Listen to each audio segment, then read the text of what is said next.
Namaste and good morning. A warm welcome to the second day of the India chapter launch of DiSTO Symposium. The DiSTO, From Digital Skills to Tangible Outcome initiative, hosted by the Department of Media and Communications at the London School of Economics and Political Science, focuses on developing and enhancing measures and models that assess people's digital skills, digital engagement, and outcomes of information and communications technologies use. By mapping these factors onto societal inequalities, DiSTO aims to drive a positive change. Till now, DiSTO has been successfully undertaken across 8 countries: UK, Netherlands, Spain, Brazil, Chile, Uruguay, USA, and Kuwait. Now, we join these 8 countries in taking up this initiative. In India, this initiative is being led by Dr. Ellen Helsper, Professor of Digital Inequalities, Department of Media and Communications, LSE, in collaboration with Policy and Development Advisory Group, as the India country partner, and Professor K.S. Arul Selvan, Professor and Director at the School of Journalism and New Media Studies, IGNU, as co-investigator. Yesterday, we had extremely engaging and insightful panel discussions, each centered around a crucial theme that holds significant importance in the digital landscape.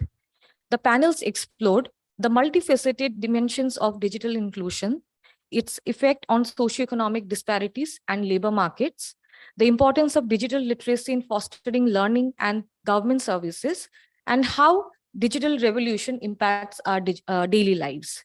Today, we will continue to unpack the complexities of digital inclusion in India and deliberate upon pathways to empower marginalized communities through the digital realm.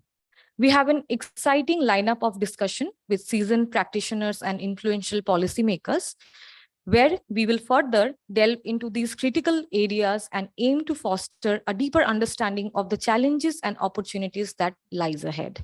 Now, I would like to invite Mr. Arindam Banerjee, co-founder and partner, Policy and Development Advisory Group, for his introductory remarks and setting the context.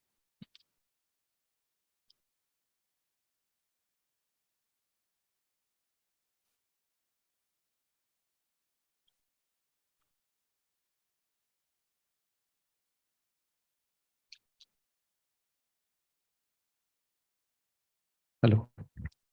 So thank you, Bhargavi. And first of all, a warm welcome to each and everyone who has made it today as of now. And I believe there are some of our friends who are also en route and those who have joined online. Welcome to day 2 of the Symposium, Digital Inclusion and Empowerment in India under the DiSTO India chapter. I just begin with a small anecdote.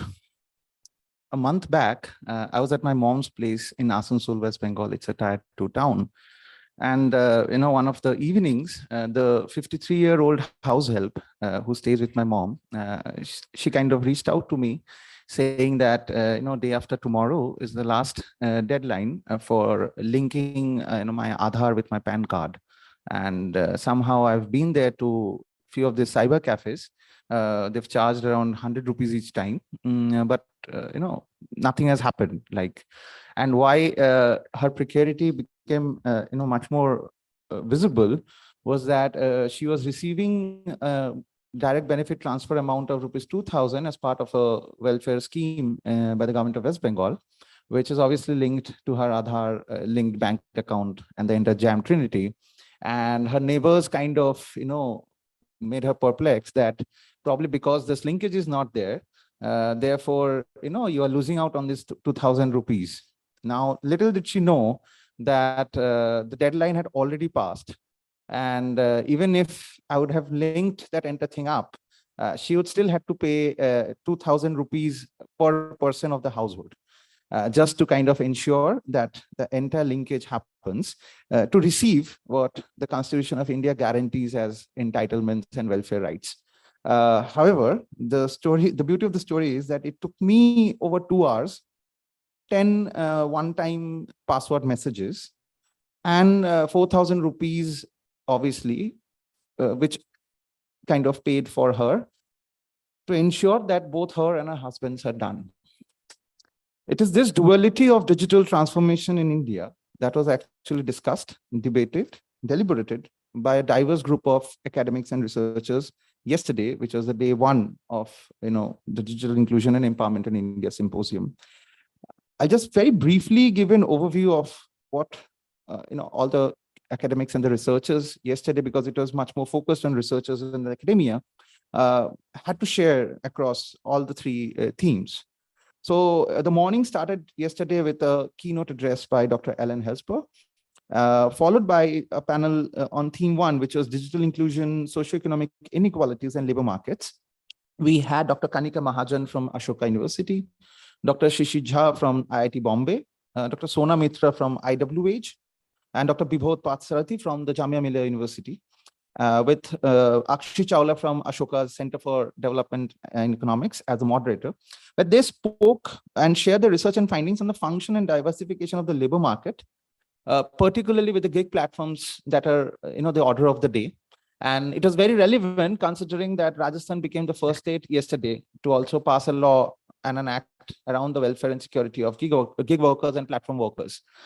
They also spoke of the value of data, the data collection in the digital inclusion space, especially around labor-induced such platforms, the precarity of those who are also involved in digital data production and its dissemination, who lie at the lowest value chain, whom we never get to see, but who are the ones basically, as they're often known as the content creators, or the ones who produce it in mass scale. And also how AI and ML fit into the entire labor dynamics equation, the impacts of hierarchies in the digital workplace, amongst other things that were kind of shared. Post lunch, we had theme two, which was around digital literacy and skills facilitation, learning and governance services.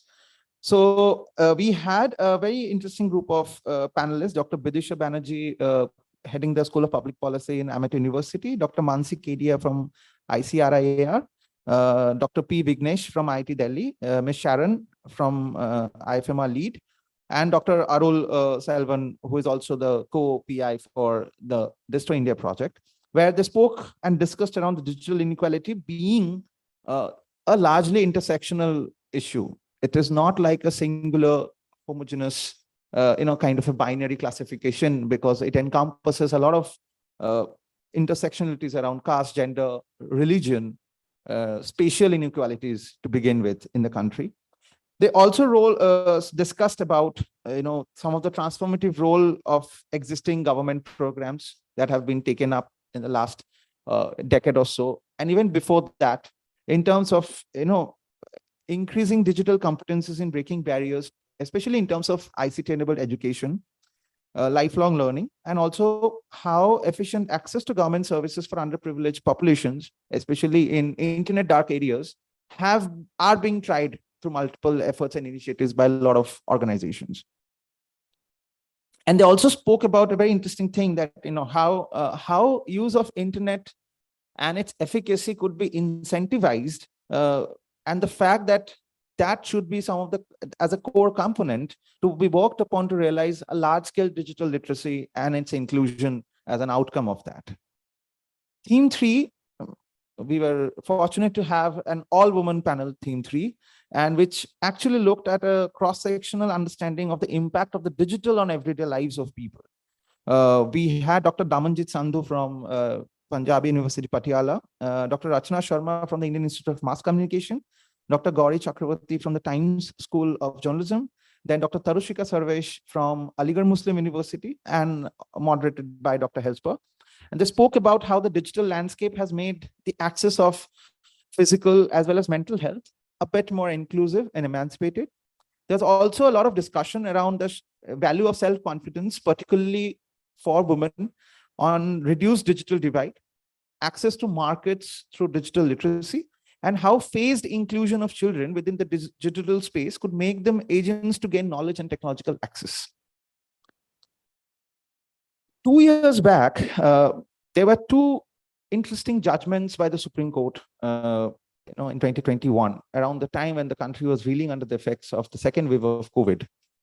The one in June 2021, was related to the CoWIN platform and the COVID-19 vaccination. And the Supreme Court had categorically stated that there's a digital divide between the urban and rural households. Policymakers need to have their ear on the ground. Just having a vaccination policy relying on a digital portal is a testament to all of us not understanding the stark digital realities that exist in the deepest pockets of poverty in this country. We understand that villagers have to go to computer centers, which are called CSCs, and register. And that makes them eligible to be vaccinated. Is this really practical? And they also pointed out about the precarity of migrant workers, particularly of workers, construction workers, road sector workers, who would be traveling from one state to other in search of jobs and who are not kind of static but mobile, who are unlikely to have even that level of access. Later that year, again, in late October 2021 judgment on quotas for students from economically weaker sections in private schools in Delhi, the court again made an observation that digital divide against the backdrop of COVID pandemic has produced stark consequences as the right to education was virtually denied to children belonging to the disadvantaged groups, the economically weaker sections of the society, as the families could not afford computer-based equipment or smartphones and access to internet for online classes. So drawing upon PDAG, our own policy advisory work and collaborative research with our researchers, institutions in mostly underserved regions in this country with high spatial concentration of marginalized communities, we feel that there's a strong necessity to place back the importance of public into the realm of public policy discussion and practice in India. And digital present and futures cannot but be ignored in any form of contemporary public policy discourse and pathways. It thus becomes imperative for all of us to understand how digital inequalities resulted often as a function of socioeconomic inequalities married with the lack of digital infrastructure literacy and skills could actually perpetuate further socioeconomic inequalities in this country. It is in this context, the DiSTO project and the India chapter launched through this two-day introductory symposium seeks with all of yours participation to unpack some of these intersectional, complex, and multidisciplinary questions around bridging the digital gap to help foster better social outcomes. DiSTO is hosted by the Department of Media and Communications at the London School of Economics and Political Science. The larger DiSTO global project has been completed in 8 countries across multiple components. DiSTO has worked with in-country researchers and partner organizations in those countries to develop and improve measures and models of people's digital skills, digital engagement, outcomes of information and communication technologies use, mapping them into existing socioeconomic inequalities in those regions. And we look forward to India being the 9th country, and also in a way which is much more localized and much more textured with the realities of this nation. Just to kind of introduce a bit, Dr. Ellen Helsper is there with us. Dr. Helsper is the global convener of the DiSTO initiative. She is also the professor of digital inequalities at the Department of Media and Communications at LSE. One of the leading global scholars on digital inequalities. She serves as program director for the MSc Media and Communications Research and the doctoral program. Her current interests include the links between social and digital inequalities, mediated interpersonal communication, participatory immersive digital spaces, quantitative and qualitative methodological developments in media and communication research. Her main research interest is in the role of digital media in everyday life of disadvantaged social groups and vulnerable individuals. Today, we have a multitude of speakers. We have a multitude of speakers and participants across diverse sectoral practices who will be sharing their work, insights, and understanding related to 3 very critical and important themes. For theme 1, we'll be having digital infrastructure development and security. We'll be probably seeing a brief about the panel in the booklet that's there in front of you. Theme 2 would harp upon digital financial inclusion and innovation, which is, I believe, one of the flagship areas now, even for Government of India and the multiple state governments and multilateral institutions in this country.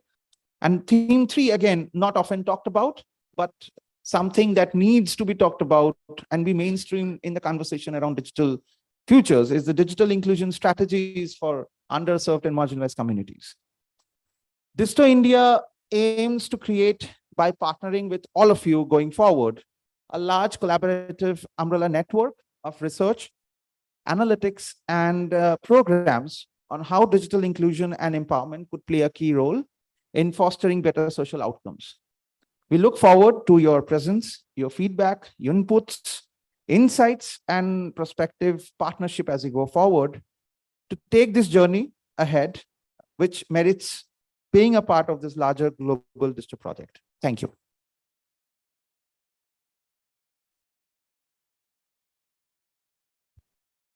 So may I now request Dr. Helsper to please come up.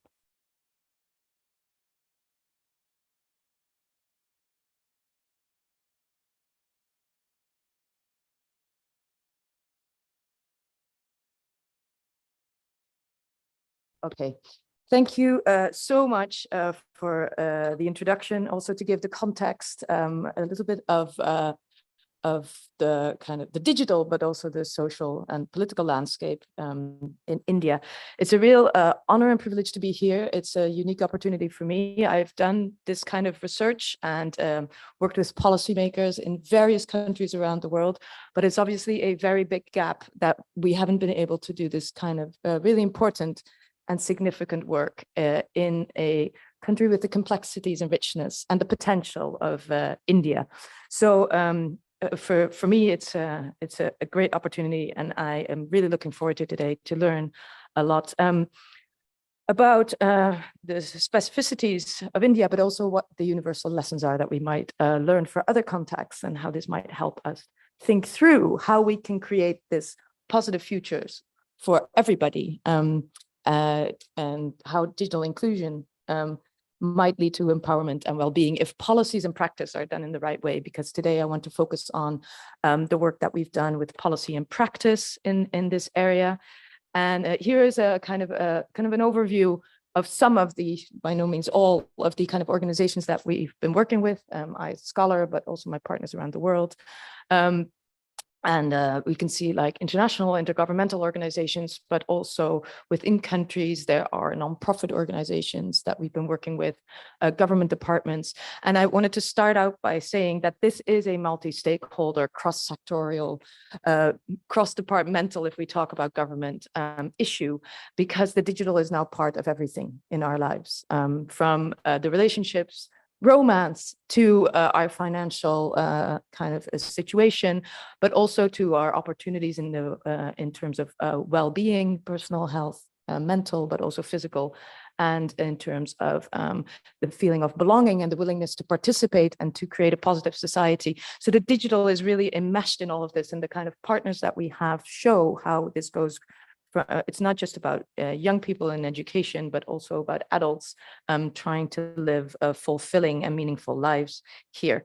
I know some of you were here yesterday, so there will be a little bit of repetition, but I thought that I'll try to repeat, but take a different angle in this presentation, because I do think it is important to kind of sketch that landscape of what it is that we are actually talking about. And what I want to be doing today is building on the work that we have done, particularly recently with UNICEF and with ITU, and which we presented actually here at the G20 T20 in India, around the evaluation of global policy and practice, what the past has shown, what the lessons that we've learned from that, what is currently going on in the present, and some of the issues with that, and what a future might look like in terms of policy and practice. But to be able to do that, we need to know what we're talking about and what is the area that we're trying to intervene in or make improvement in. So the first thing to start with is to understand that we live in a world in which individuals, and as I was introduced, especially when we think about a marginalized group, comes with certain kind of resources that determine the access that they have to devices, but also where they live and the infrastructure that they might have. So access to, this is known as the digital divide debate, who is in, who is out, who can get online, who is using the technology, who's not using the technology. So that we can think about the characteristics of the individual there, but also of the household that they live in, because sometimes it's not individuals who have that, but also the schools that they study at, the workplaces, where do they have access to these technologies? And often it's socioeconomic factors that are very strongly related to our access. And it's the poor, it's the people without access to kind of education, who tend to also have lower quality access, which tend to have very limited access, for example, only in a public center or a kind of, there used to be telecenters or a library, but not necessarily at home or the places where they work. It tends to be also not as affordable for them. We already heard a story about how getting access to services through the technology is an issue, but often just that basic technology.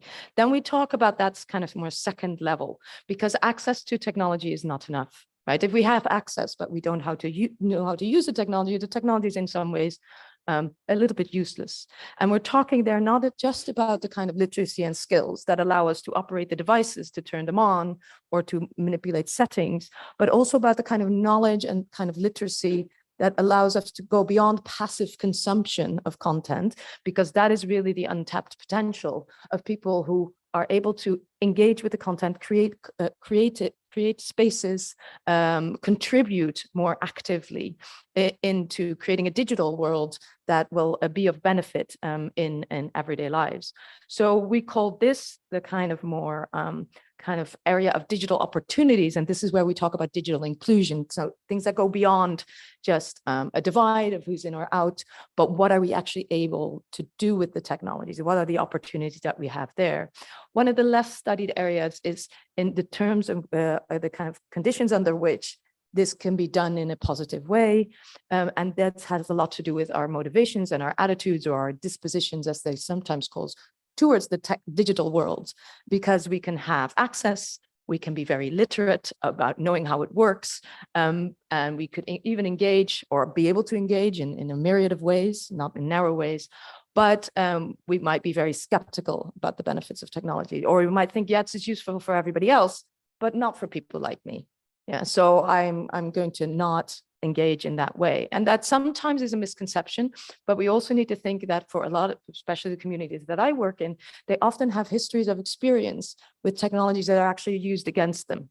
Yeah. So in our definition, the definition that I, from the DiSTO project that I also gave yesterday, we need to also think about inclusion, about the ability to opt out or to decide not to use technology when actually there's no beneficial outcomes for you in doing it in that way. And at the moment, we are seeing more and more, and that's where I'll end this presentation, that this is becoming more and more an option for the privileged, but not for those who don't have the privilege of saying, like, actually, I don't want to engage. Because as we just heard from the example, for especially the underprivileged, it might mean that they don't get access to benefits, while the privileged often can continue to live their lives and have digital detox holidays and, you know, decide not to answer their boss's email because they have enough power, or they are the boss themselves, right? They decide when to reply or not. So when we talk about the project From Digital Skills to Tangible Outcomes project, actually for us, the most important things is these outcomes, is these kind of benefits that people might be able to access through the use of technologies, and also kind of avoiding of some of the more negative outcomes of the risks that come with that kind of digitization of society. And within the project, we frame this, especially when we talk about policy and practice, around kind of outcomes that are linked to these international goals of development, or personal, but also kind of more national goals of development. So the SDGs, human rights, and this ranges from wealth and employment kind of outcomes, poverty, we've talked already about, but also in terms of this kind of health and psychological well-being, because all of these are interconnected. And this is the complexity of this, and it came up yesterday as well in some of our discussions, is that often these kinds of inequalities are compound, right? They are compound and sequential. Compound means that, you know, there's a gender aspect. We've talked about at length how that works in India in some ways, but it is especially women from rural communities with lower levels of education, who already kind of might be from marginalized or otherwise discriminated groups, that are especially at risk of first not having access, and this is a sequentiality of it, but then also when they do have access, it tends to be of lower quality, which means that they can then not develop the kinds of more complex skills that will allow them to not just passively use the technology, but also kind of actively contribute with their lived experiences. And this means that there's a hugely untapped potential, especially if we think about a country like India, for which we lack a true understanding of how these processes work, where, you know, it's the most populous democracy of in the world, as I've heard several times while preparing for this trip and while being here. But there's a huge segment of the population that has a lot of potential. I just wanted to kind of emphasize this issue, that without this kind of real understanding of how it works within these particular contexts, it's really difficult to do effective policy. And it's really difficult to do interventions that will actually make an impact in terms of these outcomes, right? Because we can measure the distribution of devices, and we can measure how many people have gone through a literacy curriculum or training. But if we don't know if that has actually had an impact long-term in a sustainable sense, in terms of improving the well-being, socioeconomic, sociocultural, or personal well-being of these individuals, that is a problem. And what we know is that when we talk about inequality, it's especially inequality in these outcomes. So even when we provide these kinds of opportunities, empowerment is not always there. So let me talk through then, which is the focus of this presentation, of the kind of work that we've done with the DiSTO project on using these models of our understanding of digital inequality and how it might be linked to social inequality, and how policy and practice might break that. What I will be presenting is especially kind of linked to the work we've done with UNICEF, a report that has just been published. If you're interested, I can give a bit more information about that. Do come up to me around the details around this. So I wanted to just start with the past, the not so distant past, because we're talking about the digital. So the past is, you know, the beginning of this century, if not a little bit later. But where we're really talking about, as I said, about overcoming digital divide. So the emphasis for a very long time has been on access and infrastructure, especially in the beginning. We had this language of the haves and the have-nots, and making sure that the have-nots in terms of digital terms became haves. And the priority has been bridging that gap between those who can access the internet and those who cannot. You know, there's a lot of infrastructure projects, and actually it used to be a lot of infrastructure projects around kind of trying to get fiber, especially in countries that were at the first kind of step of getting engaged with that debate. Now we can see a big shift of how people are talking more about mobile infrastructures, especially when we talk about this idea of leapfrogging, where countries that might not have the resources to do this kind of infrastructure development in terms of fiber feel that the mobile technology will give an opportunity to leapfrog because it's much more accessible. And also alongside that is also to make sure that costs are low. For those of you who are interested in this, it tends to be that proportionately in richer countries, access is cheaper in proportion to income than in countries that are poor. Malawi is one of the poorest countries in the world. And I think if you want to get a data subscription there that allows you to do minimal things, I'm probably misquoting the percentage, but it's about a third of the average person's salary to just get data. And we see these patterns repeated over and over again, that in countries where, you know, people might already struggle a lot in terms of cost of living, that actually proportionally access is much more expensive. So that is also an important area of intervention that we've seen. Even in a country like the UK, there's a big data poverty alliance now, where poor people who are struggling to survive financially are getting cheap or free data to be able to not just have access to a device, but also to be able to use it in ways that are beneficial. A lot of public Wi-Fi as well initiatives. And the main players at these times were a lot of global development stakeholders and national stakeholders trying to do these kind of also developing kind of content and apps kind of for the public, right? The population, trying to kind of first initial kind of trying to get government services online, for example. Now, what our research shows and what the evidence kind of shows is that just providing access of any kind is actually, we talk about economic opportunities for a country, not necessarily enough, right? So these policies were successful. There was a lot of diffusion, a big uptake, but there was an uptake of certain types of technologies by certain types of people. And we often saw it flattening out, especially if we talk about what might be considered more quality access, where you can actually do more with than just send a message or kind of click on a button. And what we see here in this graph is the kind of relationship between GDP, so wealth of a country, kind of a debated measure, but it is a measure, yeah, and access to different types of connectivity. So what we see is that actually, if you want to use one of these types of connectivity to predict the wealth of a country, the level of mobile phone access in a country doesn't predict how wealthy a country is at all. But we see a big difference that the level of broadband access at home, in households or at workplaces, is a big predictor of kind of the economic wealth of a country, and the other way around. But we can see that interventions that try to increase just mobile access actually don't do that much for economic development in terms of the inequalities also within a country. And that's important to see, because it's often the people who are privileged, the countries who are privileged, who, yes, they have mobiles, but they also have broadband, and they also have kind of extensive levels of internet use. So while the poor get alleviated slightly, the wealthy are able to take up much more opportunities. So the gap actually widens. And we can see that that's also an explanation. So this is important to keep in mind. And of course, mobile is important.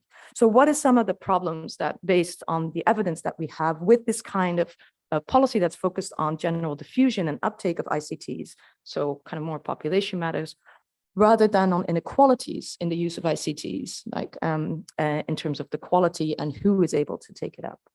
Is that we've seen, as I just said, that equal access is necessary, but not a sufficient condition for the alleviation of digital inequality of opportunity, especially when we talk about outcomes related to kind of socioeconomic or other types of well-being. And this is because even with kind of these access programs, there remain very large differences in people's ability to use ICTs extensively and in constructive ways. There are also differences between regions and people from different backgrounds in terms of kind of how kind of their personal individual motivations, but also their perceptions of the benefits of ICTs. These are very unequally distributed in terms of how we think that they might be useful for people like us. And access doesn't change that. Just having access doesn't change that necessarily. So we talked yesterday about incentives that are not necessarily there for many people. Also, because that's the positive side, but there's also a very different understanding of the risks that it might bring based on kind of historical processes of what technologies have done for particular communities.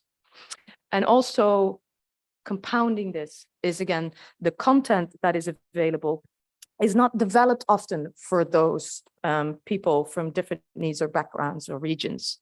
Even if we think at an international level, cross-country level, there's some kind of famous studies that show that even the content about the global south on Wikipedia is created mostly by people in the United States, right? And by certain people in the United States, not necessarily people, they might have a lot of knowledge of it, but it's not generated by people who actually have that lived experience.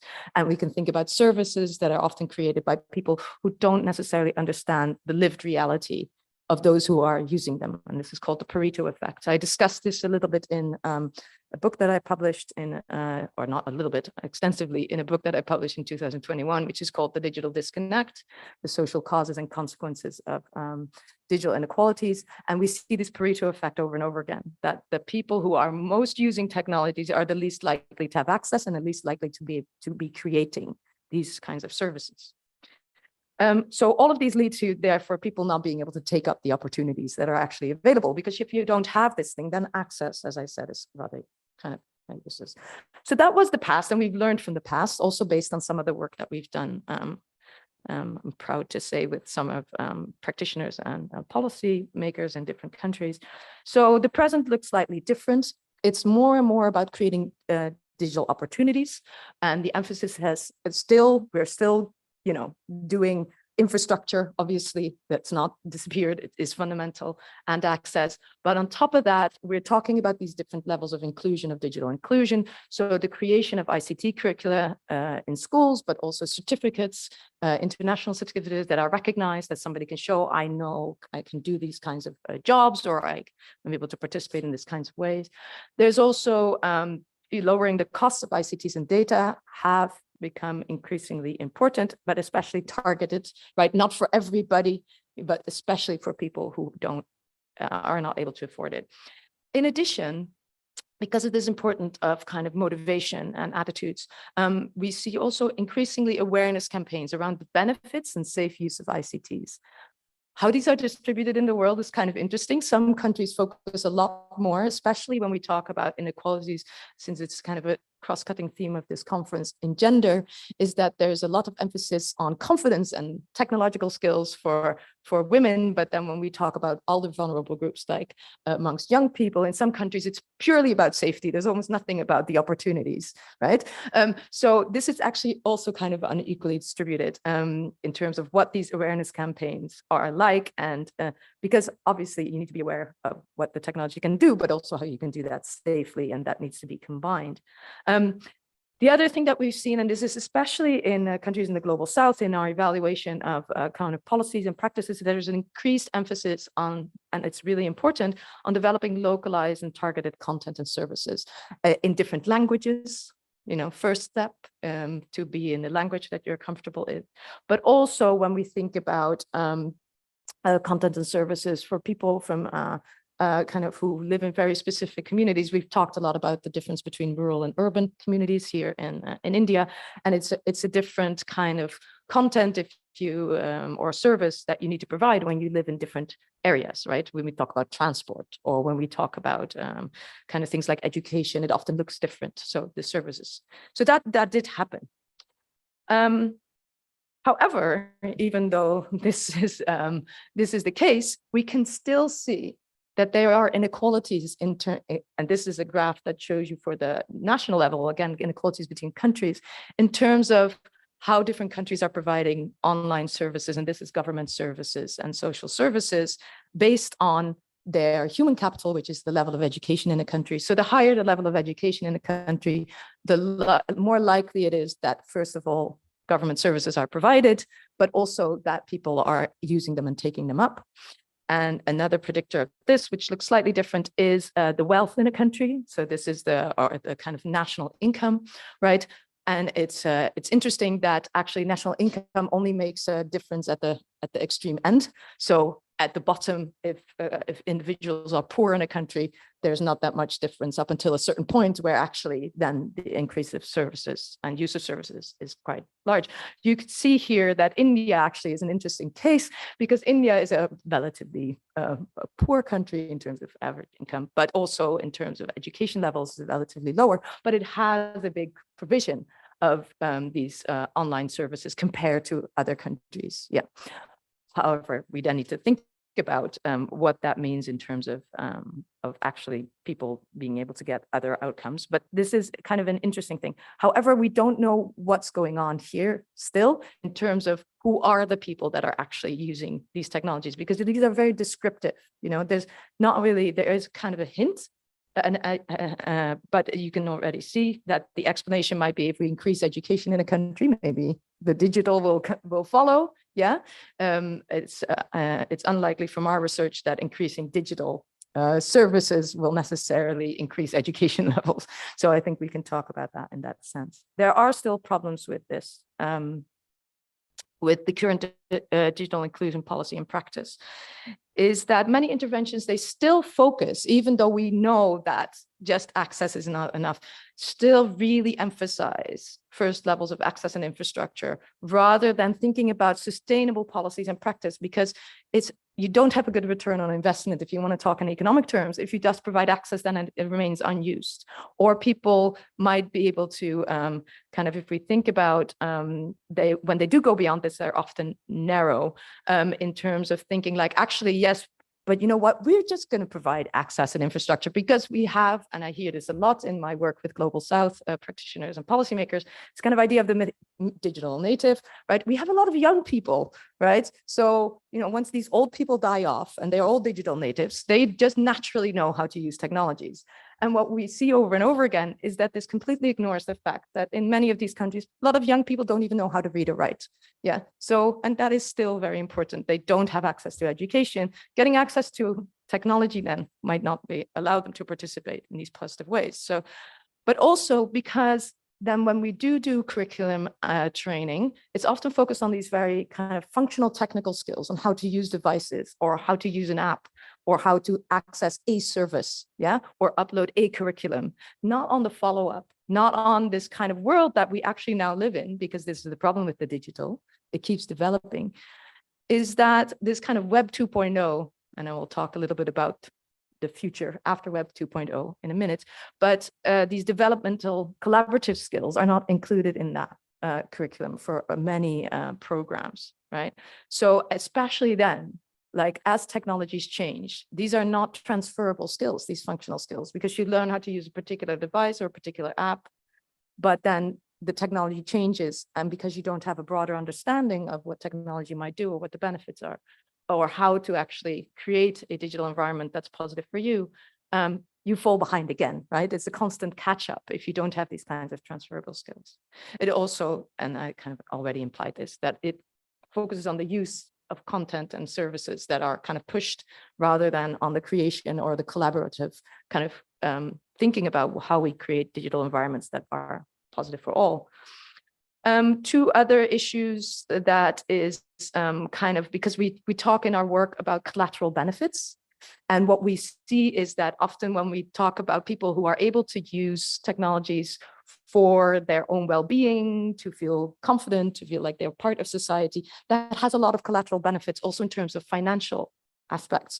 People who engage a lot on, social media has been much maligned in recent years, but people who have extensive networks, who feel connected with other people online, also have good employment outcomes, right? They also have good outcomes in terms of physical and mental health beyond just having connections, So just focusing on instrumental use, like can you use it for your job or to find a job, for example, or to do your homework, let's say, it doesn't have as many collateral benefits. It's useful for that particular area. So this is important.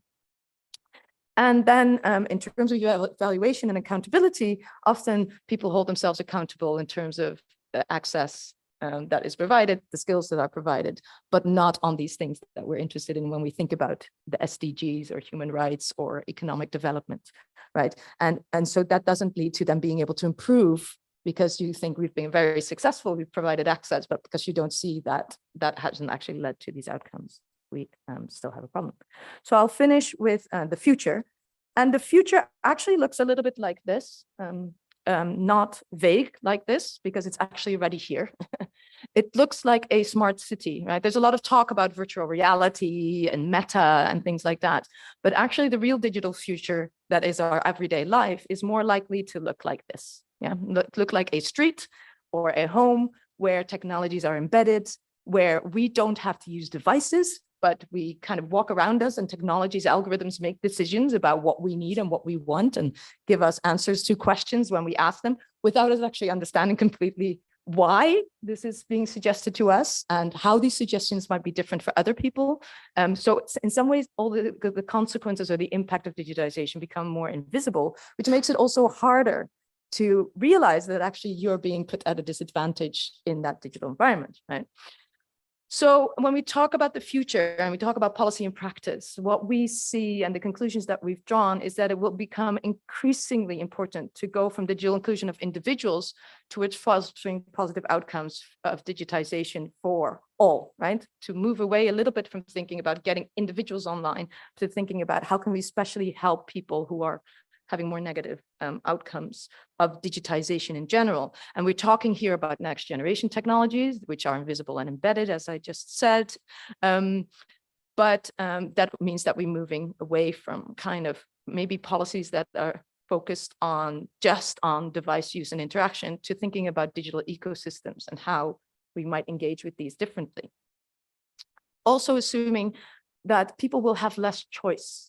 Yeah, we talked about opt-in and opt-out, but in how or when to participate in these social digital ecosystems, because these decisions get taken for them, because it's not about turning off your mobile phone when you don't want anybody to know where you are, or to contact you because, you know, the lamppost might speak to you and say like, hey, you know, your mom is trying to reach you. Why are you not answering messages, right?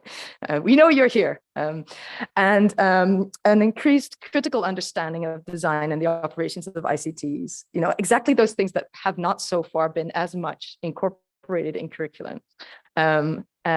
Is important, and not just for the disadvantaged, because we've seen a lot of policies, so now rightfully in ways have been focused on those who have to catch up, on including upskilling marginalized individuals to be able to participate in the labor force or in other parts of everyday life. But actually what we see is that it's all of us with our behaviors that are, you know, especially in these kind of algorithmic environments, that are creating this digital environment for the future, not just for ourselves, but for everybody else. You know, our clicks, our likes, the things that we do are feeding into these algorithms. And so there's also a need for a critical understanding for people who are in more privileged positions to understand how what we are doing, and often these are people who are creating the technologies, how when we create technologies, this might actually be detrimental to some other people. They might not feel as at home. And this makes it very important to have this multi-stakeholder collaboration between public, private, and nonprofit sectors, because it's embedded in everything. We need to do that. And so the research that we're doing with the From Digital Skills to Tangible Outcomes project does things like mapping this on the level, local area level, to really see how this kind of these things play out, how these digital environments, you know, in our everyday lives actually play out, and what happens when somebody moves between the different neighborhoods, mobility, physical mobility, and digital mobility, moving into different digital environments, how that might actually change the opportunities that we have. So how we can do something constructively in neighborhoods in very local levels. And this is Los Angeles project, but we've done it in other places as well. So I'm going to finish with the implications of our research for policy and practice. So one of the important things is that we can never rely only on technical solutions. You know, as long as we live in societies where violence against women is acceptable or normatively kind of more mainstream, then it's going to be really problematic if we just introduce access to technologies without trying to also think about social norms. If there's a real problem with education, then just giving people access to, I don't know, there's some MOOC where they could get a degree at Harvard is not going to allow people who live in environments where education is just not a thing or not accessible in terms of the resources that their environment offers. They are not the people who are going to be able to take up those opportunities, right? So we need to think about this as integrated. And taking into consideration these historical factors and the stakeholders that have been working for decades, sometimes centuries already with these kinds of issues, and rebalance from that focus on upskilling and individualistic victim blaming as like, you know, look at all this digital stuff. It's so amazing. Why aren't you using it? Towards thinking about empowerment in the form of collective responsibility. Why, as a society or as individuals, would this be important?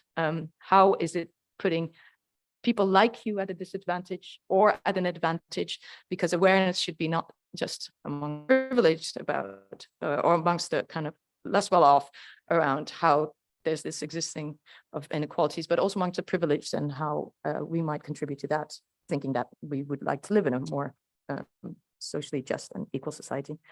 And so really important in terms of how we learn from best practice and from policymaking is that when we design and evaluate and how we hold institutions and practitioners accountable is based on the outcomes for these collectives, like these systematic inequalities and how they've improved the lives of particularly marginalized groups, at least in my work, and rather than creating digital opportunities for individuals without taking these collectives in mind.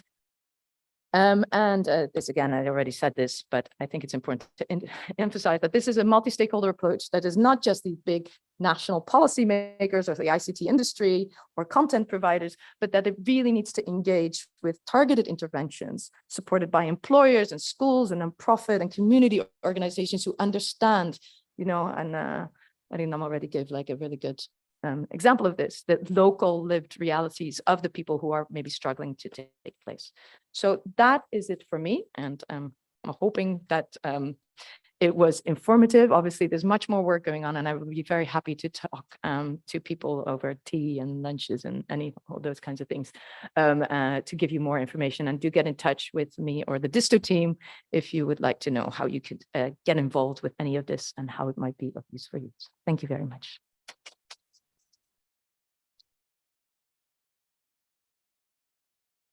Did you want to? Yeah. Okay. So now we'll break for a short tea break. I would request everyone to be back by 11:35 so that we can start with our panel 1.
Check.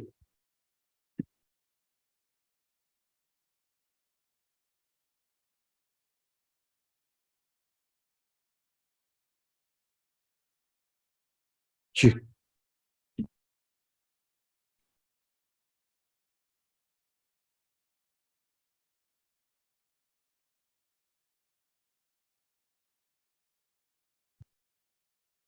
Check.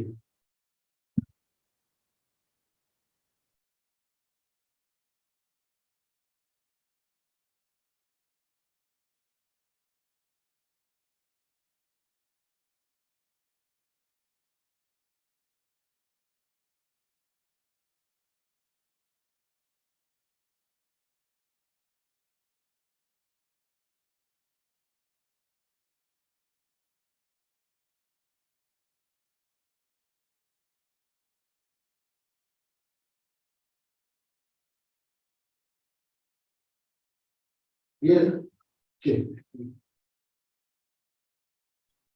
All right.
The first panel discussion is on the theme Digital Infrastructure, Development and Security. This panel will delve into the necessity of expanding digital infrastructure in undeserved regions. By discussing effective strategies, policies, and practices, the panel aims to ideate on solutions to ensure equitable access to digital resources and opportunities. As the world progresses towards achieving SDG 9, industry, innovation, and infrastructure, this theme seeks to address the challenge faced in establishing robust digital networks and technology ecosystems in undeserved regions. By examining the role of digital infrastructure in fostering economic growth, innovation, and social development, this discussion will contribute to shaping inclusive policies and initiatives that empower marginalized communities and create a foundation for a more sustainable and interconnected future. The panel places significant emphasis on tackling the digital gender divide and by exploring gender-inclusive approaches to digital infrastructure development and promoting digital literacy among women and girls. The theme aligns with SDG 5, gender equality, and seeks to unlock the full potential of women across the globe. Simultaneously, the discussion addresses the paramount issues of cybersecurity and data protection in the digital era, which are essential for establishing trust and promoting digital engagement. By contributing to SDG 16, peace, justice, and strong institutions, this panel aims to create a secure digital environment that fosters trust, collaboration, and collective progress, safeguarding individuals and societies from the vulnerabilities posed by the rapid advancement of technology. Our first panelist for this theme is Mr. Apar Gupta, Founder Director, Internet Freedom Foundation. He is a trained lawyer specializing in the intersection of technology and democratic rights in India.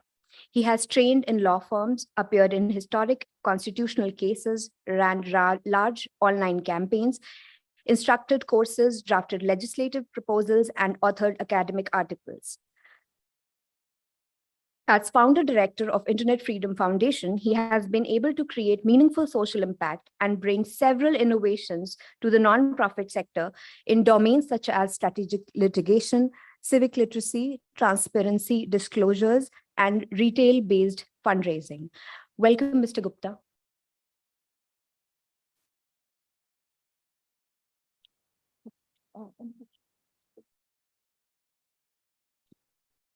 The second panelist for this theme is Ms. Meghna Bal, Head of Research and Fellow ESSA Center. She is a lawyer by training with experience in media and emerging technology.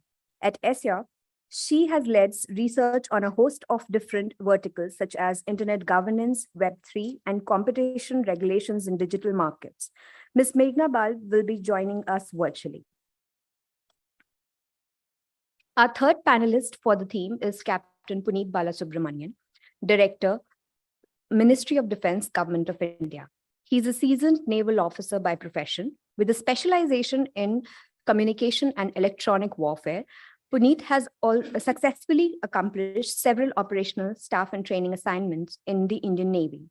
He is a keen student and practitioner of public policy and is particularly interested in the intersection of strategy and policy. Welcome, Captain.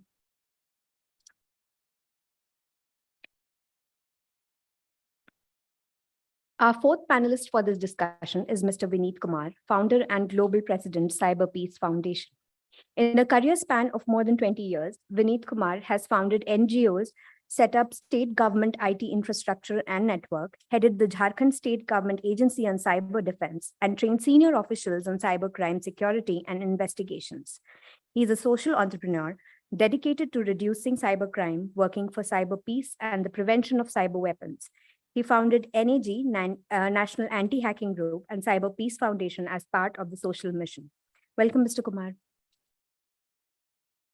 The panel will be moderated by Mr. Arindam Banerjee, co-founder and partner, Policy and Development Advisory Group.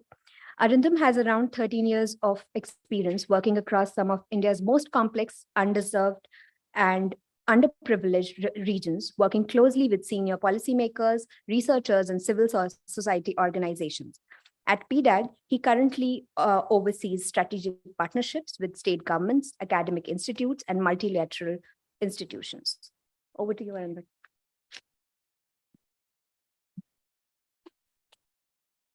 Hello. Thanks, Rashi.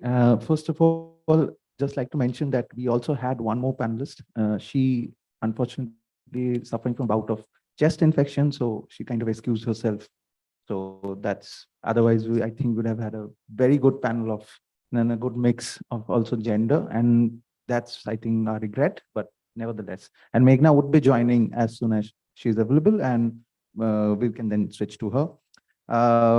I think Rashi has kind of given the context in terms of what this particular theme would kind of look at. And we do have very distinct individuals from diverse practices within the larger realm of what could be called the digital, with all its contours. And just to kind of, before beginning, I just want to kind of lay off, when we speak of the digital, there's so much of a unique mix of trade-offs around each theme that we keep reading every other day, in the media, on the internet, in conferences, in policy papers. So whether it's about internet connectivity, whether it's about broadband, the 5Gs, the 4Gs, about access, about surveillance, about censorship, about the discourses around the IT Act, optical fiber-based connectivities in rural areas, then the Digital India program, data privacy. Then we speak about citizens as beneficiaries through tech-enabled government programs. And then again, we did about large-scale data leaks on government websites. So I'd like to begin with Par. And the way we would go by is drawing from all of your own work in this realm, maybe just setting a context around 5 to 6 minutes on the larger theme of digital infrastructure development, privacy, and security. Some of the things that you feel are going in the right direction, and probably 1 or 2 concern areas that you feel are still not being taken into account. Thank you so much for this opportunity to join here. And I think I'm audible. So I really liked the first presentation, and several of the points which were being made are reflected in our own work. Of course, it comes through much more in terms of experience of how we see policies are formed, what are the focus of those policies. And I believe just making an increasing visibility to how the policy formation process sometimes works towards determinism, which means technology is inevitable, in some ways is really important for us to understand and also articulate. So what I think has gone well in India over some period of time, and this is to account for our diversity, breadth of our country, is teleconnectivity, especially in the metropolitan areas. And if you see sequentially in terms of how access is there in terms of mobile internet access, broadband, both in terms of pricing as well as saturation, cities like Delhi do fairly well. But then if you look at that data a little much more closely, it's showing some concerning trends. The first concerning trend, which is has been there historically, has been, I think so, distinctions were very pronounced in terms of gender, but also in terms of socioeconomic availability, where the usage patterns varies drastically in households which are not in the upper income groups. So what is very, very visible is that there is usually one smartphone device, and then there are feature phones which are used by other family members. And so there's a source, there's a sense of patriarchal gatekeeping which emerges. And secondly, there's also a level of surveillance which emerges through mobile devices. This is very important for us to understand. And what's sometimes missing from this conversation, and I think Oxfam has done great work here, is also looking at income distinction, which is emerging on the basis of caste and access to digital devices. I think caste is a very important marker in India, which is under-researched, where I think more study can be focused. So firstly, there's a very high saturation of connectivity in cities such as Delhi, about 254 connections, 57 connections for 100 people, but the same person may be having 4 connections. I think I have 3. So it means that the same person itself is overrepresented in the data set. You cannot say that's teleconnectivity per person. Then there are distinctions with respect to the identity of a person, their social status. And then if you peel that back even further, I think so what it reveals, especially over the past 1.5 years, is a flatlining in the growth of teleconnectivity in metropolitan areas. So it shows that saturation to some extent has been reached for people like Apar. Apar has got 3 connections. He doesn't want the 4th. But what happens to the person who's not Apar, who's possibly Ramesh, who doesn't have enough money, or Sita, who doesn't have enough money? Okay, they can't afford a smartphone, a broadband connection, right? So they're stuck. And this is, I think, so anecdotally being reflected in data. It's been written by Vanita Kohli, who takes data both from TRAI as well as CMIE with respect to sales of smartphones to show that the miracle, which was called the geo effect, is not really lasting.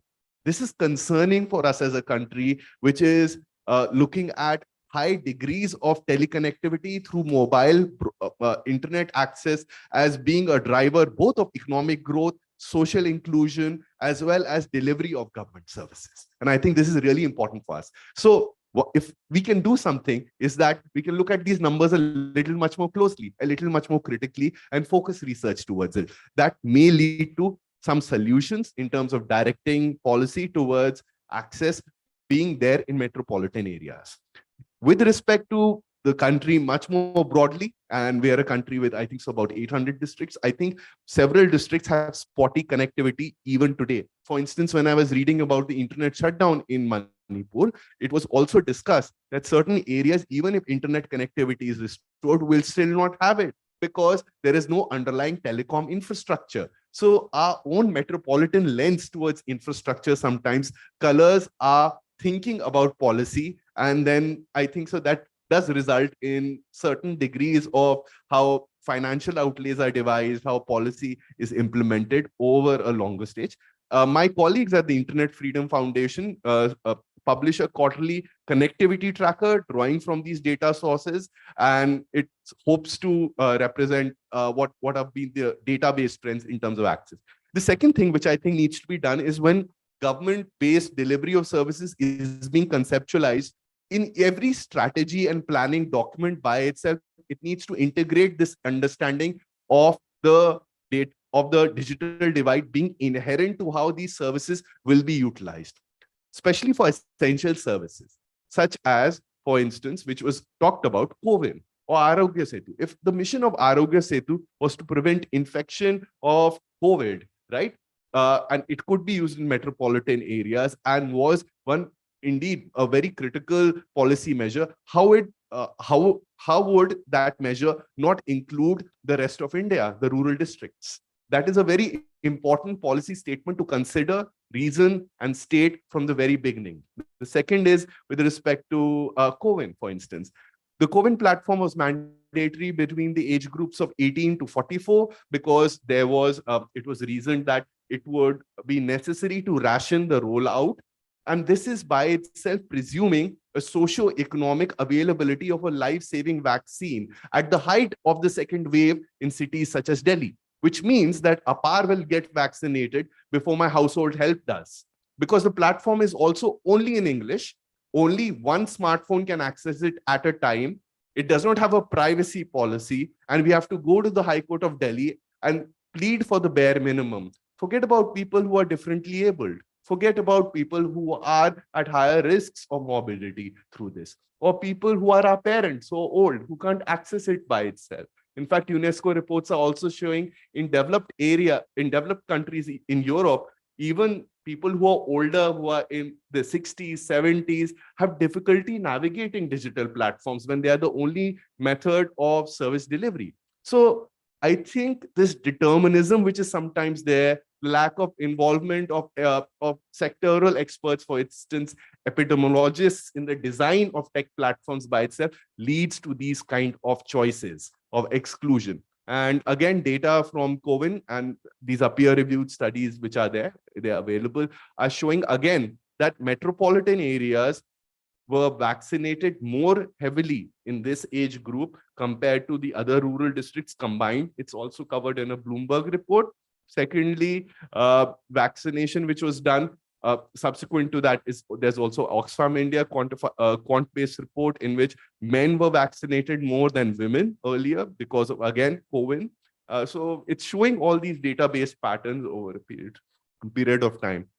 Finally, I think so for my opening intervention, I'll say that a lot of policy making which is taking place around technology today is taking place with the stated objective of India being or reaching its target of a $5 trillion economy. Livelihoods are important, economic growth is important. The $1 trillion target of the digital contribution to the $5 trillion target is important according to me. I don't think so there's any argument to take away from it.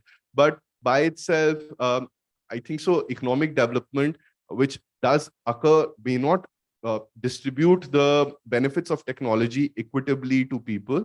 And this needs to be considered. It may reinforce certain inequalities in our society. Database trends are already showing that income inequality in India is going, and digital may be a big driver of that.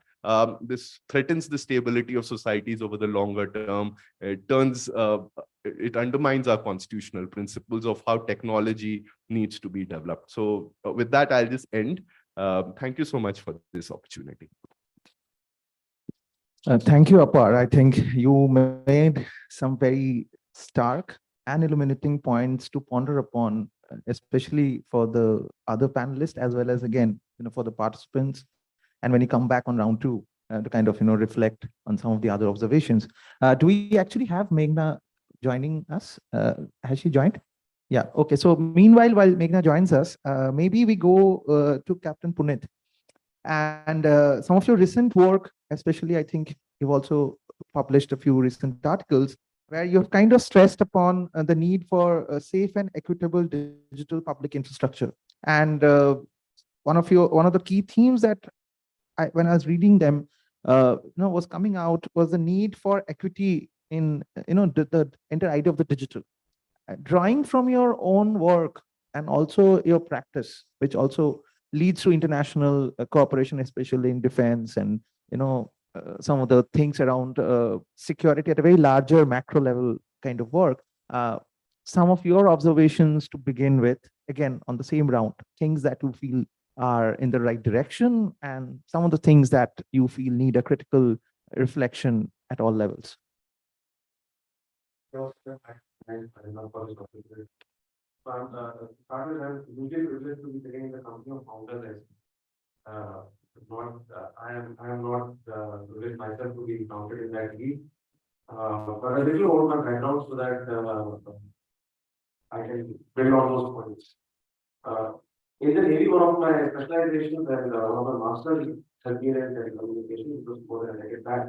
And thereafter, I had the opportunity of working on some of the advanced telecom systems on board our platforms, which also included a stage at which we were conducting satellite communication, individual satellite.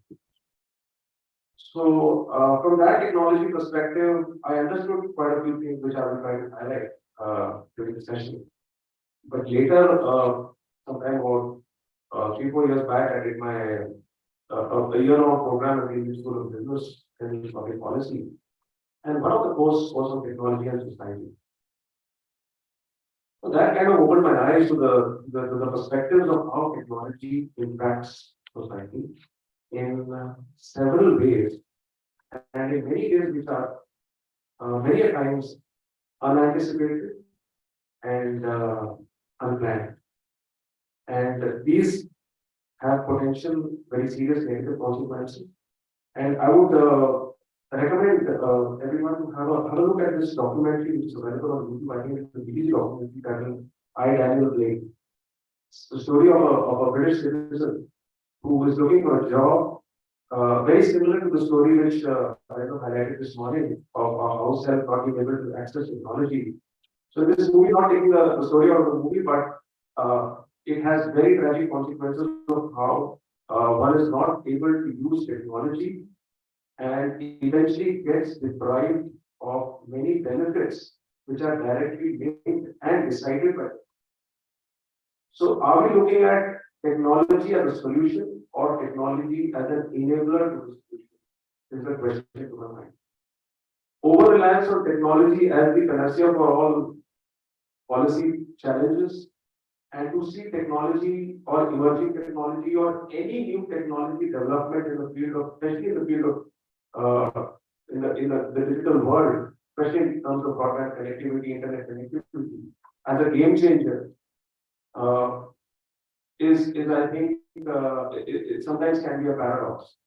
And here I would like to highlight, having worked in the field of communication and policy now, I think we also need to appreciate the paradox of conquest, that to the victor belongs the spoils. But when we talk of technology here, we need to factor in that who pays the price. And does one size fit all when we're looking at technology solutions? When we are coming up with policies which kind of write a uniform implementation of a policy or usage of technology, it does everybody or every recipient of that technology see it in the same way. Very agree with Apar when he says that people are not able to use technology, especially senior citizens. I see my own parents struggling to use technology many a times.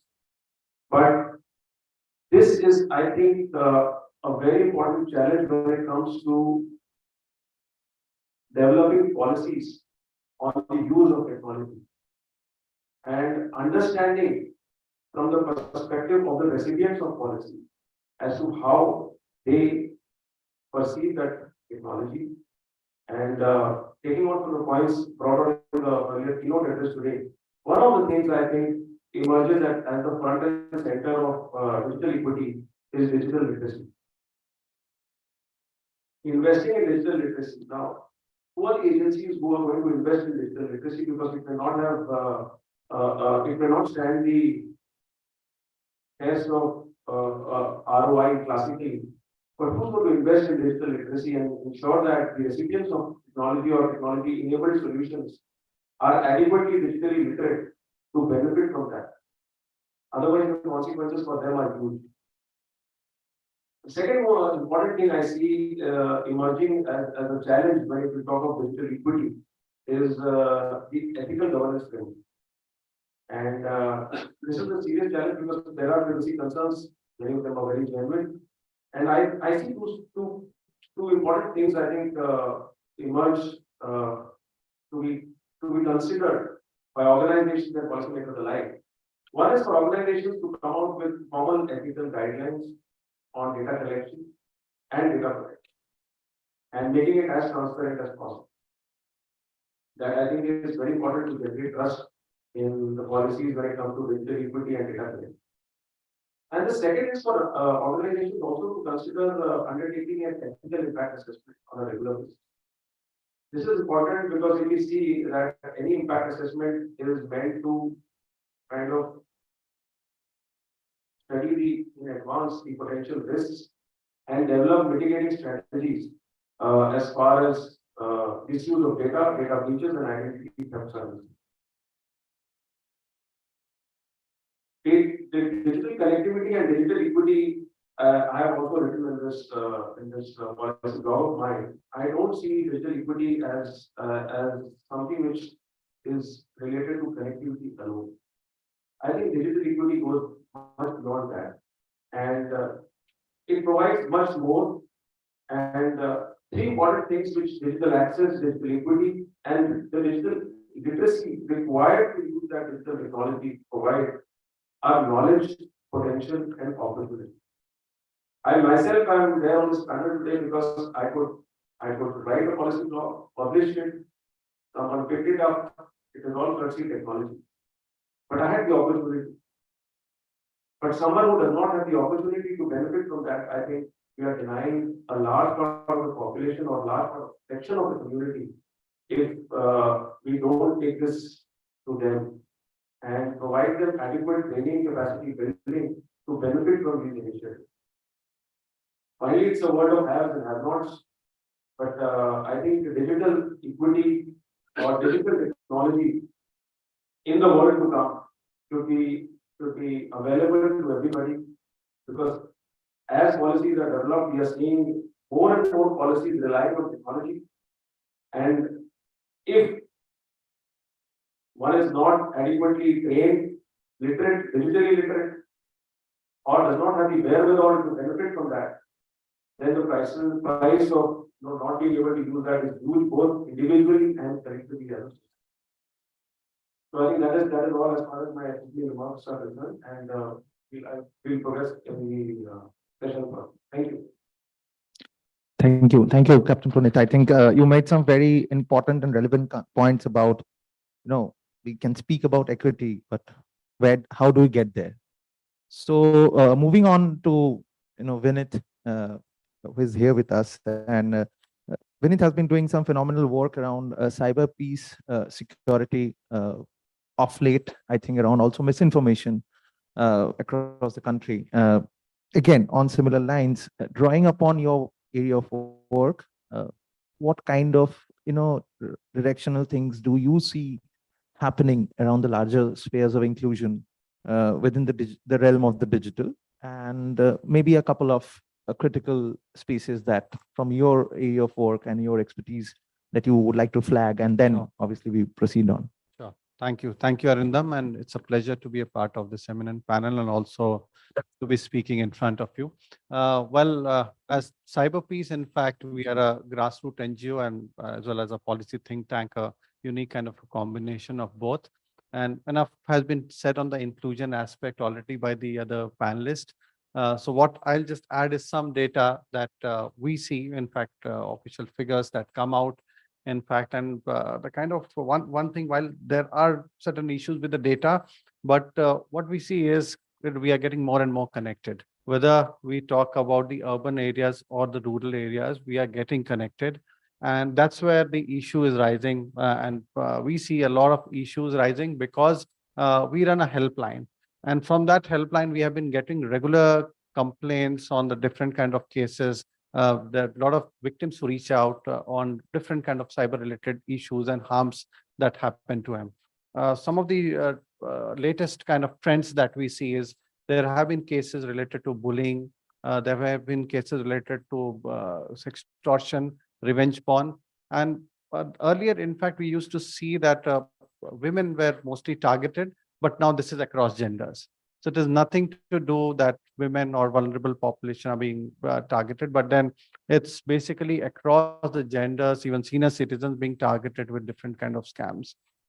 Recently, we also see that there have been reports where the netizens who are there at the grassroots level, especially in the tribal areas where technology has just penetrated, we see again complaints getting from those areas also, and complaints related to financial frauds and all, which kind of are having issues on people about the trust on technology, whether the technology can be trusted or not.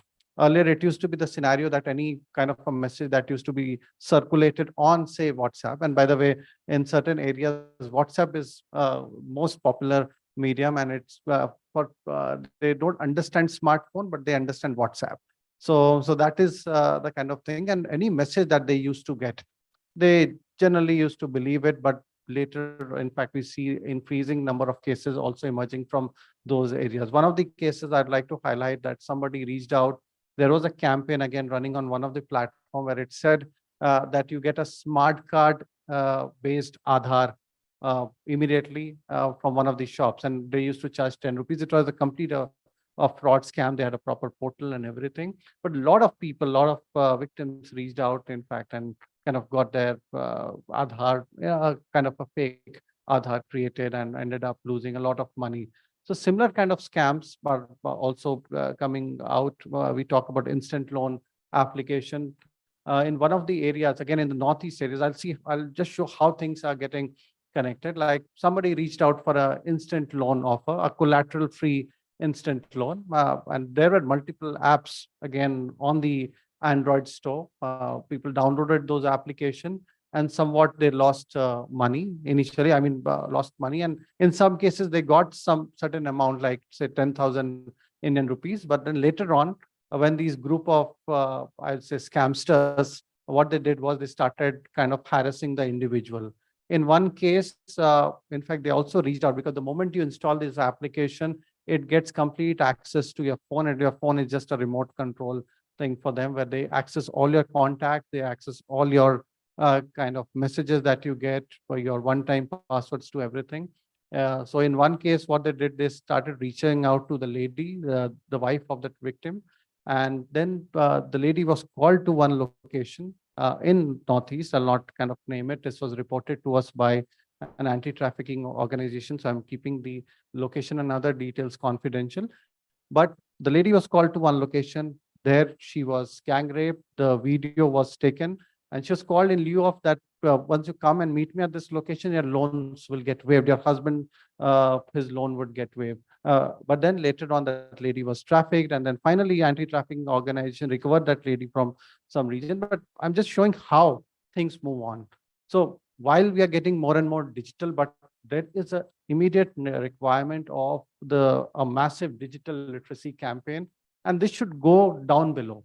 We have reporting channels and medium. We have cybercrime.gov.in, where you can go and report crimes related to any kind of cyber harms that happen to you, whether it's a case of financial fraud or a case of a sexual abuse in the cyber world, you can report the cases. But then the challenge is that we get calls on our helpline that a victim says कि मुझे आता नहीं है, अरे वो कैसे करे? How do I access my digital device? How do I go? She visits a cyber cafe and then still she's unable to kind of navigate through the portal and kind of register a complaint. So I believe we still need to do a lot more. And when it comes to policies and in fact acts, as of now, we have something, we have IT Act, and I'm sure Apar is an expert here, will highlight more. But what we also see is the IT Act is still, according to us, it's dated.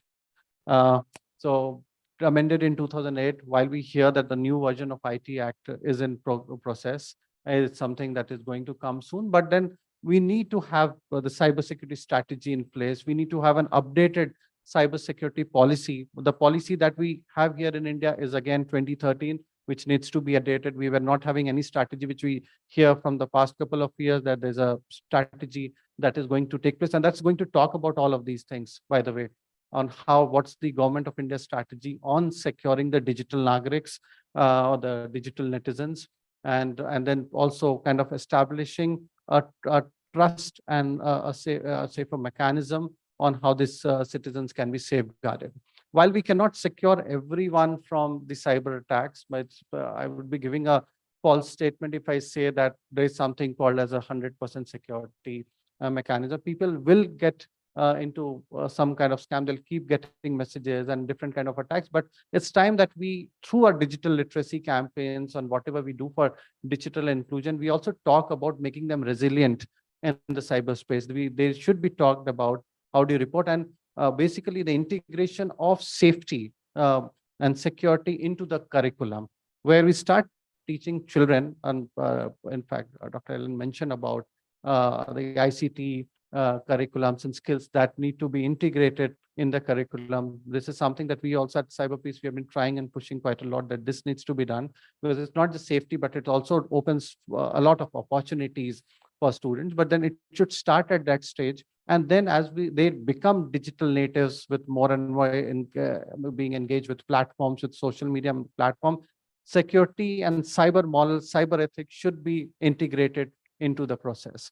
And that's where they can be resilient. So a lot more needs to be done. While the numbers are right here, the numbers are increasing. It will continue to increase because India is many country in one country, and the numbers anyways will keep on increasing. But the concern is the safety aspect. And that's where a quick resolution aspect, because there are again challenges when you report a crime. It follows a complete cycle.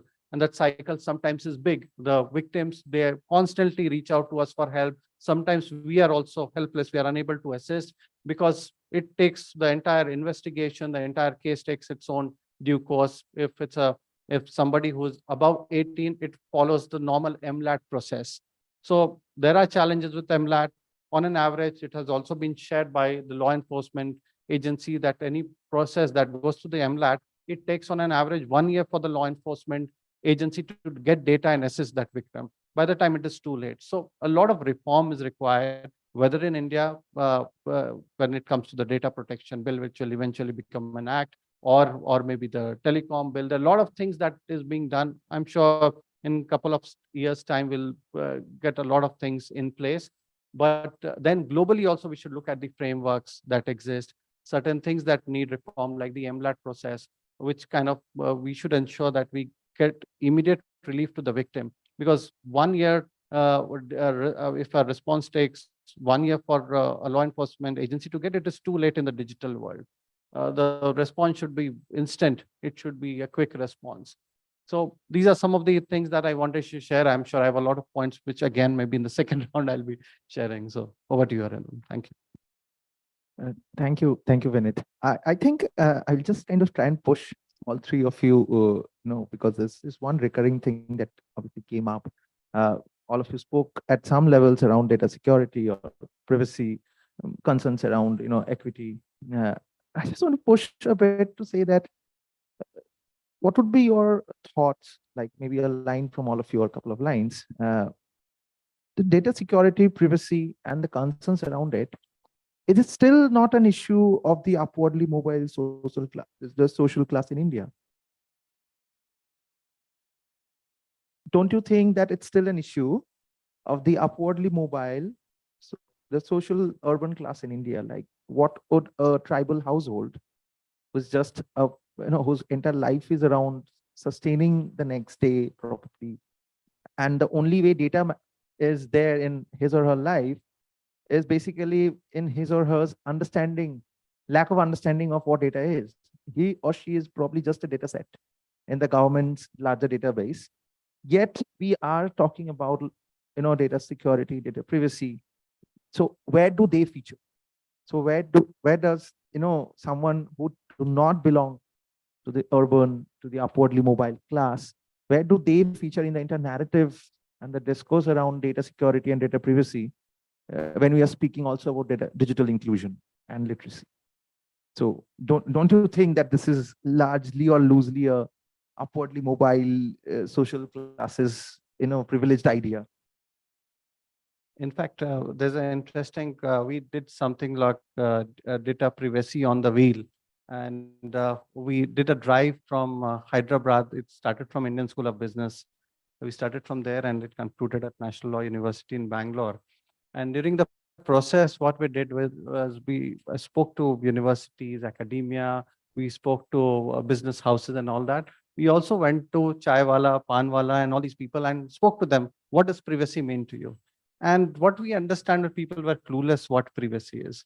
And when we shared an instance that QR code based camp, as a QR code, aisa aapke saath hua hai, aaj ki QR code somebody scanned and then your money gets lost and all that, then for them, then that was something that made them think, okay, this is what it is, data privacy. Otherwise, people are not bothered. Even so-called in certain university, when we engage with the students, they are totally clueless what privacy is. Said koi bhi aata in the form, if, for example, if they are filling some form, an entrance form or something, if there are optional fields also, people fill those optional fields here in India.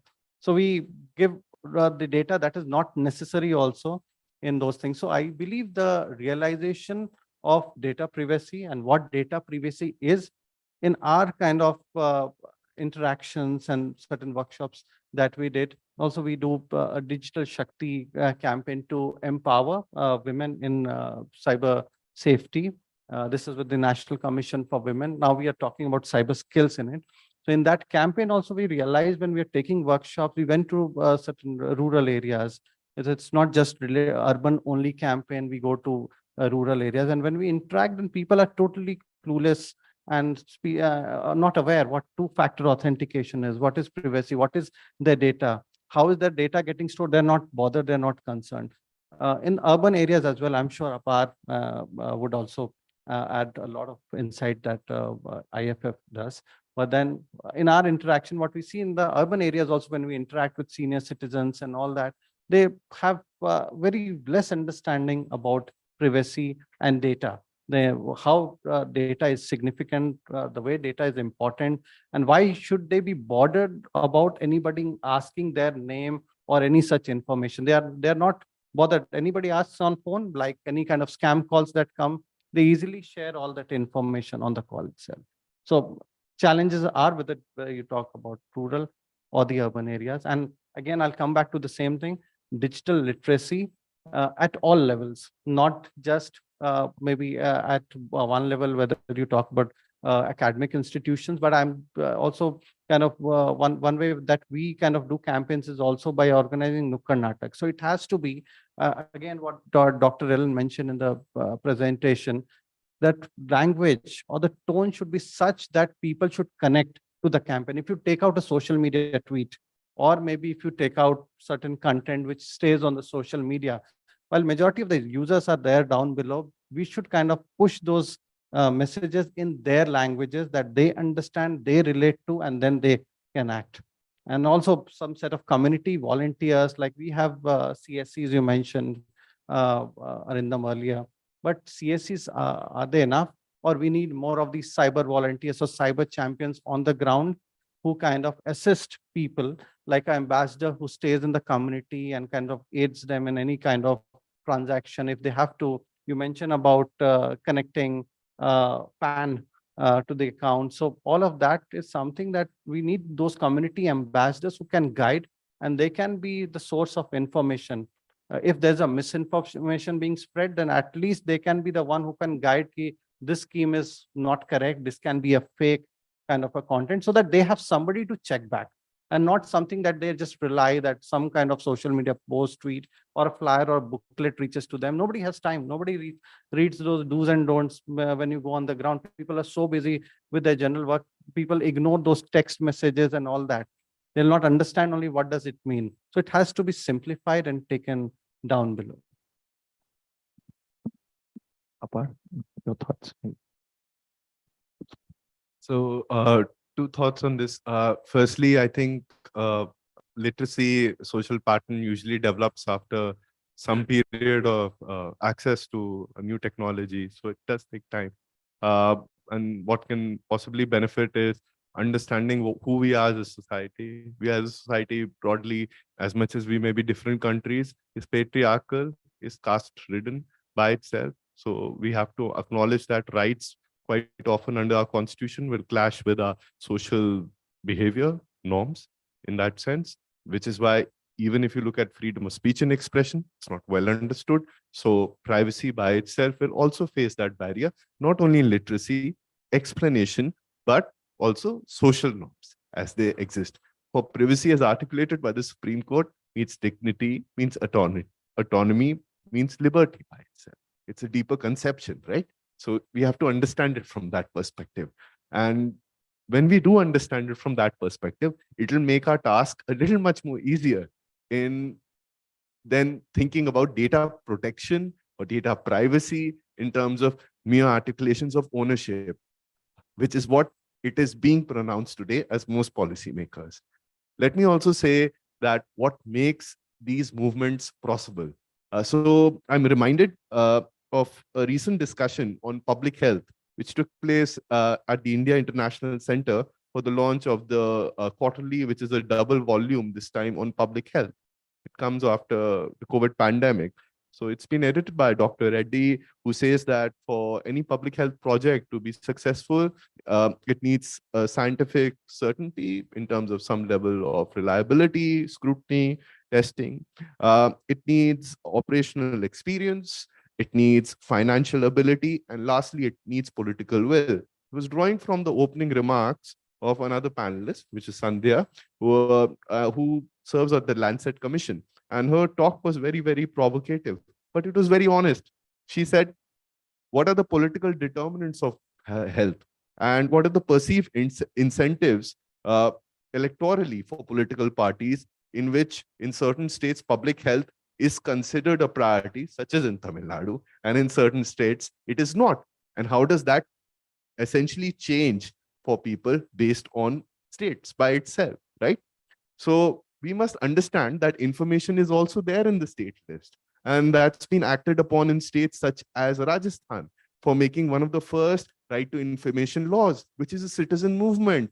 So we have to involve the people there, not essentially in terms of only translating literacy materials, but actually engage with the political process through movements. Finally, I'd like to say this is what she said about public health. She said that while health is a key concern from 2 to 3, it is not a driving factor for electoral choices.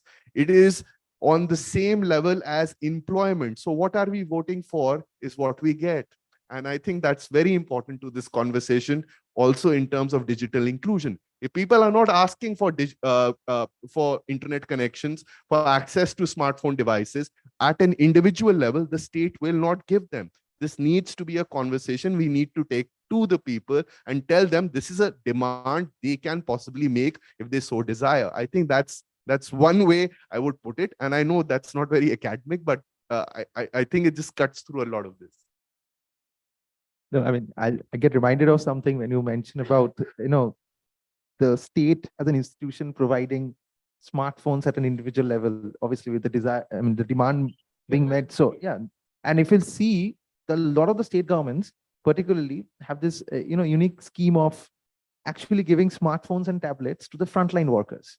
Because again, no one looks at them also as producers of, data in terms of its, I would not say the academic sense, but more of the normative sense, but more as mere data collectors. today you have to do this survey, you go around with the smartphone, collect it. So what kind of importance? Just one or two lines I want to add to it. Yeah. Actually, the state's incentive to collect data in terms of targeted delivery of services in India is fairly legitimate. We'll acknowledge that's a permissible form of surveillance. We need some legal safeguards, some governance structures in place. But what's really remarkable in India is that we have an express stated intention by the government of India in its National Economic Survey repeatedly to sell citizen data, thereby to drive a revenue function from citizen data by itself. So imagine the state is not only surveilling you, so it can provide you services for which you may pay your taxes or somebody else is paying their taxes, which is the conception of a welfare state. But the welfare state now also wants to sell that data in the private market, and it has sold it. It sold the Vahan database, etc. So it builds a revenue function, which is a very perverse incentive to conduct more surveillance. And for me, one of the strongest incentives for the state, quite often in public health also, for instance, in alcohol or in tobacco, which has kind of like complicated policy by itself, is when the state starts earning money from that activity by itself. It kind of makes it a little difficult. Sorry. No, absolutely. Captain, if you'd like to just comment on, again, around the privacy, security, and also just for you to expand on that thought. I mean, you have worked on, obviously, I would say, secure intelligence approaches, information warfare around some of the things, and also satellite communications. In the last 1 year, Indian digital infrastructure has been one of the most attacked systems, including the very infamous malware attack on the All India Institute of Medical Science, as Apar was also mentioning, around health data of so many, probably thousands and millions of patients. So how do you see this entire intersection? So taking it forward, I think privacy, coming back to the question, taking it a step further from that, privacy is, I think, important for everyone. Bit of ID when you come from. And while they may be different for different people, but when it comes to privacy, I think it goes without saying that it is a very important feature, a matter of time. In addition to what Bharat needed to cover, I think I would require that when we come to privacy, very important today to somebody, the data in their devices or the data which they hold may not be much valuable. But what is important from our policy perspective is that the mechanisms are in place to safeguard and protect that and prevent its misuse. And that needs to be made known to the individual also. And for that, digital literacy as part of what is it's a long-term process. It will happen, it will take time. But whether they are aware today of their privacy, what privacy means to them, it may mean different to different people. But as policy makers, as practitioners, as technology experts, as stakeholders, as researchers, as anyone who has a voice in this process, I think it is important for all of us to come together and agree that the mechanisms are put in place in true earnest, that data of every individual is protected, and if it is handled in any way, it is made known to the individual through formal mechanisms. Because finally, data protection as we go along is going to be a very important feature, and particularly when it comes to individual data protection. And when we talk of marginalized communities, a lot of the direct benefit transfer, etc., is going to happen through biometric devices, devices which depend on technology. There's a case study where there is an individual in one of the tribal areas of Jharkhand. He was not able to get his the view version which he's supposed to get from the state, and for a long time. And when he approached the authorities, it was found that his fingerprint was not getting registered on the device. So this was very unique because the fingerprint, because of the physical labor that one was doing, had got changed, and the device was not able to read it. And this person did not get the food supply, and eventually he died So there is this case. So what privacy is, it may mean different people, the stakes may be different, but I think the mechanisms need to be put in place, the frameworks need to be there, both regulatory and legal, that the data is protected to the best possible extent. Since I was also asked a question of security, I am not going into the specifics of it, but with every passing day, the investments which every agency is making, be it health, education, security agencies, etc. The vulnerability of security which is held in these systems is only going to increase. An example was cited by that of the attack which happened last year, but if you see the commercial perspective, the attack which happened on us a couple of years back, and it brought down the business was the largest shipping company in the world. It was brought down by an attack. So this is not restricted to any domain now. And it is multi-domain. It has developed a color and character of its own. The consequences of it sometimes are known only once the attack takes place. So the security mechanisms, I think, need due deliberation and very, very proactive action by those involved in protecting that. And every agency will eventually have to have its own in-house team of security and data protection with layers of protection meant to protect and safeguard its data.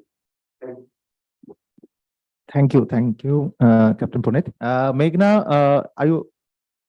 are we audible? Yeah, I'm here. Yes. Yes, I can hear you. Volume increased a bit. Yeah. Yeah. Hi, and welcome to the panel. And so we have been actually kind of discussing and hearing from everyone in terms of the larger, broader thematic aspects around digital infrastructure, accessibility, at the grassroots, especially its inclusion in regards to the underserved and the marginalized communities. Some of the points that Apar and others have mentioned about, data privacy, security, the need to also kind of, engage community institutions, ambassadors at the local level. So you have been working, extensively, and also I'd say researching extensively around, the spectrums, the digital infrastructure, satellite comms, and at large, digital economy at large. So maybe if you'd like to just share some of your, observations from the work that you have done so far in terms of the right directions in which things are going in the realm of the digital, and probably a couple of points in terms of, which you perceive to be critical and which needs more reflection and more oversight. Sure, thank you. And I apologize for being late, but actually I have a conflicting obligation which is currently ongoing, and I've stepped out from it.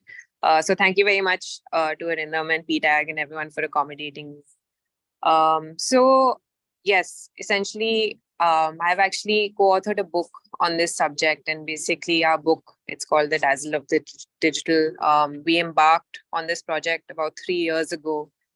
And essentially our thesis to explore the contradictions of digitalized development, or the centralization of digital technology within the development construct in India.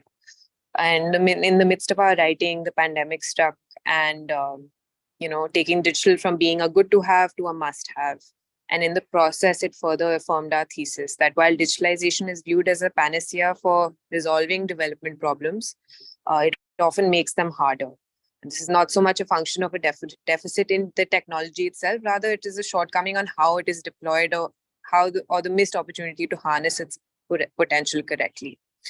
So one instance we observed is in the case of agricultural extension schemes. The most successful schemes typically historically saw a lot of handholding and guidance on the ground from government agencies, whereas those that were more centralized and followed a top-down approach tended to fail. One example is the train and visit program, but there are several others.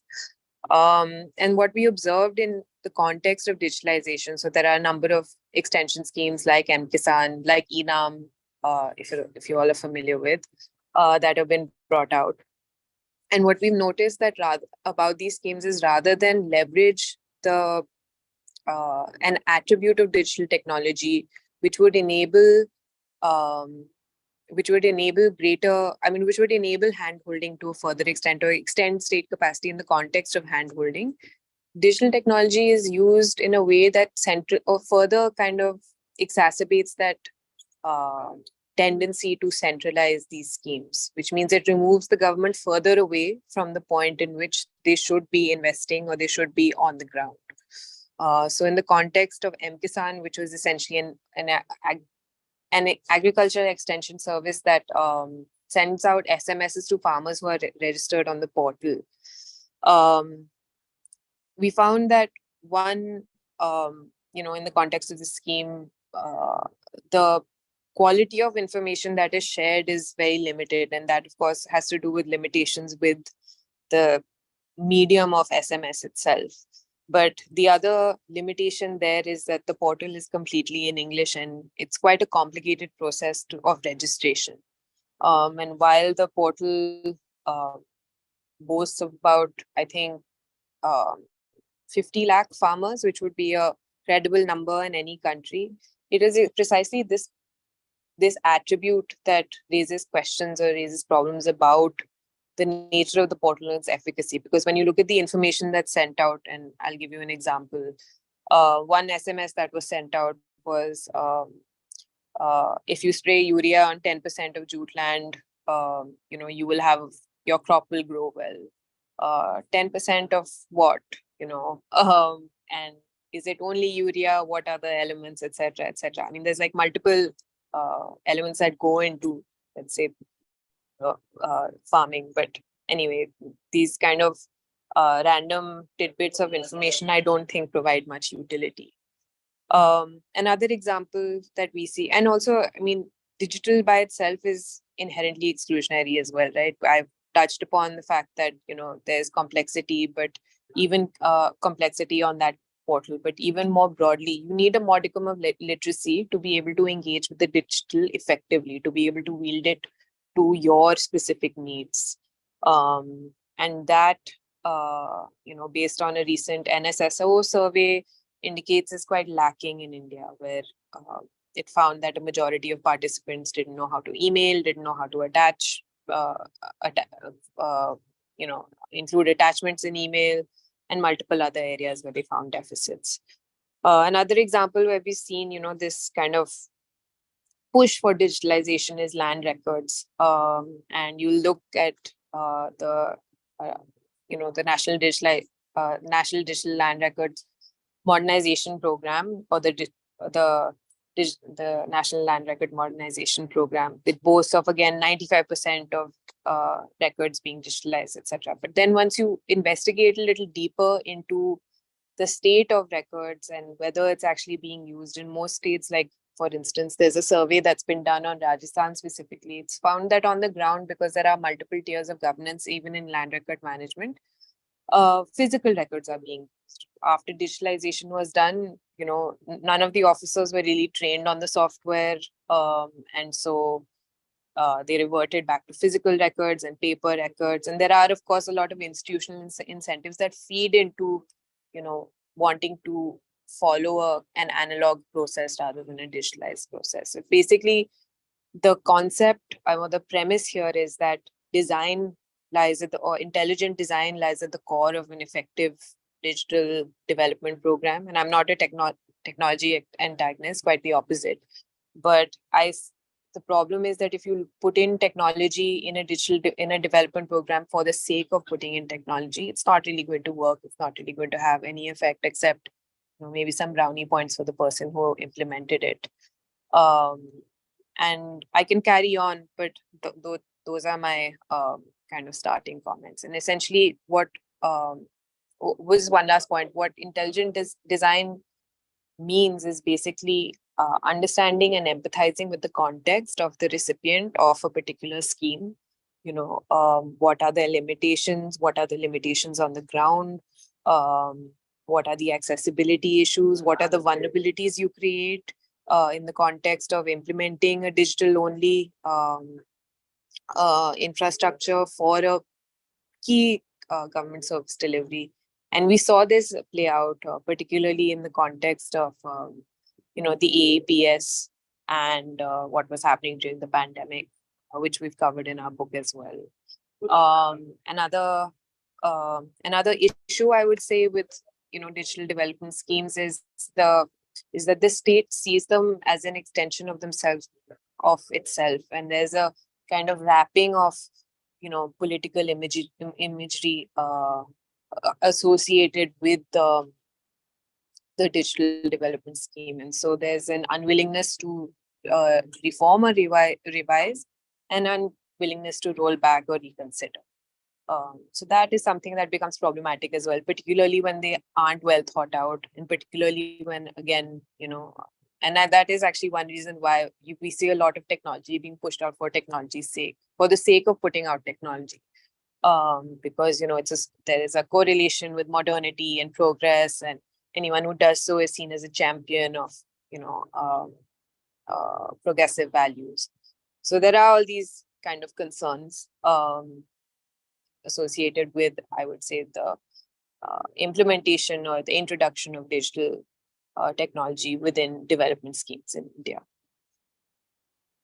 Thank you, Meghna. I think you kind of brought in a kind of a very different perspective of keeping the main primary stakeholder, which is also policymakers or governments, to kind of better understand the realm of the digital while designing such interventions and programs. Just very quickly, probably would like to bring in Captain Puneet here, drawing upon what Meghna kind of shared her insights and also on the larger thing.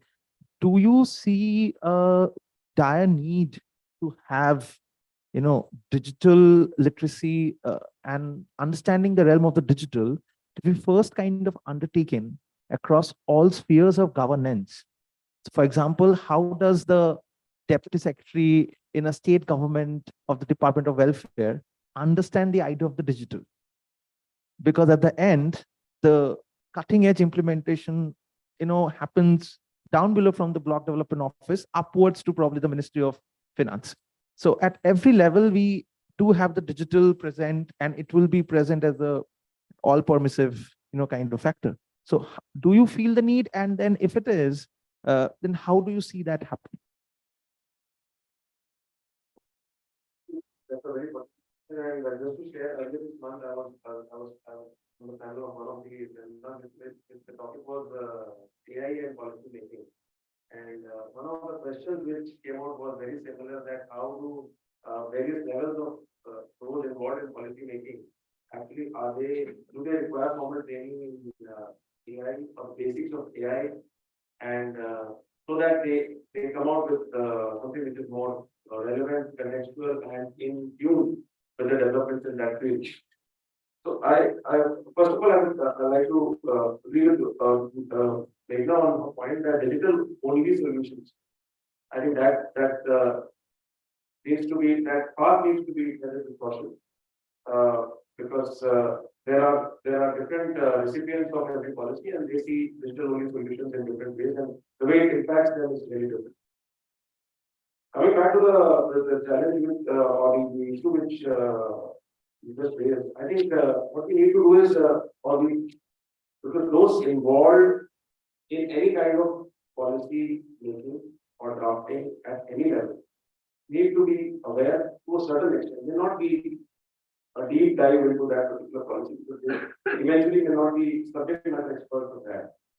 So that I would like to recommend that, which I had also recommended in the earlier panel, was that a phase-wise or graduated or a direct kind of approach is followed, where every level of person who's involved in policy making, policy drafting, is qualified with a certain basic level which he or she is required to know, so that what comes out of that person's professional desk meets a certain standard and comes from a place of knowledge and expertise which is required at that level. So it applies both to policies in the digital domain as well as emerging domains such as AI, etc.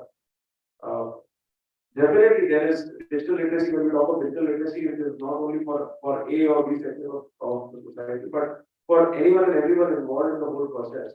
And it is going to be a very long-drawn, continuous process. The technology is going to change. The challenges to technology are going to change. Therefore, the need for everyone who's involved, not only those who are involved in drafting of the policies on the government side, but those who are involved in interpreting it, implementing it, etc., are also kept abreast through certain certifications or certified programs, etc., time to time. And this kind of skill acquisition, I think, would be very important. Thank you. Drawing apart very quickly, you had this, I would say, very insightful op-ed on the shutdown, not only in Manipur, but also all kinds of shutdowns and takedowns, as it's often called. And also drawing a bit from our own work with state governments, we often have also come across during high-level meetings and all that, let's kind of get the internet out of business because there might be some precarity in terms of law and order, tension, or something that is probably being apprehended might happen. Do you see that as a function of what probably Meghna and now also Captain acknowledged as a lack of understanding of the realm of digital at such spaces where such decisions are taken? Because it's not obviously taken at the central level. It's much more localized law and order, and it's mixed with IT and technology. So, if you just put it down to ignorance or a lack of state capacity in terms of expertise, the answer would be very simple. And I don't think so that explains the entire problem. I think that India is a post-colonial state. It's not a democratic country yet. We practice elections, but we have to reach to the realization of the governance frameworks, our institutions are there. For instance, if you look at the police services, we don't have a police reform which has been made. We don't have police accountability committees. Our spine becomes much more stiff the minute we pass a NACA. Why is that? The Policing in India report, which is released by CSDS Lokniti, shows that people in Gujarat are the ones who support mass surveillance the most, 2/3, but also 2/3 of them fear posting their social, political, and religious views online. That is the kind of society we are right now at an extreme. And in fact, the first internet shutdowns were actually done in Gujarat after Jammu and Kashmir. So you can look that up. Just in terms of institutional processes, if you're looking at the limited answer by itself, if you look at the Parliamentary Standing Committee report, which was authored in 2021, December 1st, it came out. The Parliamentary Standing Committee, non-partisan committee of Parliament, states that 7 recommendations. Number one, one of the recommendations, commission an economic study. This is in the interest of the state by itself in terms of what is the economic loss, because its stated objective is to grow a $1 trillion digital economy, right? And you're shutting down the internet, thereby destroying a lot of economic activity, a lot of productivity gains, etc., etc., etc. A lot of knockdown effects. The DOT resists it. The Ministry of Home Affairs resists it. Okay, action taken report, February this year. Department, again, the standing committee says, why have you not done this? Why can't you commission a report, right? Still don't do it. And if you go to the MIT's website right now, they have actually issued a corrigendum for estimating the size of the economy, the digital economy by itself, and they're impaneling consultants. Our National Economic Survey does not account for internet shutdowns, but talks about digitization. We are hoping our problems will go away because we shut our eyes, but there are contradictions in our policy, which are again and again revealing themselves, because again, I'll go back to the first aspect, which is that we are a post-colonial state on our path towards a democratic objective. It will take us time to reach there. We're asking for accountability again and again from state, central governments by improving the institutional cultures of our judicial branch, of our political executive, will happen over decades and over time. We have to be patient with it. We have to keep working on it, asking for it, relying on scientific reason, and questioning their logical inconsistency. So that's the path I see, and that's why I think research around this is very important. The points which are being made by Meghna in terms of uncovering, especially the point which I really liked was the political investure in certain policy programs, which kind of makes scrutiny around them a little much more tougher. I think that's really something which good researchers end up doing, and that kind of really helps improve it over a period of time. Now, in terms of internet shutdowns and the way they are happening right now, one should also notice that internet shutdowns are also following a marked distinction of violations of principle of equity. The internet shutdowns actually are representing shutdown of the internet for mobile internet-based access predominantly in India as per internet shutdown orders. And this is a trend which began in Gujarat through the Gaurav Suresh Bhai Vyas case, where even for Ganesh Chaturthi processions, etc., the state government was not banning fiber to home or leased line, but was banning mobile internet-based access. And if you go to the High Court of Manipur, when it is saying that we will give you provisional access, they say that leased line, which is usually about 80,000 to about 2 lakh rupees per month, or even goes higher for corporate establishments or public sector units or government offices, it will be allowed. There'll be some security mechanisms, social media block, VPN block, physical access entry, personal undertaking. They say fiber to home is also permitted, but they say mobile internet-based access is not permitted. Now you go back to the quantifiable data which is put out by the TRAI.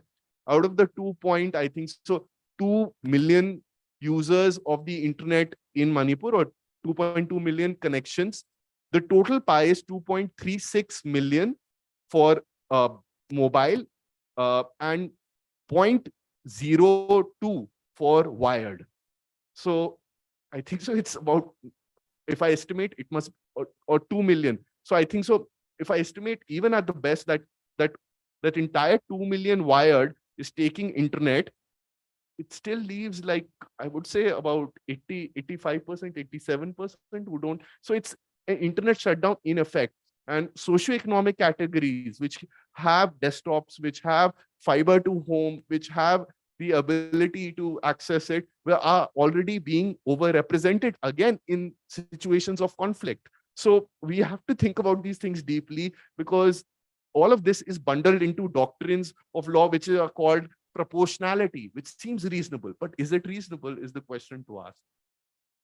Thank you. I think bringing in the enter factor of proportionality, which guides all legal jurisprudence, I think kind of also sums up that, what kind of trade-off are we looking at for any particular actions around digital inclusion? And on that question of trade-off, maybe Vinit, just like to have your closing remarks, at least for the panel, before probably we move to Meghna if she's around, or then to the Q&A, is you spoke about the complaints, you spoke about the grievances, related to cyber, misinformation or even frauds and crimes, as we have been seeing. And there are pockets across the country that have come up. And the more we see rising, I would say, unemployment or lack of doing something, so being on the digital then becomes the alternative. So do you see digital inclusion's pitfall or a trade-off being a growing exponential rise of such kind of incidents, and its relationship to probably growing socioeconomic inequalities? Well, yes. I mean, though, like I highlighted, the issues will continue to grow. But the way technology is, and the way emerging tech, generative AI, and a lot of things are coming in picture, technology would definitely kind of grow and at a galloping rate. The only thing is, when we talk about safety, security, privacy, I believe, and also inclusion, I feel it's a kind of a collective responsibility and a shared responsibility. And governments cannot do it alone.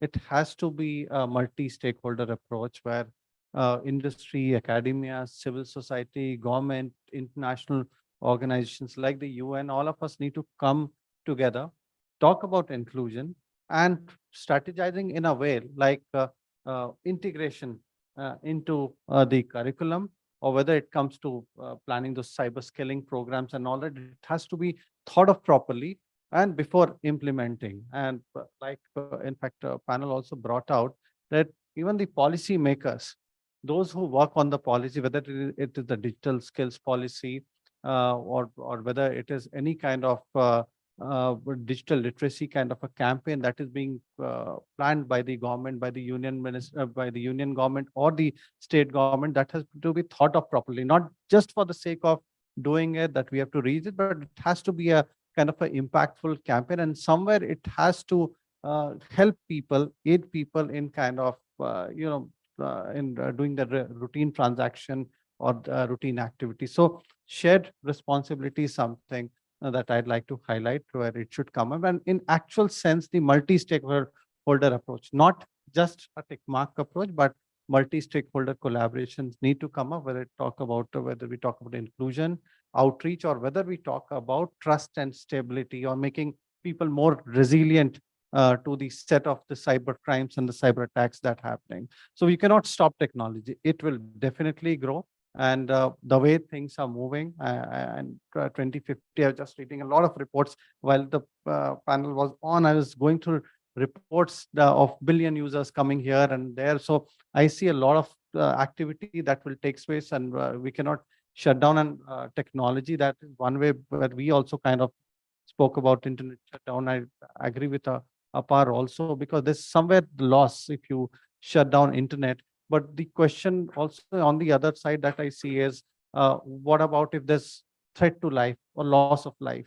So what would be the right decision, whether it is saving those people or shutting down the internet? So we need to have clear answers here before we take a call, and awareness, literacy at all level, starting with the grassroots to the policy makers, to say those who are involved in the policy. Everybody should be clear about the aspects, and one decision could actually change somebody's life, or it can go in the other direction also.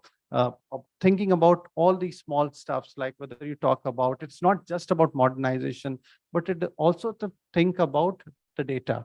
Where is the data residing? Where is the data going? Sometimes it is also like, again, I'll not name certain companies, but this data also goes to a foreign land.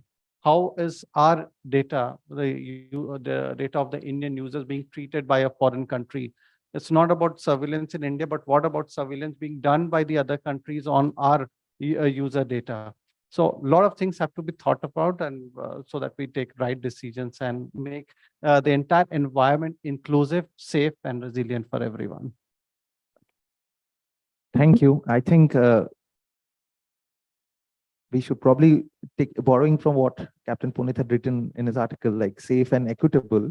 I'd just like to add, probably before we have the audience kind of get into the entire narrative, safe, equitable, and resilient digital equity, like taking a cue from all of you. So Meghna, if you're still there, then I think she's dropped off. So thank you, everyone. And I just open up for the audience. I think what would be said, a very enriching and a very engaging hour-long conversation. We have around 10 to 12 minutes before we have to break for lunch. So I would request questions from all of you here, and also if any questions from those who have joined us online. And please be brief, succinct, and if you'd like to have someone specifically address what you want to ask, you can mention that at the beginning. We can probably have 2 or 3 questions and then have the responses collated and collected. Maybe, ma'am, you. Yeah.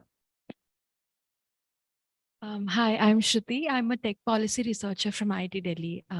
My question's to Apar. So my research is on understanding gender implications of digital data that's collected over mobile applications.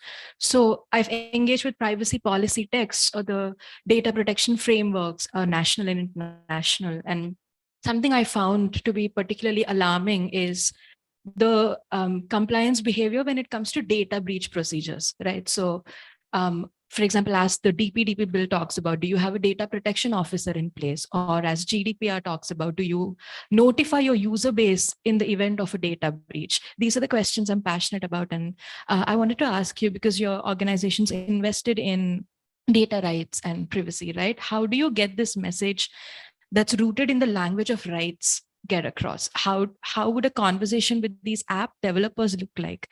What's the most efficient, pragmatic way of doing that? Would it take the form of incentivization or penalization?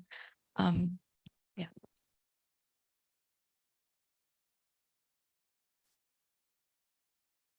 Yeah, sorry, we'll just collect the questions. I think you had your hand up. Yeah.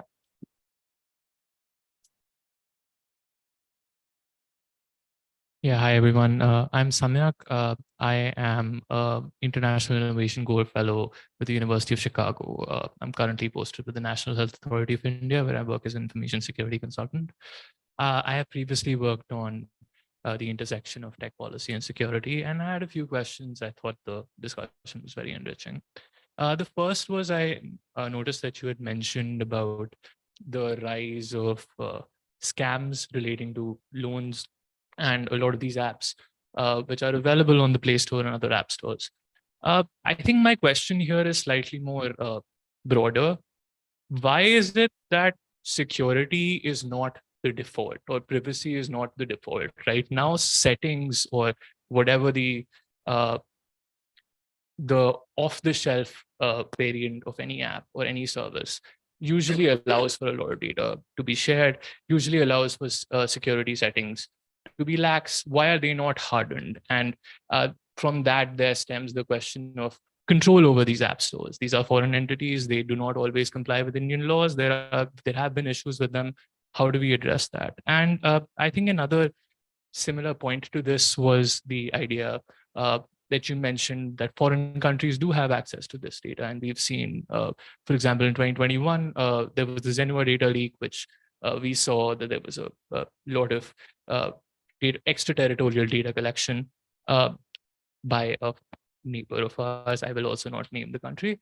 However, we also saw attitudinal profiling through AI. We also saw a lot of their influence operations being carried out using that data, whether it's in the online domain or in the offline domain for a co-option and coercion.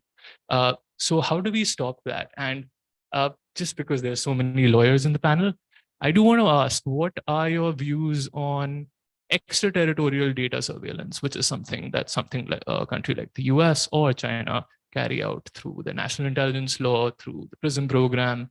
And since you mentioned that, warfare is changing because of this, we have seen, for instance, Chinese trying to identify and take action on CIA agents in Africa on the basis of wearable data, right? So what should India's policy be about extraterritorial data surveillance? Should we engage in it, or is it morally incorrect? Thank you. Yeah. Hi, I'm Ishani. I'm from IT for Change based out of Delhi, Bangalore, and across. So my question is specifically for Apar. Regarding sort of the role of the state within Indian DPIs, but more specifically those within the India stack, so like Aadhaar and plus, whatever. And so my question is, A, you did touch upon profitability. Meghna did speak about how a lot of these get very politicized. So my question is then, how do we make sure that the role of that the state is very much part of it and sort of maintains the publicness of the infrastructure and the services themselves, while also making sure that A, they can do it just in terms of revenue? Like, how do they make sure that they are getting enough money to make sure the service stays for us? And specifically, what role does legislation play? Because I've noticed that within public policy, a lot of the conversation has revolved around, okay, all of these initiatives, specifically again, health, ONDC, Aadhaar, the legislation element was severely lacking. And so everyone's pushing for that, which I agree is important, but it seems to be missing the element of legislation being only the first step, what the legislation must look like, and then specifically how we can build in accountability structures from the ground up rather than top down. And so my specific question there would be, what have you found to be the implications of most of these being registered as Section 8 companies? And then the government sort of being able to take a step back, saying that, you know what, we're just a gateway. And this is not like a digital initiative in that we're not encouraging digitization. So I'm just trying to understand what the role of the state within keeping all of these, again, using your word, contradictions in mind, how would that play out? Any more questions here? Thank you. Joyita, and then probably some ma'am at the back. Yeah, I think these are the two questions. Otherwise, we'll also not have time to respond properly. Yeah, Joyita.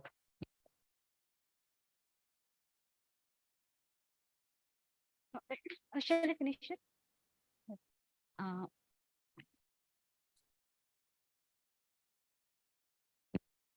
Switched on.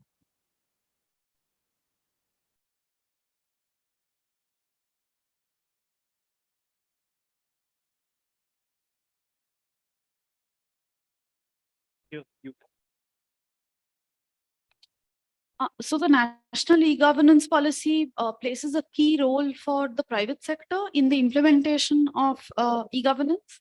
And I was wondering, in this entire conversation, there's been talk about inequality, surveillance, etc., but it hasn't been seen through the lens of privatization and the implications of that, except once there was that mention of selling of data, etc. So if some of these conversations could be contextualized within that framework, especially for domains such as education, where there is a requirement to keep the profit motive out of the sort of delivery vision, etc. So what it means, where this sort of movement to a digitized delivery framework in these cases. So that's one question. The other is, it came up about how people don't know the internet, but they know WhatsApp.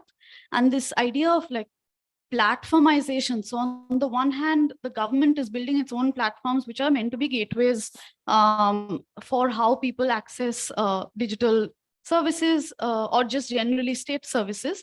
But what is the role of private sector platforms that have unofficially sort of taken these, have unofficially occupied these spaces as entry points to how state services can be accessed? Yeah, these are my two. Thank you. We'll take the last question, ma'am, at the back. Amrita from NCAR, former ICMR scientist. So I have so many questions, but let me restrict to 2-3 questions. So digitalization is directly proportional to data. Each and every one of us know it. So I'm just wondering, there are nearly 3.5 million applications in the Google Play Store. How about an artificial intelligence that runs a security check through all the apps, so that each and every end user is very safe to use the data or use the application, so the data breach can be reduced or the number of cyber crimes can be reduced. So that one thing, this question is to the person from the Ministry of Defense. So the one more question is like, there was a data breach from the COVID. So later it's been declared that there is no such breach, but they're looking into. So I'm wondering, is there any department apart from certain that's like situated across each and every state, which deeply looks into this data protection? And one more question. So data is like moving from one point to the other. So whatever you take, whether it's resource or opportunity, so data flows from one point to the other. So how are we going to deal with the flow of data, especially in terms of health research, and then the program implementation, government programs, and then the other sensitive data? So how are we going to deal with the flow of data? Is there any filter that need to be done by the cybersecurity certain team or the government of India or the policymakers or the private thing? So any artificial intelligence into that, so the data flow can be restricted or can be filtered to have a better reach to the people. Thank you. So I think there's a commonality in terms of the question. So maybe we have both of you. So just Upper can come in and then Puneet can. So just in terms of Shruti, your question directed towards me in terms of data breach procedures. Right now, it only applies in very limited category under the IT Act, Section 43, and reasonable security practices in terms of the data breach itself leading to some degree of a claim, legal claim by itself, which can be filed, but it's not practically done because the process is completely broken. There's no notification per se, which is provided. And since your question is directed towards what can incentivize app developers, I believe over a period of time, if there is sufficient market competition and there is user knowledge, which is built on reliable frameworks or certification, which do not become corrupt, then to a certain degree, that will be very essential consumer expectation by itself. That is something I think you can inquire more with Meghna. She works much more towards the market side. Just in terms of Samarth's question on extraterritoriality on joining global surveillance frameworks like the 5 eyes or the 7 eyes? That's your question, right?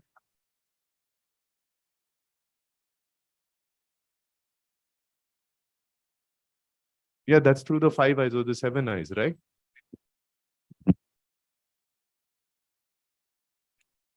Yeah. Yes. Yes. So that's for you to think about and you to voice. I think we by ourselves, if we require that from Indian enterprises, will be adopting a very short-sighted point of view. I can reason more of this, but I think you already have a view on this. So because you're posing it more in terms of China, etc., nationalism, thing going. But think about our own companies and the way they operate, especially in terms of what is the IT sector, which is Infosys, Wipro, etc. So think about it a little. Just in terms of Ishani, what's the political danger of making it political? I would say we are not making it political enough. I think it's right now personality-based politics linked to the prime minister and specific cabinet ministers, rather than a political demand, which is felt by people. And that's the problem here, just in terms of multiple rights across the spectrum by itself. By government programs are shielded behind personality politics rather than actually political assurances and delivery by itself. And just in terms of absence of legislative framework, still these platforms being called public platforms by itself, or being set up purely by notification, being given large amounts of financial outlay, which is destroying all forms of governance which have been built in this country. The Section 8 companies being given monopolies. My colleagues have written enough about it. However, I'd like to mention, since we are in a gathering of researchers, and I like to break certain omertas, is that the funding which is going towards studying, documenting, and writing on these issues is clearly restricted. In fact, the funding is being driven towards much more documentation, how quantifiably they are scaling up, they are performing well, and it's all being seen like, rather than a governance issue, it's being seen rather than implementation issue. What we can tinker in the tech itself, rather than looking at what Meghna was saying, empathizing with the recipient of the design. Now, finally, just in terms of Joy Jita's comment, it's completely right. If you look at the Aadhaar or the NRC, and you look at the role of consultancies such as KPMG, I wouldn't say even private vendors, it's the private consultants, the big four, which play a very big role. You look at how UP is executing a lot of its digital projects.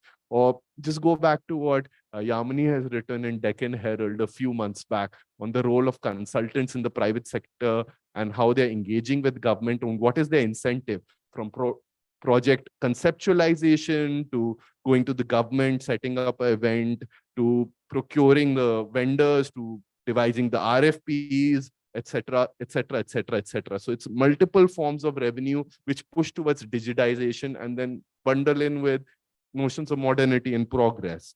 And finally, Amrita, on the COVID data breach by itself, they've registered one FIR, which was the answer in Parliament. But much more broadly, I think for data breaches, it's not only a technical audit through an AI which will be responsible.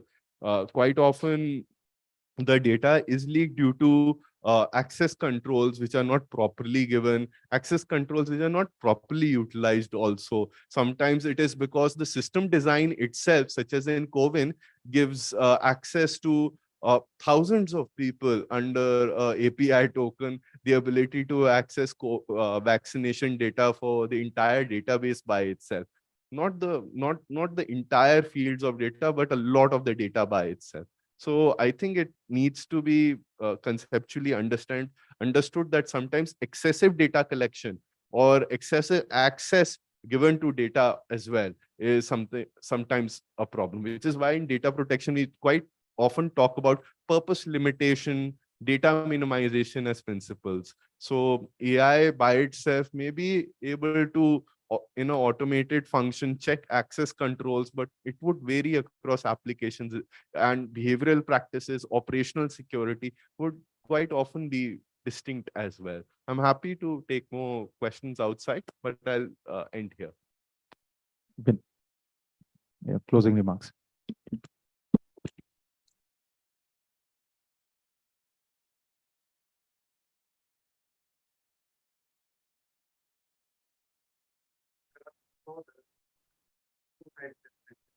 but the way things happen, internet is global in nature.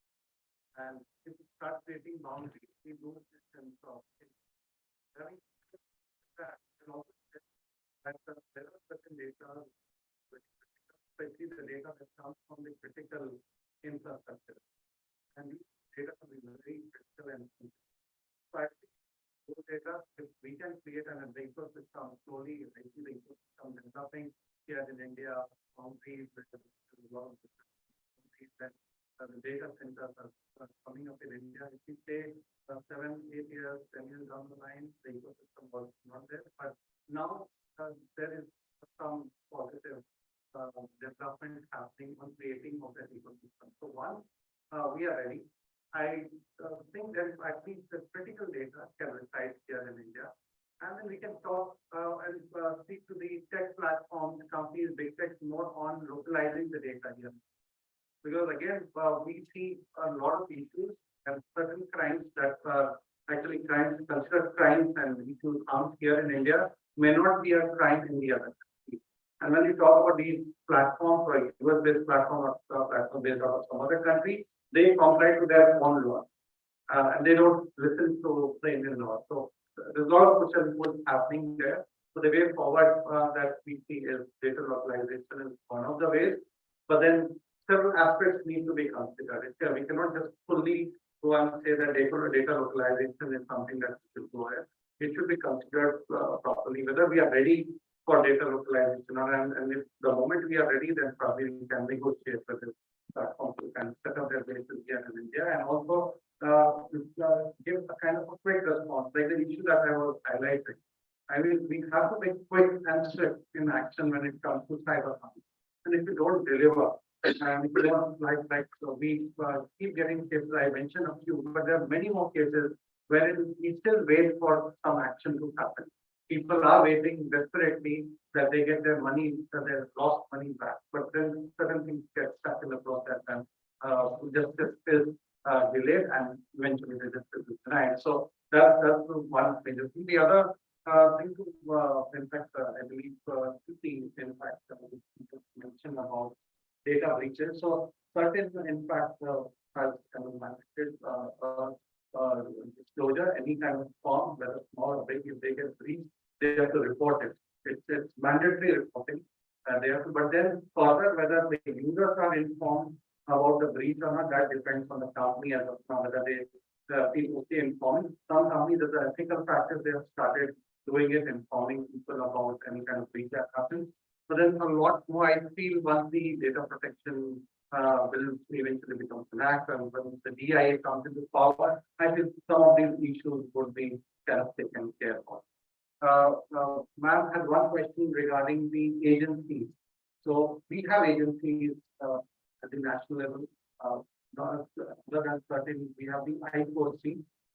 It is again run by the Ministry of Home Affairs, mostly dealing with all kind of security, cyber security, cyber crime related incidents are being taken care by the I4C. It's a young agency, and again, it will take time for the agency to kind of spread its links and then kind of do all the work that it's already part of their charter. We also have the Office of the National Cyber Coordinator. Under that, a lot of coordination happens from the state, civil military coordination happens, coordination at the national level. But a clear role needs to be called out.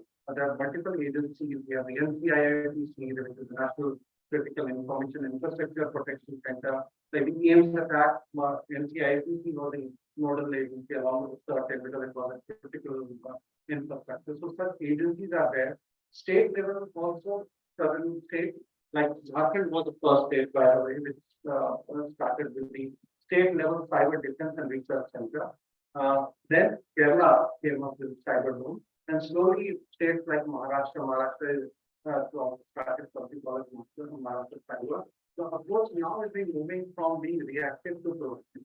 The switch now we see happening, but there are other states also which are behind. Again, I'm not naming states, we are much behind, which are still dealing with how we address, how to take up calls. States reach out to us that when somebody calls their in fact emergency helpline and case related to cyber abuse or cyber harm, they don't know how to react. They don't have standard operating procedures in place, like in such times what to do. There's no standard document that states can follow. And I'm sure IPOC is working, NCRB and others are working on this, but at the moment, the limited agencies and even cybercrime investigating capabilities are also limited, mostly centered around the capital city, which has to go down below because the numbers are just emerging and it is just growing. If you see the NCRB statistics, the statistic is just tip of the iceberg. Actual cases are much more. Reply that we run, and we, by the way, don't advertise that reply number anywhere, but just by the word of mouth, people get to know. On an average, we see around 20 to 30 cases daily, and we are for limited support team. We just are two, three people team with one counselor and kind of handling that kind of cases. Sometimes we say that we don't have adequate manpower, so we don't expect quick response. So we are flooded with cases. So imagine the way things are moving, the cases are increasing. Not everything gets registered into a FIR. A lot of things are left in between. There are issues, challenges because the law enforcement does not have capability at some places. So together, in fact, again, it needs to, like I said, the ecosystem needs to be created. We are almost there, but it will still take some time for the entire system to mature and help those to kind of Thank you, Vinit.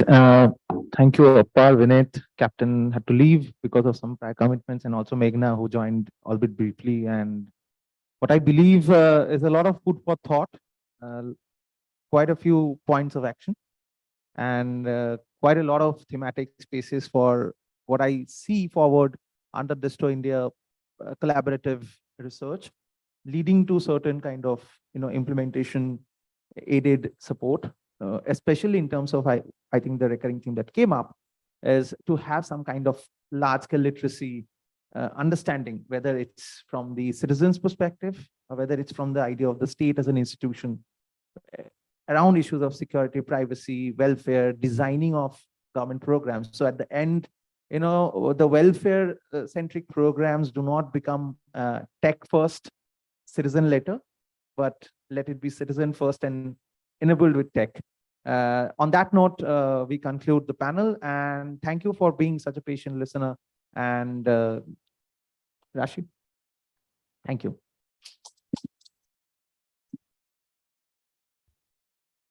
Thank you, dear panelists, and Arindam for moderating this panel.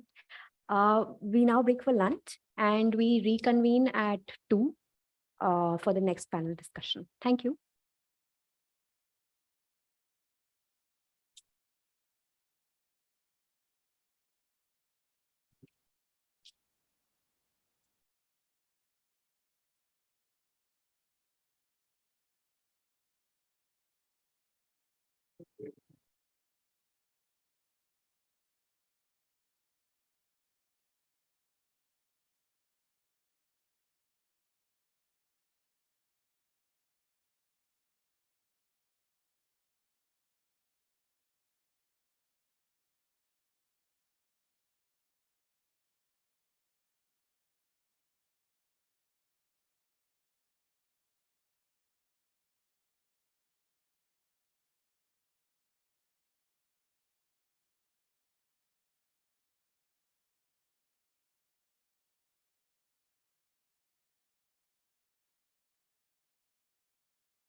digital financial inclusion and innovation while addressing financial access and entrepreneurship disparities.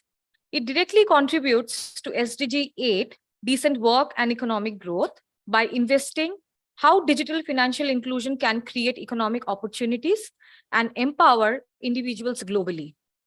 Linked to SDG 9, industry, innovation, and infrastructure, the panel will focus on leveraging digital innovations to revolutionize financial services and bridge gaps in financial inclusion.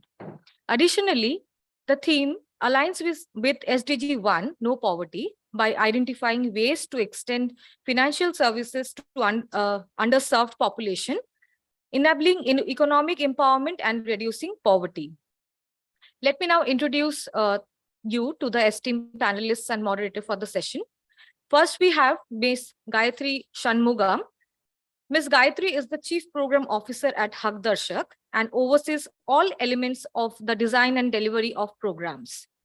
She has 20 years of experience across large corporates and MNCs, including 6 years of running her own enterprise. At Haqdarshak, Ms. Shangumam leads quality control audits via M&E and is driving the training and development vertical. The organization ensures citizens at the last mile get access to government and private welfare schemes and services. Next, we have Mr. Rohit Kumar, founding partner, the Quantum Hub, and co-founder, Young Leaders for Active Citizenship. Mr. Rohit co-founded the Quantum Hub in 2017 and its sister concern, Young Leaders for Active Citizenship, in 2016 to strengthen the governance ecosystem in India through public policy research, advocacy, and citizen engagement. Mr. Rohit's work in policy cuts across sector, including regulation of new business models, emerging issues in tech policy, digital public infrastructure, and payments. An alumnus of Harvard Kennedy School of Government and IIT Bombay, he previously served as the head of policy and research at the office of Mr. Baijant Panda, Member of Parliament in the Lok Sabha. Finally, we have Mr. Shobhit Mathur. Mr. Mathur is the Director Partnerships at Dhwani Rural Information System. Dhwani RIS is a social sector focused IT consulting and software services firm working with Indian non-profit ecosystem, including funders, NGOs, academia, and research organization. Mr. Shobhit is an alumnus of Institute of Rural Management, Anand, and at Dhwani, he helps the grassroots organizations, government initiatives in planning and execution of digitization of strategies for their programs on ground with urban and rural communities.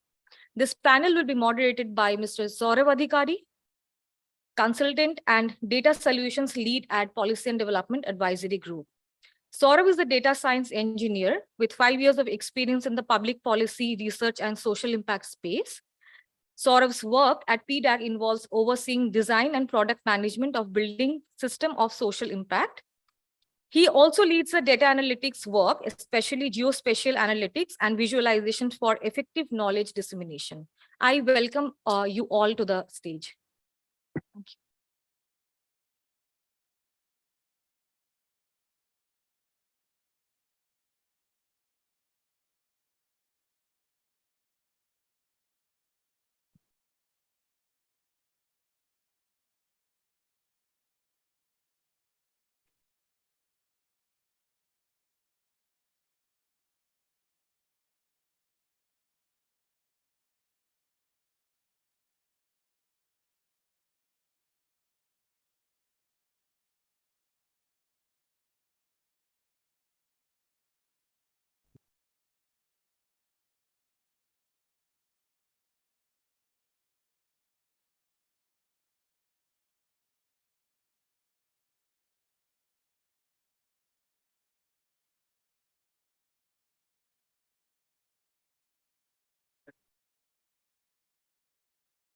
Check. Yeah. Okay.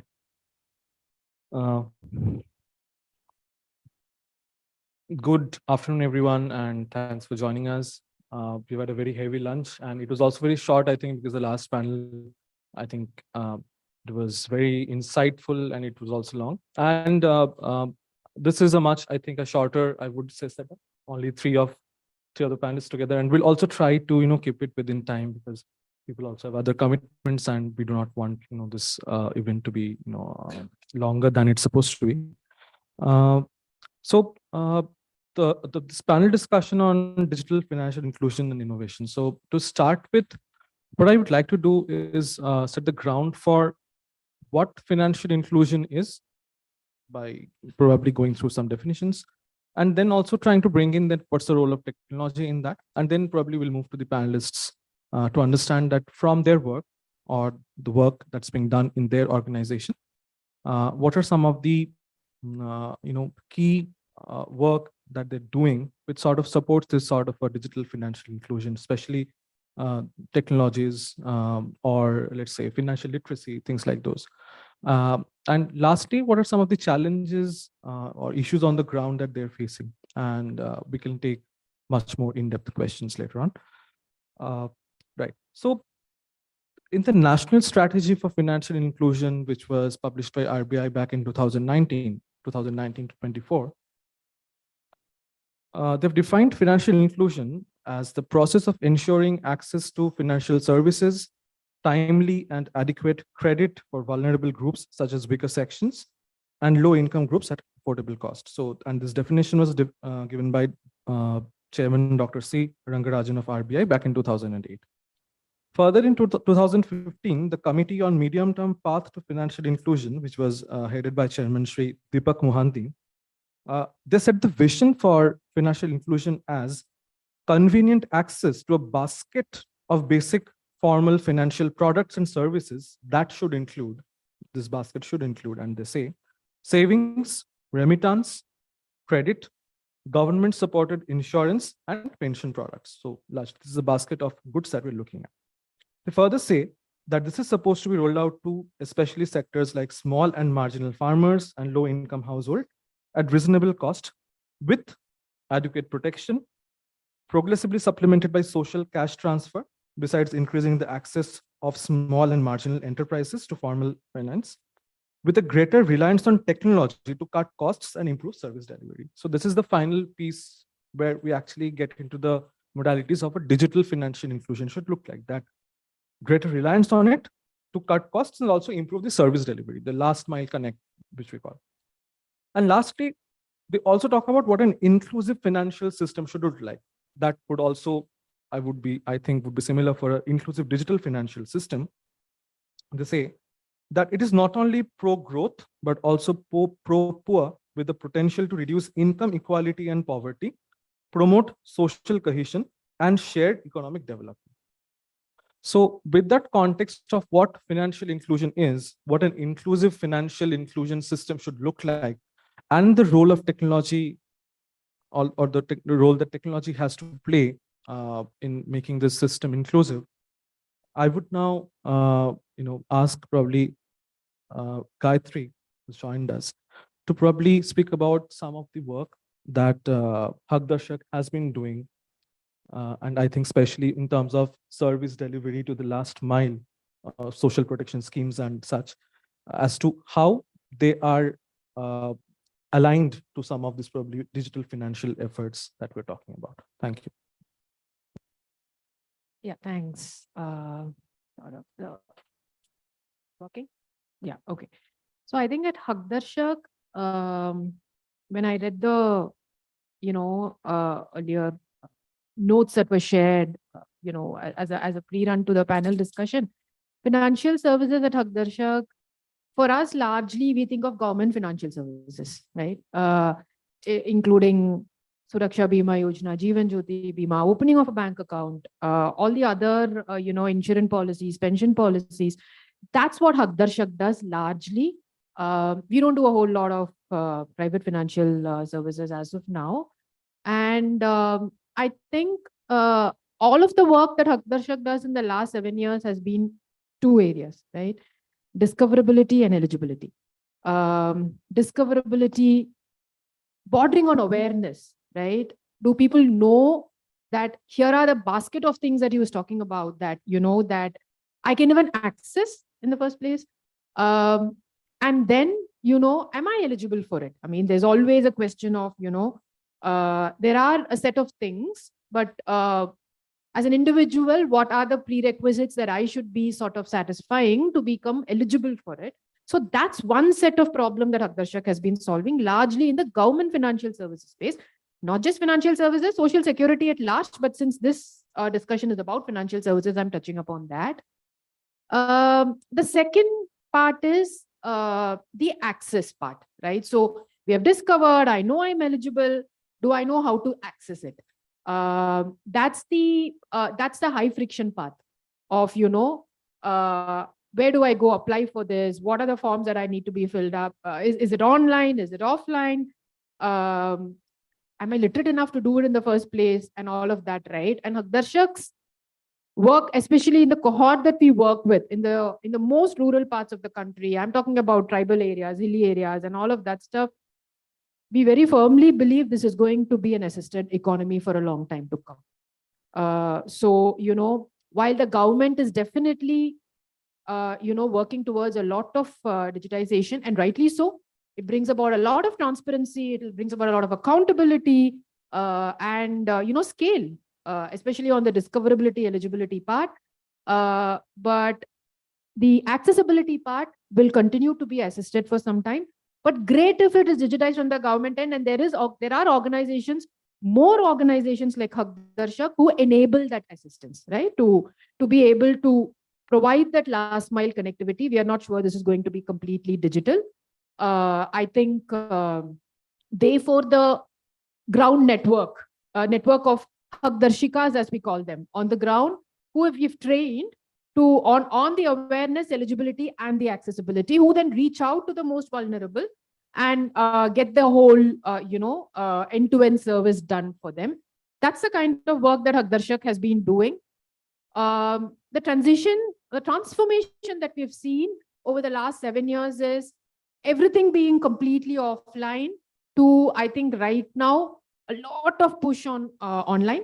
We'll talk about that, in some of the subsequent, discussions, but definitely opening up something like an Umang, today you can sit at your home and apply for PAN card. You don't need to walk across to any bank. And, so a lot of, imagine being able to get a caste certificate or an income certificate, which leads to a lot of financial inclusion after that, right?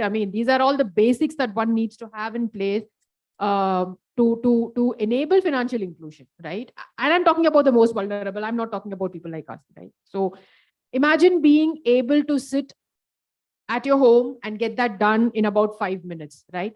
That's transformation. Government is definitely going there, but I think some more room to cover. And even if all this happens, it will continue to be assisted. I think that's where Akdarshak is at this point. Thanks, Gayatri. We'll return to you probably once after all the panelists have spoken. Moving on to Rohit, the same thing. I won't like to add anything more, but both as part of TQH and also the sister foundation, Wildlife, what are some of the work that we've been doing, maybe based on research or policy, that probably is trying to understand also a few of the challenges and problems with financial inclusion, if you could just talk about. Great. Thank you so much. I would first like to sort of just very quickly say that I agree with Gayatri's point that it is going to remain assisted for a while. Just to give you a little bit of context in terms of the kind of work we do. So at TQH, we are a public policy research and advocacy firm. So we focus a lot on, working with people to gather evidence and then take it into policy. So, and we've sort of had our brush with payments and digital for a long while. So one of our first projects, in fact, in TQH was the adoption of digital payments. We've been working on digital public infrastructure and all of that for a while. Most recently, currently, actually, we are undertaking a study on the regulatory strategy on financial inclusion. So what are the regulatory levers that you use to try to increase financial inclusion faster? And so actually, over the past week, in fact, I've been having a lot of stakeholder discussions. We've met a lot of people to figure out, what is India doing right and what is India doing wrong. And some of the things that stand out, and they've also built on, what Gayatri was saying. Firstly, India has made tremendous strides in increasing access. The World Bank Findex numbers show that the number of bank account access has increased from about 35% to, I think, 70+% over the between 2011 and 2021. So largely because of the huge drive that we had due to the Jan Dhan Yojana.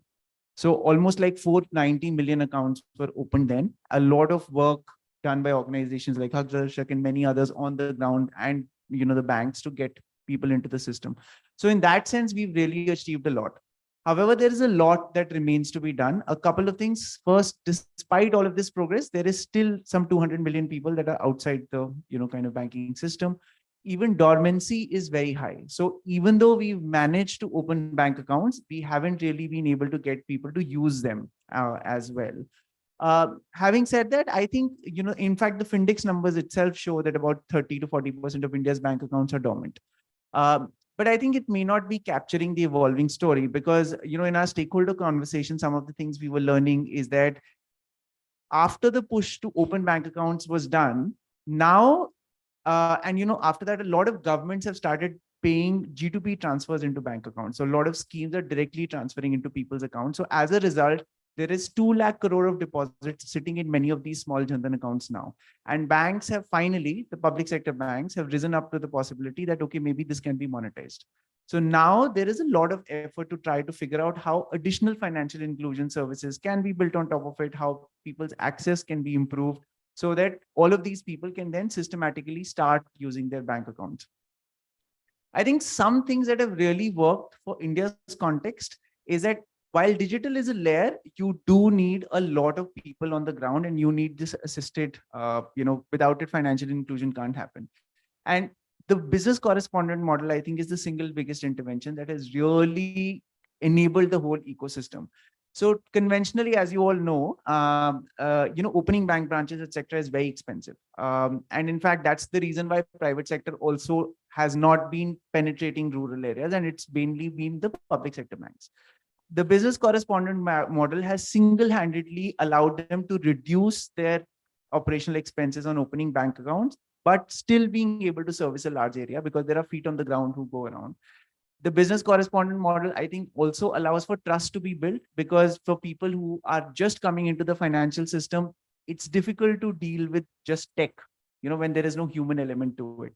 So I think all of that has really, really helped. And I think we are at a tipping point where we are going to see more and more being done in terms of, people start to use these accounts as we go ahead in the next decade or so. A lot of groundwork has been laid. And now with additional tech interventions that the government is doing, be it through digital public infrastructure, UPI, account aggregators, I think it's likely to become better. Having said that, I think one thing that, that we've been asking or asked to also look at is that, is the regulator doing enough? So one of the criticisms of the Indian banking system is that there's not enough competition. Our economy is run largely through a couple of large banks. And because the RBI is careful about who else to allow to engage in payments and banking services, that has been relatively concentrated. And because of that concentration, there is less competition. And because there is less competition, perhaps we are not innovating enough as we could probably have. So that's a question that we might need to think about. But let me stop there and, we can answer some questions later. Thanks, Rohit. Thanks for those remarks. And I think some of the things that you spoke about, again, also were mentioned in the report that I started quoting, right? In terms of what are some of the challenges, what are some of the learnings from what has been happening globally. There are a few questions which will probably come back to you in the second round. Okay. Again, now Shobhit is here with us, and I think Shobhit will be probably giving us a very different perspective because while Gayatri's and the organization she represents, they work mostly on access, on issues of access and getting actually people online. And Rohit is speaking about the policy work that he does. At Dhwani RIS, it's much about building some of the core tech, right? That would support some sort of financial inclusion movement. So Shobhit, if you can just enlighten us a bit on some of the products and their capabilities and technologies. Thank you. So just to share the bigger picture, so Dhwani works with the non-profit, with the local community, where overall we are trying to digitize access to certain services and digitize the operations of certain programs implemented by the government or implemented by the NGO who comes grant. And we are involved in the entire design, development, and the rollout phase of those technology solutions for the market. So whatever is speaking would be from that lens. So it will not be a researcher's study or not implementer's lens, but from a third person lens where we are seeing the organizations designing, rolling out, and we have also pointed out fingers in designing some tech solutions which do not work out, some solutions which do work out. So as an organization, when we build these solutions, how we look at it is that we have been working with the organizations like the Tata Trust or say Google India on some of their flagship programs. There was a program Internet Hub, right? And it was about providing digital literacy to rural women on a pan-India basis. Right? Similarly, there are programs which are being funded by the Reserve Bank of India for financial inclusion. There is a money wise initiative, which is being implemented by the implementation partners like the foundation, and there are others who have been implemented by RBI. They are trying to first create like money-wise program is trying to create a financial literacy among the community, right? So when we are looking at all these programs and digitizing them, we are looking at this from two lenses. What is it? It's a digitization problem statement. So how do we digitize some of the program delivery, awareness activities? Second, it's a financial issue. So at the base, it's a financial inclusion problem statement. On top of it, there is a digital inclusion problem statement. And the program design, if it has to be done right, has to cater to both of these requirements, right? And like both of them already said, it is an assisted model which is working out better as compared to a direct beneficiary model. Right? Now, this is the background with which we operate, and when we have seen, it is not that the communities whom we are trying to reach, 100% of them have elected, yes, definitely they do have, but yes, whatever they can access is certainly a good enough channel to reach out.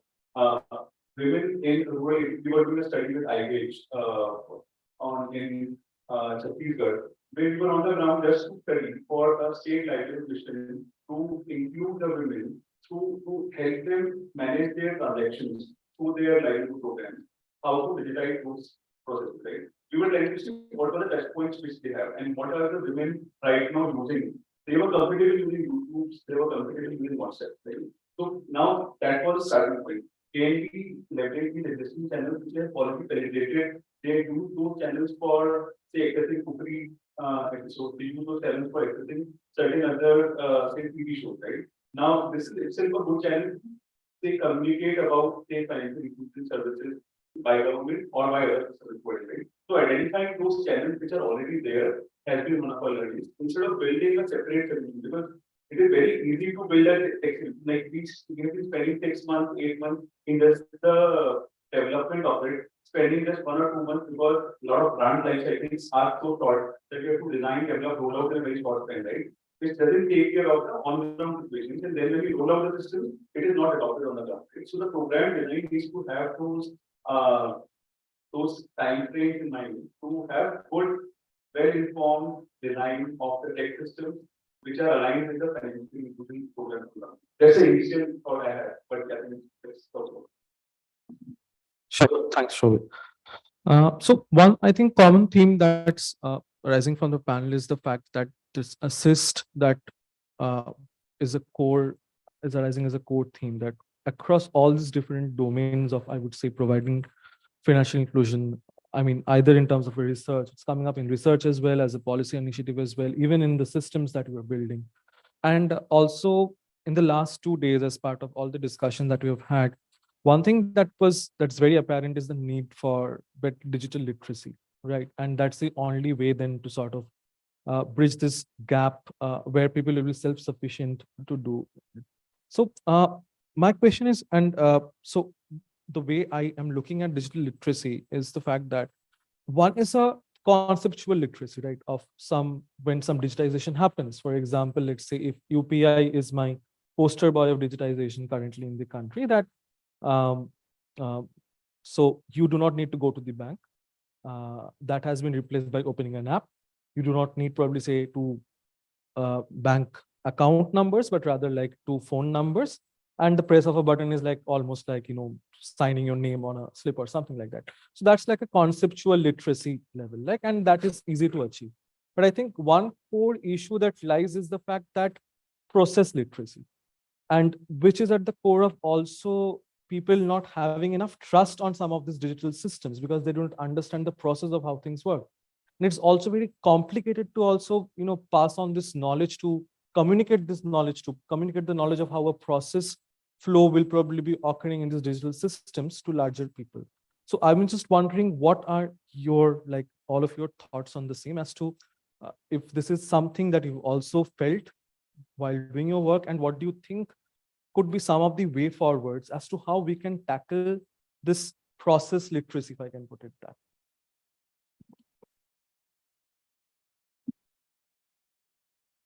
I think for Hagdarshak, financial literacy is a fairly new phenomenon. We were so focused on social protection programs. Financial literacy came our way about 2 years ago, where we started doing large-scale financial literacy programs. But before that, right, if you, with Aadhaar being the base of all social protection programs also, right, sometimes what we're trying to do also becomes a problem that we're trying to solve, right? I mean, today, if I go out to the ground in the most remote parts of the country, one thing the government has done well is don't share OTP, right? If you don't share OTP, how will I get your social protection done, right?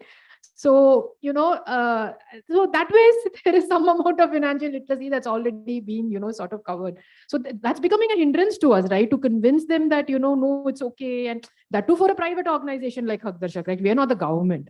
So forget about trying to doing this on the telephone. Won't happen, right? We've tried that for the gig economy, trying to do social protection and inclusion over the telephone. We said, reduce cost, set up a call center and, dial them up and ask them for OTP. They said, sorry, not sharing, right?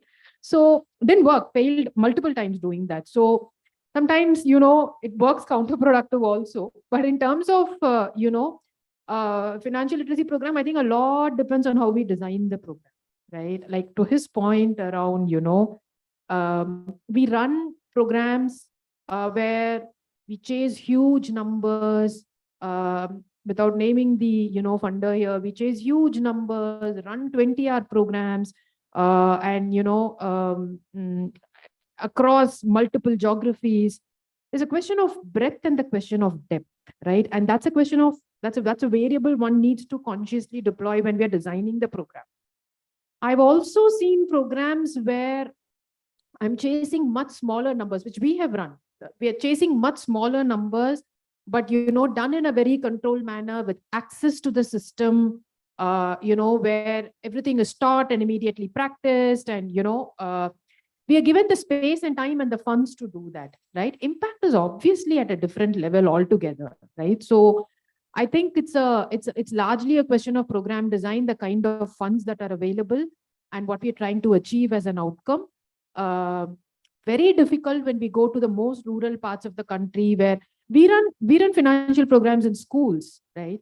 And one of the questions that they keep asking is, can't you get them to practice in the school itself? Like where, right? There's no lab, there are no computers, nothing. The students obviously don't have smartphones with them. So, the whole output is met. The whole outcome could be better if the programs were designed better. That's been our experience of running DFL programs for the last 2 years now. Thanks. Yeah. Rohit, any thoughts?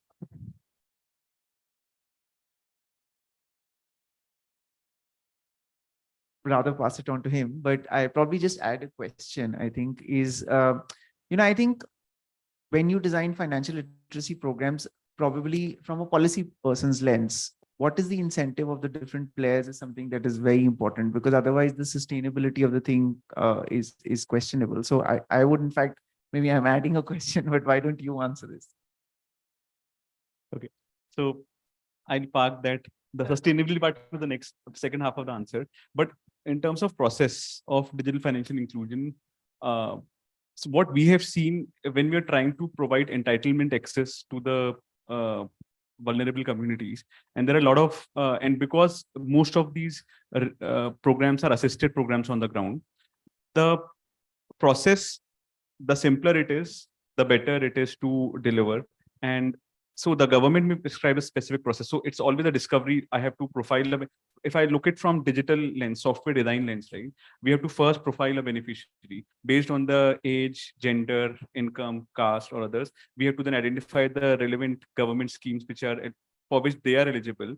And once we have identified them, we have to then manage a case for them on the application, right? Whether this person has been provided, whether they need certain, say, Aadhaar card or caste certificate to avail certain schemes. And once those documents have been provided, then have they been provided the access to the scheme by using those documents, right? So that's the entire life cycle we are looking. And now in this, if we try to digitize the process, if everything is put on a app, right, then it is difficult to be managed on ground.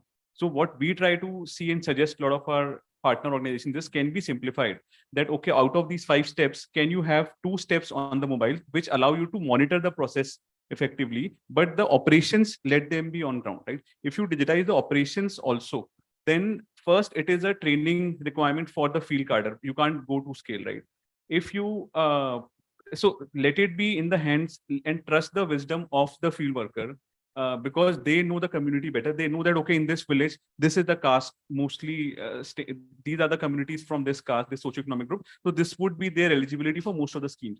So that person on ground after initial induction would largely know what government benefits or what financial inclusion services can be provided to them, right? And it need not be digitized every time on the app. Because if we do it, then it has to be updated. Software has to undergo its own design life cycle, right? So let's try to keep these 2 parts separate, the digitization, the simpler it is, and let focus more on the people on the ground and trust their wisdom. And let this be just to allow, okay, how many people I have identified, how many people I have followed up with, how many people have been provided those benefits. As long as those numbers flow from the app to a dashboard, right, then it can still help in the program implementation or scaling above it.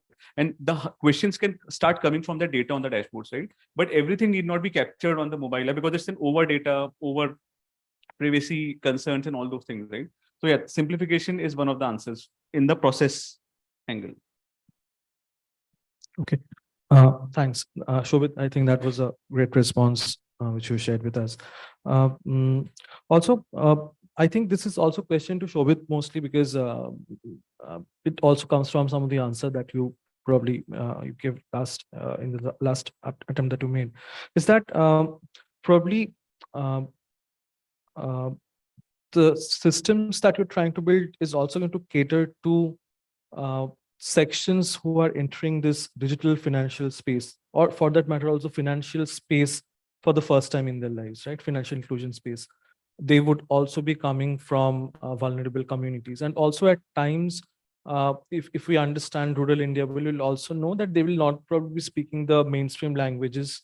They'll also have very localized needs. So while it's designing this literacy programs, how do you sort of make it much more local? How do you sort of contextualize it so that it becomes even more sort of rooted into their local culture? So what is the process that you probably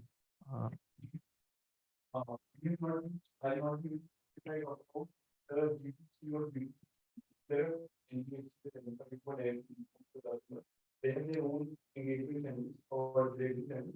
What we have been able to are the government services and the associate model is leading to this audience. Now, we've already is the first generation of lot of communities which is coming into a financial inclusion space.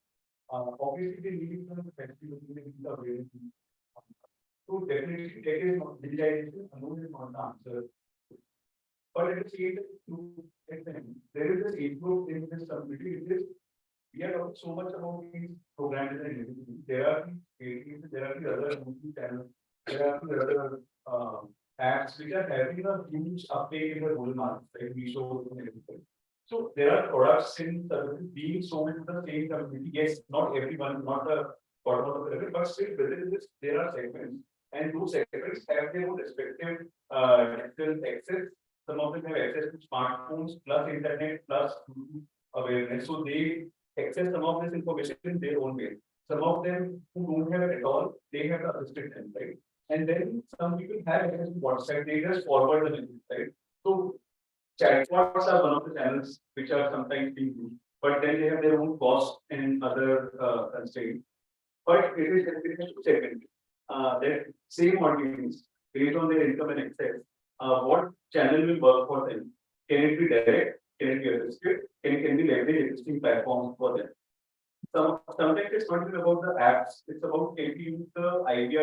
The SMS is what obsolete most of the time, but there are so many SMS information, so many things going on the same environment, right? Mobile phone. Idea systems sometimes can work better. It's like a communication problem. Can I circulate a phone number in the community through the field staff so that anyone who needs an access to a loan, education, or say any other field, they can just call this idea number. We implement some of the programs where we are digitizing the idea, the grievance management systems for some of the gender programs, right? Those learnings can come into the financial inclusion programs also. Right? The first point of contact would be a phone number on which the whole idea system is running. And then from there, we have a dashboard in which we have the control center capturing this grievance or the request from the field. And then we are reaching out back to them, right? So it's not about app, it's not about the software. The idea systems, WhatsApp chatbots, apps, YouTube, other channels, these need to be identified based on the segment, first timers or some digitally aware group. Okay, thanks a lot. My next question would be to Rohit, actually. So in your first remark, you made this point about DBT as a mode of G2P transfers, right? And that how almost 2 crore rupees, I believe that's the number, 2 lakh crore rupees, which is sitting idle at the banks, right? So from your policy research that you have done, what are some of the challenges as to why is this money, number one, sitting idle at the banks? Why is it not being sort of utilized by the people, or is it like a choice thing? What is the current this thing around? I think the entire amount is not sitting idle, but a large portion is sitting idle. And I think there is some research that is currently being undertaken, but there are a couple of hypotheses. So some of the hypotheses go back to what the other speakers have also been saying. One is that there is sometimes a lack of awareness on the entitlements. So, you're not even aware what you're entitled to and what is being credited to your account. Secondly, is this information between the bank and you, that when you get a credit, you get alerted. And so, for instance, also a lot of G2P transfers are now also happening in the names of women. And sometimes women piggyback on the phone that is owned by the family or the husband rather than themselves. So there is that issue. The third also is the issue of, in terms of accessing that money, because it could be far. So there are all of those reasons because of which some amount of money is lying in many of these accounts. In fact, the government is, I think, actively looking to figure out what are the exact mechanics for which some of this is happening. So there's research that is currently happening, but these are the hypotheses. So ultimately, I think there is a big role to be played by intermediaries on the ground who first familiarize people with their entitlements and then make sure that they can track them and also then withdraw appropriately. And I think one of the other points about financial inclusion is that even in rural setups, even though we want to go digital, cash is the normal way of doing things. So because, the digital payments uptake may not be very high, all merchants may not be accepting it, Kirana store will not be accepting it.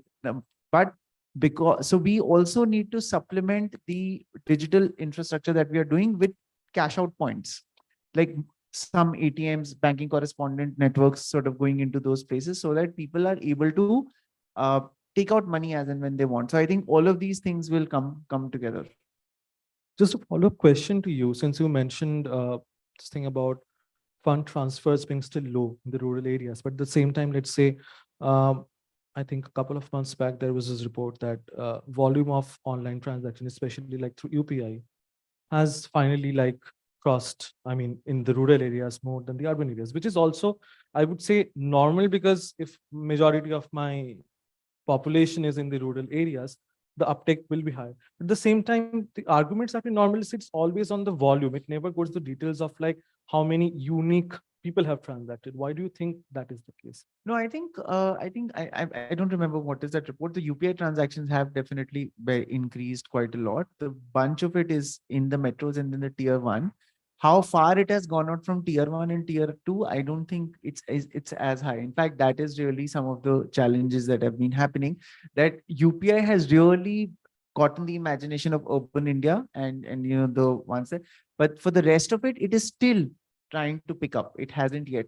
At least that's my understanding. I mean, But do you think that volume is the right way of measuring I think also? both is needed, and I think they do report both. They do talk about the fact that the number of transactions that are happening, as well as the amount of money that is being transacted.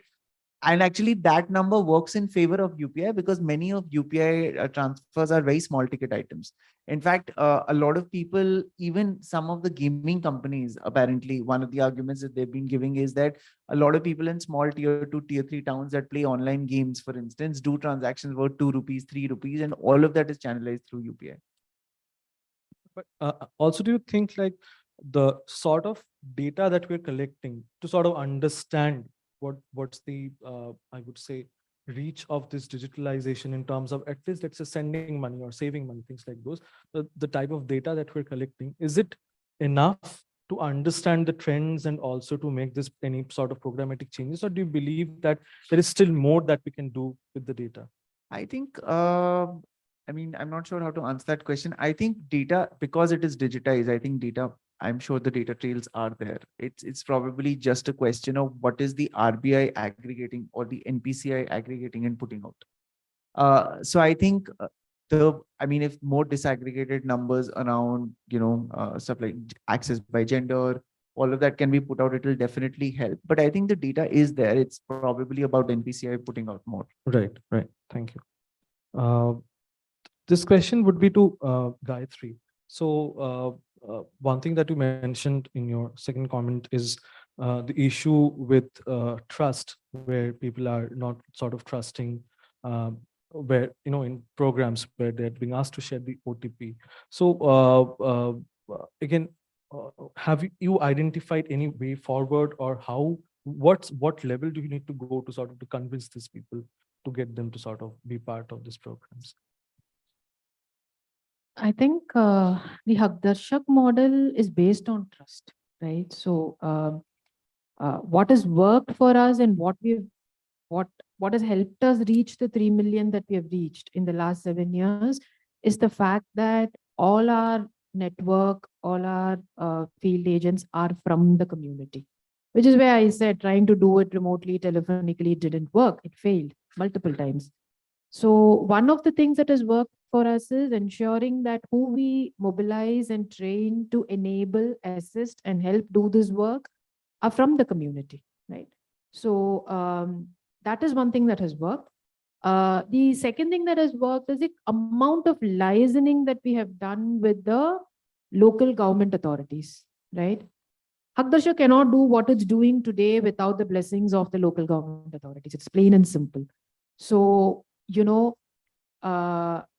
ensuring that their buy-in and using their agency to, build our credibility in the communities has also worked, right? So when there's a message coming out from the local panchayat office, or you have the sarpanch going out and encouraging villagers to participate in it, they help us organize the camps. Sometimes we do the camps in the panchayat office itself, or any other government, local leader, right? Local influencer. These are the things that have worked. There's no digital solution to this. We will have to deploy, very customized, localized solutions to sort of make it work, and it works. It's not something that's impossible to achieve, which is why we have achieved what we've achieved so far. Right. Thank you. Rohit, you also in your initial comments spoke about some of the challenges, right? So I'd like to know more from you that what do you think are some of the way forward to tackle the challenges? I mean, going beyond what, let's say, the government has already suggested, is there anything more from your own research or any other policy research that you think can work really good for us? Yeah, I think in terms of challenges, I also wanted to sort of bring in another point on the literacy bit that we were sort of speaking about. So under WILAC, Young Leaders for Active Citizenship, we've been running this program called Digital Champions, where we are trying to, we've built a curriculum and we're working with government schools to sensitize young kids about the harms on the internet and how they can use the internet for good. And there is a element of it which is also talking about, financial services and the fact OTPs and all of that. And as part of that program, we have done a bunch of surveys in Delhi government schools to understand who controls the access to devices and what role can kids play. Universally, and a very large proportion of kids said that they are the ones who train their parents rather than the parents training them. Part of the reason we were doing this research is because in the data protection bill, there was this consent element that was coming in, which said that under 18, if you're accessing certain things, you have to take consent from parents. But it is a fact that parents are actually less literate than kids, especially when it comes to digital stuff. So I don't know if there is, so one part of the digital literacy, the fact that we need to overcome it, I think seeing kids as being more savvy and central to the process could be one solution to that problem. Otherwise, I think, I think the government is already, there is a lot being done. I think, as I was saying, the BC model has really sort of helped penetrate in rural setups. Having said that, even now, if you see, most of the effort in rural areas has been driven by public sector banks. Private sector banks, in fact, of the Jan Dhan accounts, only 3% were opened by private sector banks. Everything else was done by public sector banks. And this is largely because the state level banking committees are managed through the public sector banks and the government controls them. So essentially, they are doing it because there is a mandate from the government, not because there is a financial benefit to be made. Some of the dynamic will naturally change as people start using banking systems more, but there is need to figure out better methods of reducing operating costs in rural areas. As I said, that so if there are, we need to revisit regulations to see if there are, so until recently, I think RBI has now loosened some of the requirements on bank branches, but a bank branch, for instance, is very expensive to maintain and, to man and to service. I think some of that has been loosened, which has allowed banks to reduce their operating expenses and therefore penetrate more. Similarly, and one of the things we were discussing earlier, a lot of digital innovation is happening, but right now also fintechs are required to partner with banks to offer their services. There are no differentiated licensing setups in the Indian context. Whereas in countries like Brazil, etc., there are different kinds of licensing that their central bank gives, which allows a lot of different players in the financial ecosystem to participate and increase competition. I think one of the things that a lot of stakeholders have been telling the Reserve Bank of India is that you need to probably, while it is understandable that the bank wants to make sure that there is no systemic risk that is created in the payments ecosystem, but by holding it so tight, you're also reducing innovation and allowing new players to come in that are leaner.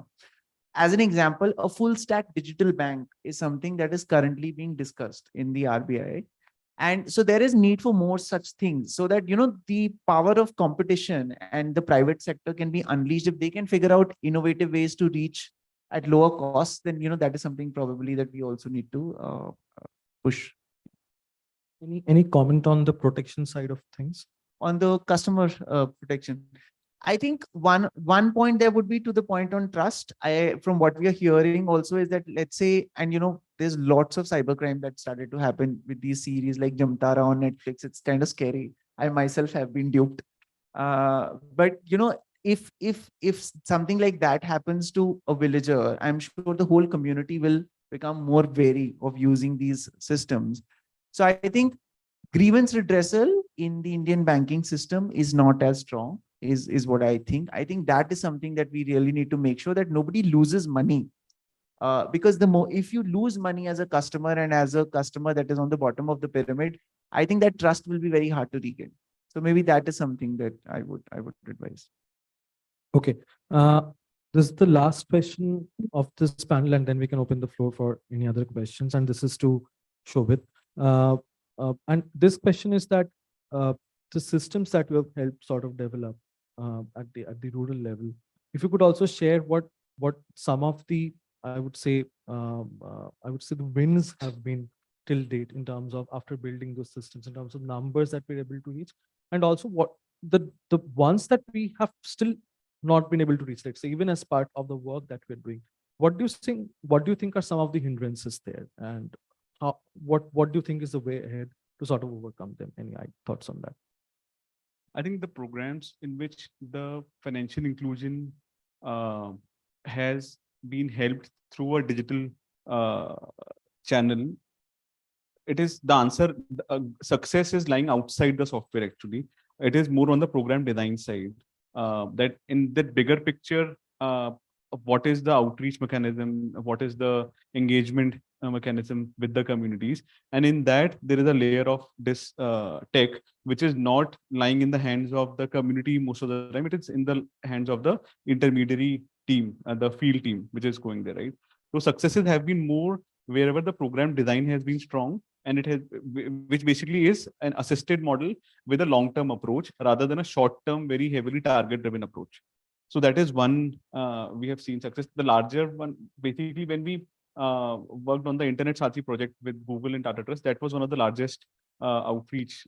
More than a I'll have to confirm the numbers, but yes, it was a pan-India, more than 1 million being empaneled. These were girls and women in rural areas. They were empaneled, and then they became the change makers in the community. First, it was a simple process. Like first, someone has to be taught on all the what is a smartphone, then on the smartphone, what are the different types of apps which can be of their immediate help. And within that, what are the services which they can provide by using their smartphone, right? This was the first training which was provided. So the program was thought out quite logically. Anyone who's getting exposed to tech has to have some recreation. So there are apps like YouTube, which are by default on any mobile app, right? So how you can access content on YouTube for your own personal learnings and growth, right? Then you start engaging with the platform or a smartphone. And after that, you also use the same smartphone for certain other things. One of them was income generation activities. Now, I don't have the official numbers of it, but we saw COVID suddenly disrupt a lot of those ongoing assisted models, because if it is a funder driven model, it always has certain lifetime to it, right?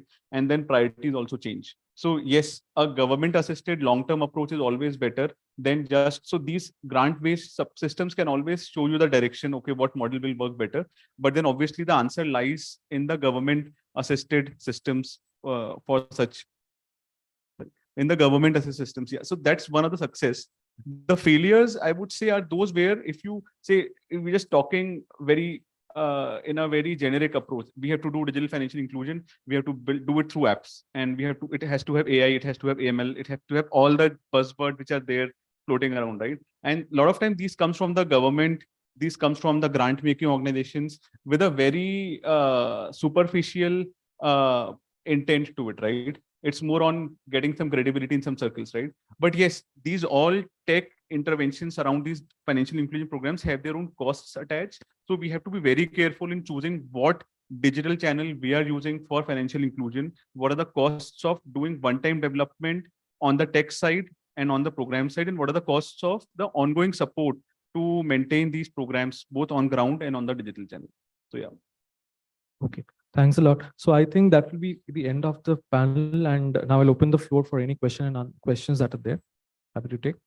And also, if there are participants who are joining us over Zoom or is watching the live stream on YouTube, and if there are any questions, you can also post it either on the YouTube comment box or the Zoom Q&A box. Thanks.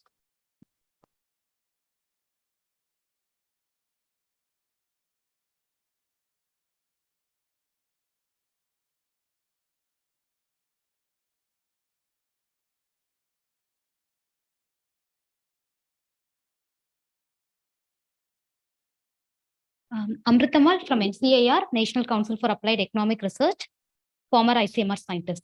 So I don't know whether this question goes to whom, but I would like to ask this question. So there are programs where the financial benefit is reaching the end user, but there are people where they don't have an account, bank account, and they don't have a mobile number. In that case, how this digitalization of financial thing reaches those people? And there are people, I don't know whether to say whether digital financial literacy or financial digital literacy, whatever it could be. But there are households where the mobile is shared between the parents and the children. and the mobile account is linked with the mobile. So when the mobile is used by the parent as well as the children, if the children or the teenage people doesn't have the digital financial literacy, the money from the account can be taken away. Say, for example, the Google or something. So how are we going to eliminate this? So how are we going to, this can't be done through, actually it should be done through government programs, but what is the role of the agencies over digital financial literacy or training programs to the children or through school things?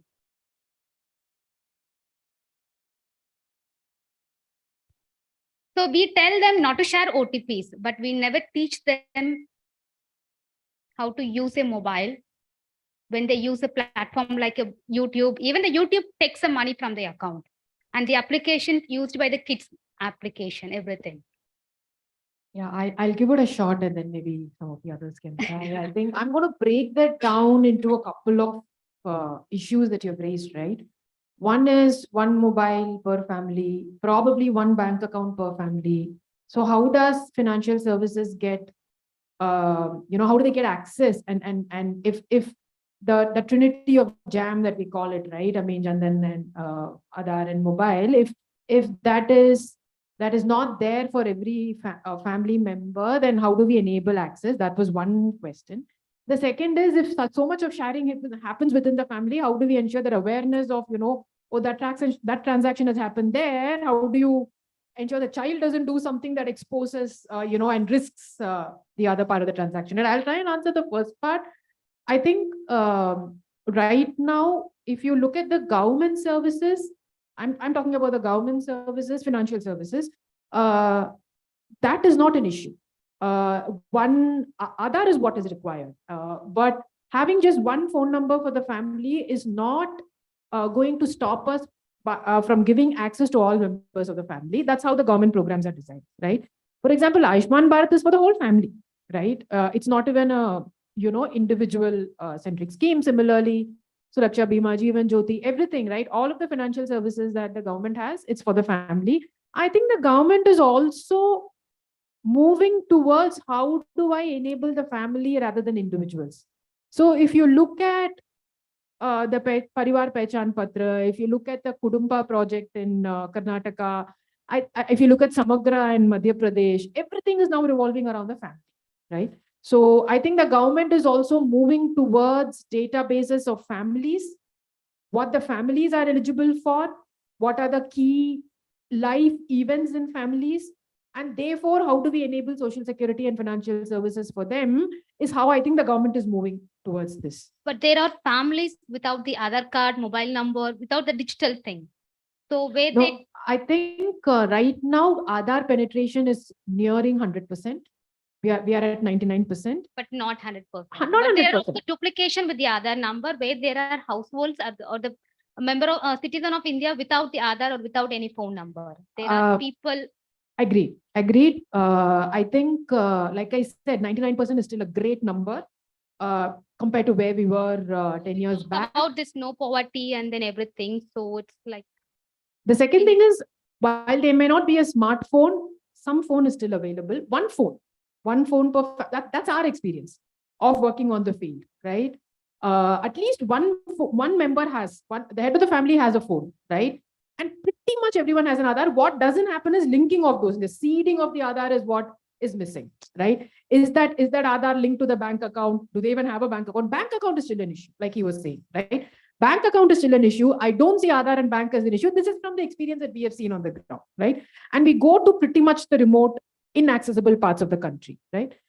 So I think that would be my response to the family financial services access. The other one is all about awareness. Like when my response to the first question, right? I mean, we create the problems and then we go solve them, right? I mean, that's what sometimes we end up doing. So all of this cybercrime and cyber fraud and, data privacy, security and all of that are problems that we created in the first place. So a lot more work to be done in terms of creating that awareness, and that we have not done. I mean, there's much more work to be done. Not sure if you want to add to that bit of it.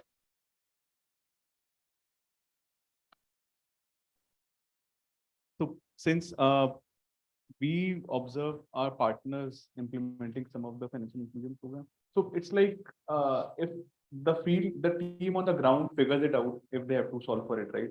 So now if it is it's like totally dark zone, I cannot comment on it because we work where there is some tech intervention happening, right? So for the dark zones, I won't be able to comment. For those areas where there is no access either to a smartphone, yes, there is always a feature phone available. We have also experienced it. And where if there is a feature phone, Aadhaar not available, I am not sure of those areas. But it's a lot of time, a lot of these programs are built around the wisdom or the experience or the street smartness of the field teams, right? So these are scenarios which anyone would encounter on the ground. Can we prepare them for these scenarios through some templates and by linking into the right places? This is the approach we have seen where it has been working. Yeah, that's my very brief answer, not very deep into it.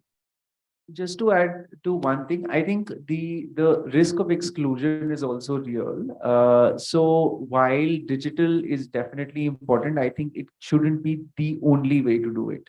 So I think, and there is, I think, a reasonable recognition within the government also, and you know, some fancy words like phygital have started sort of going around, which is that the digital services have to be complemented with physical infrastructure and also with physical options and alternatives in case you are out. Because even though Aadhaar is 99%, you're right, there are people who are left out, and you know, then a lot of people also don't have bank accounts. So that needs supplementing needs to happen for sure.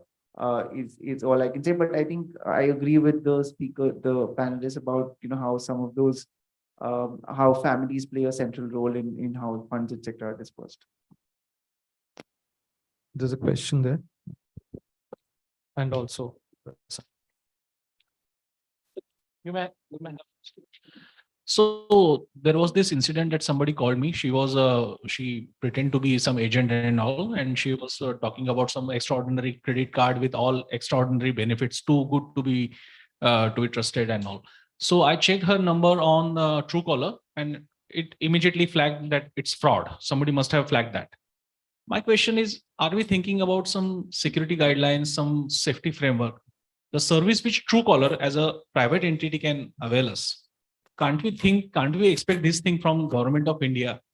So sometimes digital inclusion, we are talking about inclusion. What about voluntary exclusion about that? Like, you know, India currently we are getting benefited out of the young quotient India as an entity. But soon, maybe within 20 years or so, that advantage won't be there, and we all be like aging population.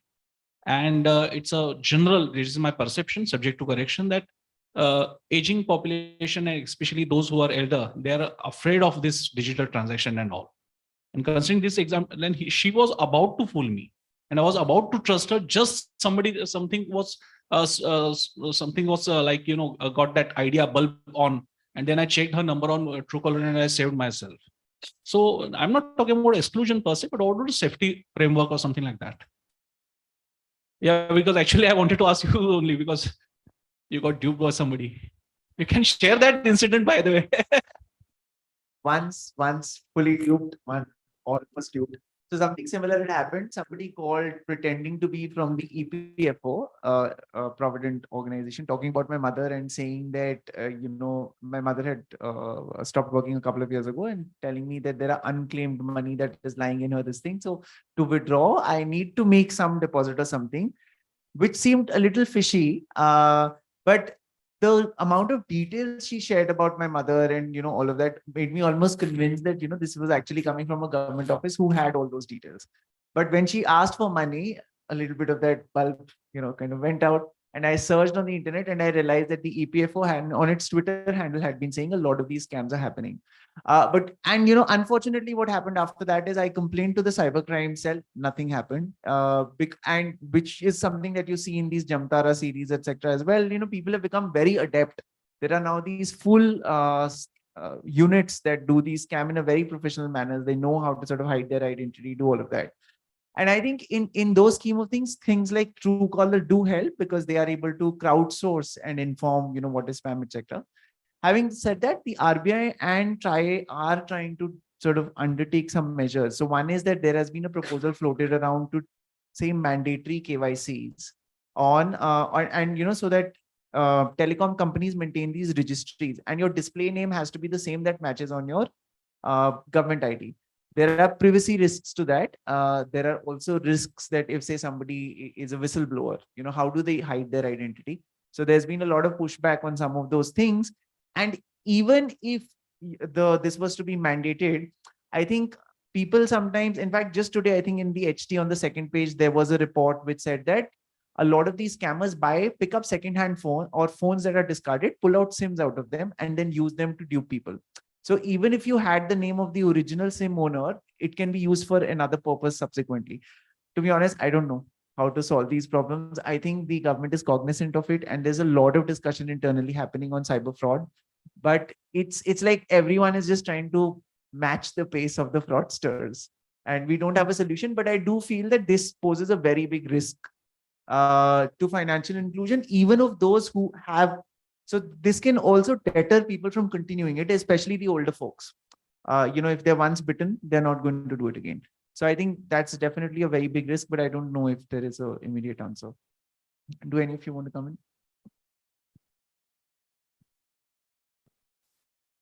in? This was with regard to someone mentioning intermediaries and how they are. I think Hakdash, you said that you incorporate intermediaries into your last mile access plan. And I've worked with like slum communities, access to social services digitally, and there's usually internal community members out of some initiative drive. It can also be sometimes profit motivated through very, very nominal sums of money. But since it sort of has beneficiary effects, people don't mind paying 10 rupees to. So I was just wondering, when an external organization comes in and does this work, do you incorporate these people through remunerated? Is there a plan to incorporate local intermediaries who are already doing this work, or are there clashes? Like I'm interested in what the relationship there is. It's a very formal commission-based agent network. So we've in the last 7 years trained about 40 to 50,000 women, largely women. We call them entrepreneurs on the ground.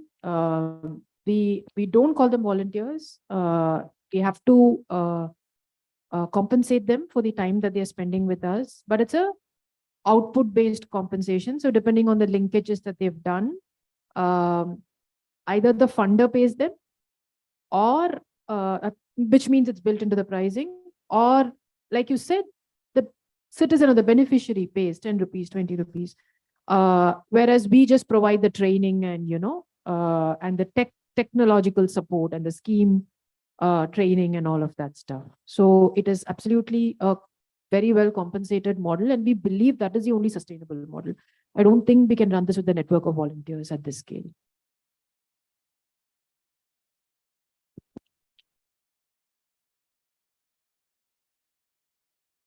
I think this is for also Gayatri, drawing from the long experience. Hakdarshak has also your previous experience, and also I think Shobit Dhwani also works on the ground a bit in terms of solutions. We also had the previous panels today as well as yesterday. A lot of talk about the capacity. Now, if you look at the digital inclusion, especially in terms of the financial inclusion and especially underserved areas, a lot of the constraints that keep coming up at multiple levels, you mentioned about SLBCs, even the DCCs, the district credit committees, or the DLBCs, the role of the banks become paramount. And it's mostly the public sector banks, probably one or two banks having the majority of the branches in a particular block area or a panchayat area. So how do you see, the role of FIs, which is formal FIs as banks, especially at the lowest denominator level, kind of taking the entire inclusion agenda forward, especially with the context of the UPI and more such probably financial digitally linked financial structures coming up, and with DBTs. I mean, the bulk of the rural populace is now linked, as we often say, that from birth to death, you are linked to some scheme or the other, and again, which is all DBT. So how do you see the role of capacity building, both in terms of state capacity, as well as also the formal institutions of finance? By capacity building, you mean, could you, role of bank is one question. Right. Even for example, say the panchayati functionary representatives, Yeah. SHGs is like, it's mammoth now, the entire structure of NRLM, the Rural Livelihoods Mission. And we are talking about the digital financial inclusion, accessibility. A lot of them are also turning up to be banking correspondents or bank sakhis in multiple programs, but still the understanding in terms of the capacity, what should be done, how many papers. Understood. So 2 questions. The first one around the role of banks, I think it's huge. I think the government recognizes that. I think today when we go out there and have conversations about security, social security programs and schemes, the conversation does not happen without NPCI and banks and RBI and RBIH and, and all of them. So I think that's where all the money that he was talking about is also coming from, right? That's the plumbing system in this country, right? That's the plumbing system in this country. And not just nationalized banks, you take India, India Post Payments Bank, all of them, right? So I think more and more what we are seeing is all of these are going to be delivered through banks. The question is going back to how do we just ensure the discoverability and eligibility, and then the plumbing just starts on its own, right? It's just an auto. That's the ideal state to get there, and only banks can do that, right? So definitely a big role, and definitely more and more is going to get bigger. That's my answer to the first question. Second question on capacity building continues to be an issue. I think it is largely because of how social security programs, financial services and otherwise are being rolled out today, right? Most of them are probably a PDF document that's being printed out and kept on the table of, the policy or the decision maker. Nobody knows how to access it in the first place. Nobody knows how to interpret it. Nobody knows how to then understand, how do I implement this on the ground? That is a larger issue, right? And then let's talk about capacity of once somebody has understood all of that, then we'll have to go and build the capacity, right? So I was in a meeting this morning, in fact, where somebody was telling me, Darshak is going to be extremely busy because every second state is going into election now. And election is all about social security and welfare and schemes. So, you guys are going to get a lot of business. I'm like, not sure really, right? Because by the time what they are announcing in terms of either an election manifesto or as a policy after after they won the elections, by the time that reaches people like us in terms of how do I decode this and how do I actually get the benefit to the citizen, it's a long drawn path. And but honestly, a lot of progress has been made through SHGs, SRLMs, bank sakhis. Today, all of the insurance schemes are being done by BC networks, right? And more, and we work with a lot of SRLMs. We work with the NRLM. We train them on schemes. That happens at scale. So it will continue to happen. The problem is at the source. I actually think if you solve at the source, the capacity building problem is more easily solved, is what I think. Then it's all about digitization and digitally propaganding it and all of that kind of stuff, right? So that's what I think. Thank you very much. Food for thought there. I actually had 2 questions, although I have another one that just popped up when you're talking, but I'll stick to the ones that I had before. One is about legacy issues, because often, these systems get built into a world where there's already a banking system in some ways, or a financial system that was built for a completely different consumer base. So I guess my question also comes a little bit of ignorance, is to what extent did whole new systems have to be built, or to what extent was there a battle with having to adapt these systems, which was quite comfortably probably employed, but not working. And I guess the reverse of that is to what extent is developing these systems for completely different type of intermediary or consumer customer kind of then impacted on the systems for other people. So a bit more technical question.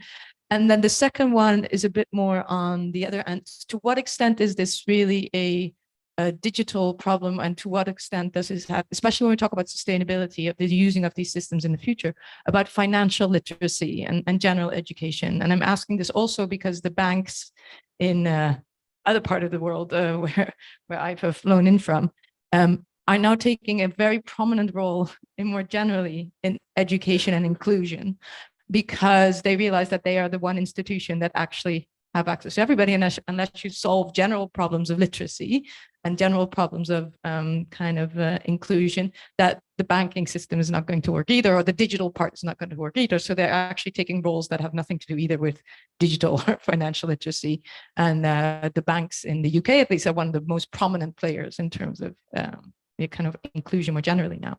So I guess those are the two questions. One a bit more technical about legacy and this kind of balance, and the other one is more about to what extent is this about digital literacy, and to what extent are actually more of the problems to do with financial or just general literacy that impede the kind of take up and sustainability of these systems.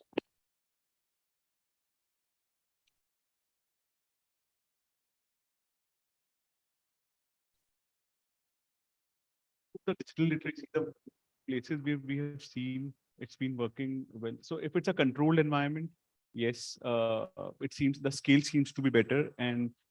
And then if it's, so basically when we work with some of the SRLMs, the state livelihood missions in India, they have a field cadre which is then provided a one-time training and ongoing training to provide certain entitlements access to their target audience, right?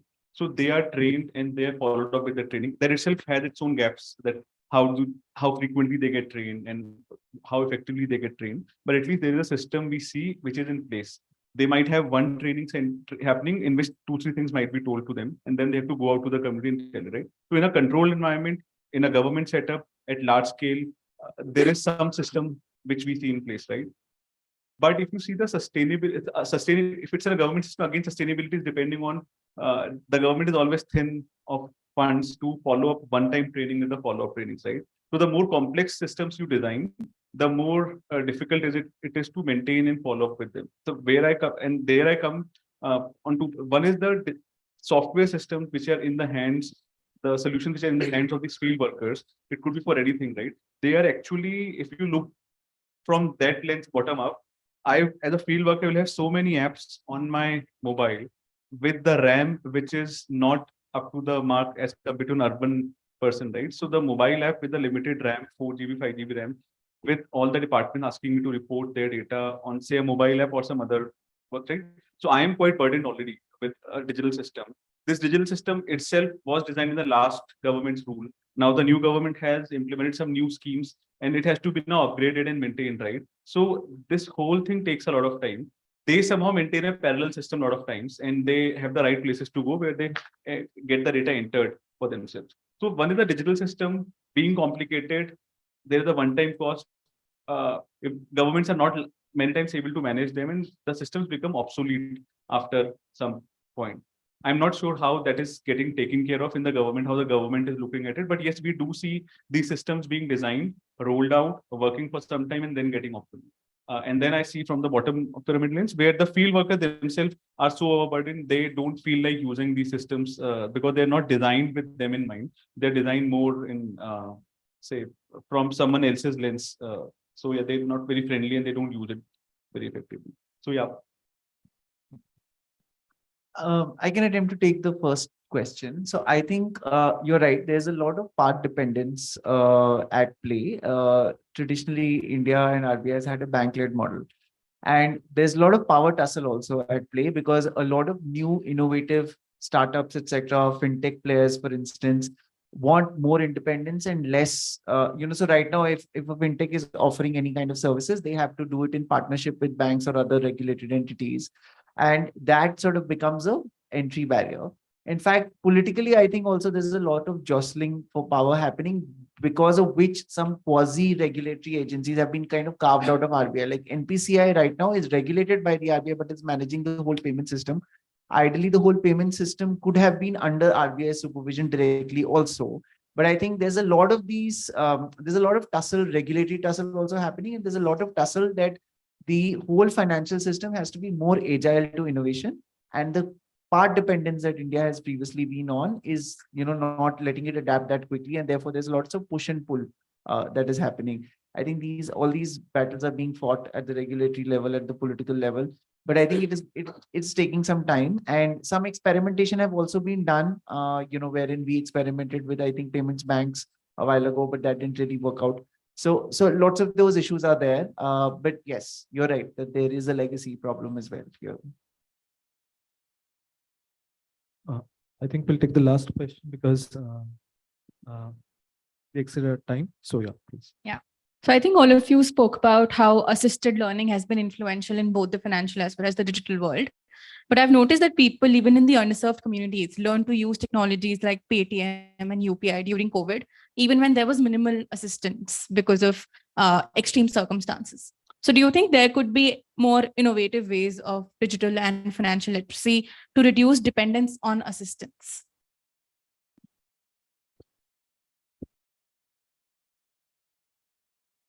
No, I think not yet. I mean, it's like what he was saying, right? Which part of the country are we talking about? And where do we see this Paytm penetration and, Amazon and Amazon Pay and Google Pay penetration? One thing is, learning is simplified, right? One learning is simplified. I can't think of one government scheme where a citizen can go apply by themselves. I just can't, right? And we're talking about at any point in time being up 7,000, 8,000 schemes being active. We are nowhere close to, simplifying that to the extent of a Paytm onboarding or Paytm use. So there's a question of, the most marginalized in the country, the access that they have to, the ability to even understand.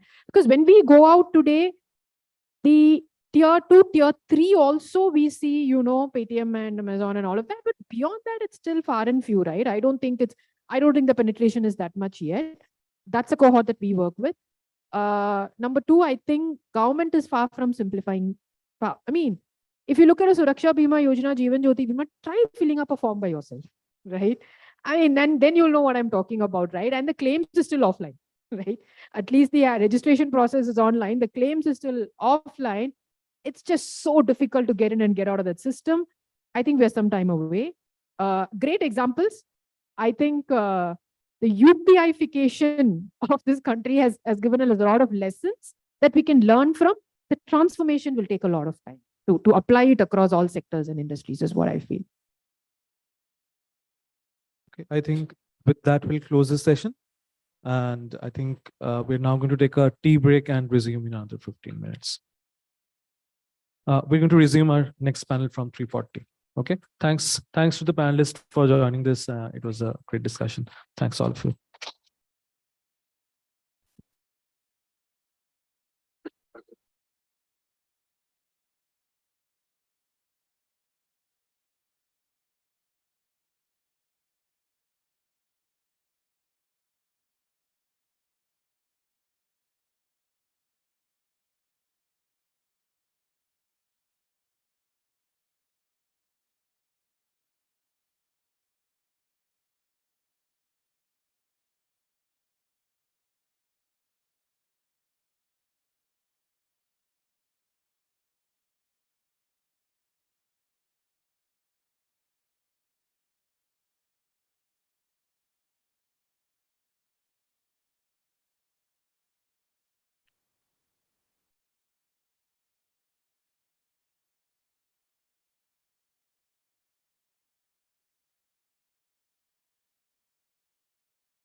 में तो आ रहा है हाँ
It's time now for the third and final panel discussion for the day, as well as the symposium.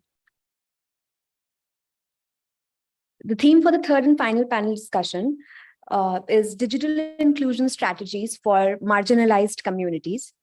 This theme delves into innovative approaches and policies designed to bridge the digital divide and ensure equitable access to digital technologies and digital literacy programs for marginalized communities. By exploring the challenges faced by these underserved groups and identifying effective solutions, the panel would delve upon the need for creating a more inclusive digital landscape that leaves no one behind. With a strong alignment to SDG 10, reduced inequalities, the theme focuses on empowering marginalized populations with digital skills and resources, aiming to foster greater social and economic equity. Furthermore, the discussion will incorporate SDG 9, industry, innovation, and infrastructure, by investigating how innovative technologies and infrastructural developments can be leveraged to promote digital inclusion for marginalized communities. The theme will also attempt to unpack how India's huge labor force, especially migrant workers, building and other construction workers, gig platform workers, and home care workers can reap the true benefits of digital inclusion for better economic and social welfare outcomes.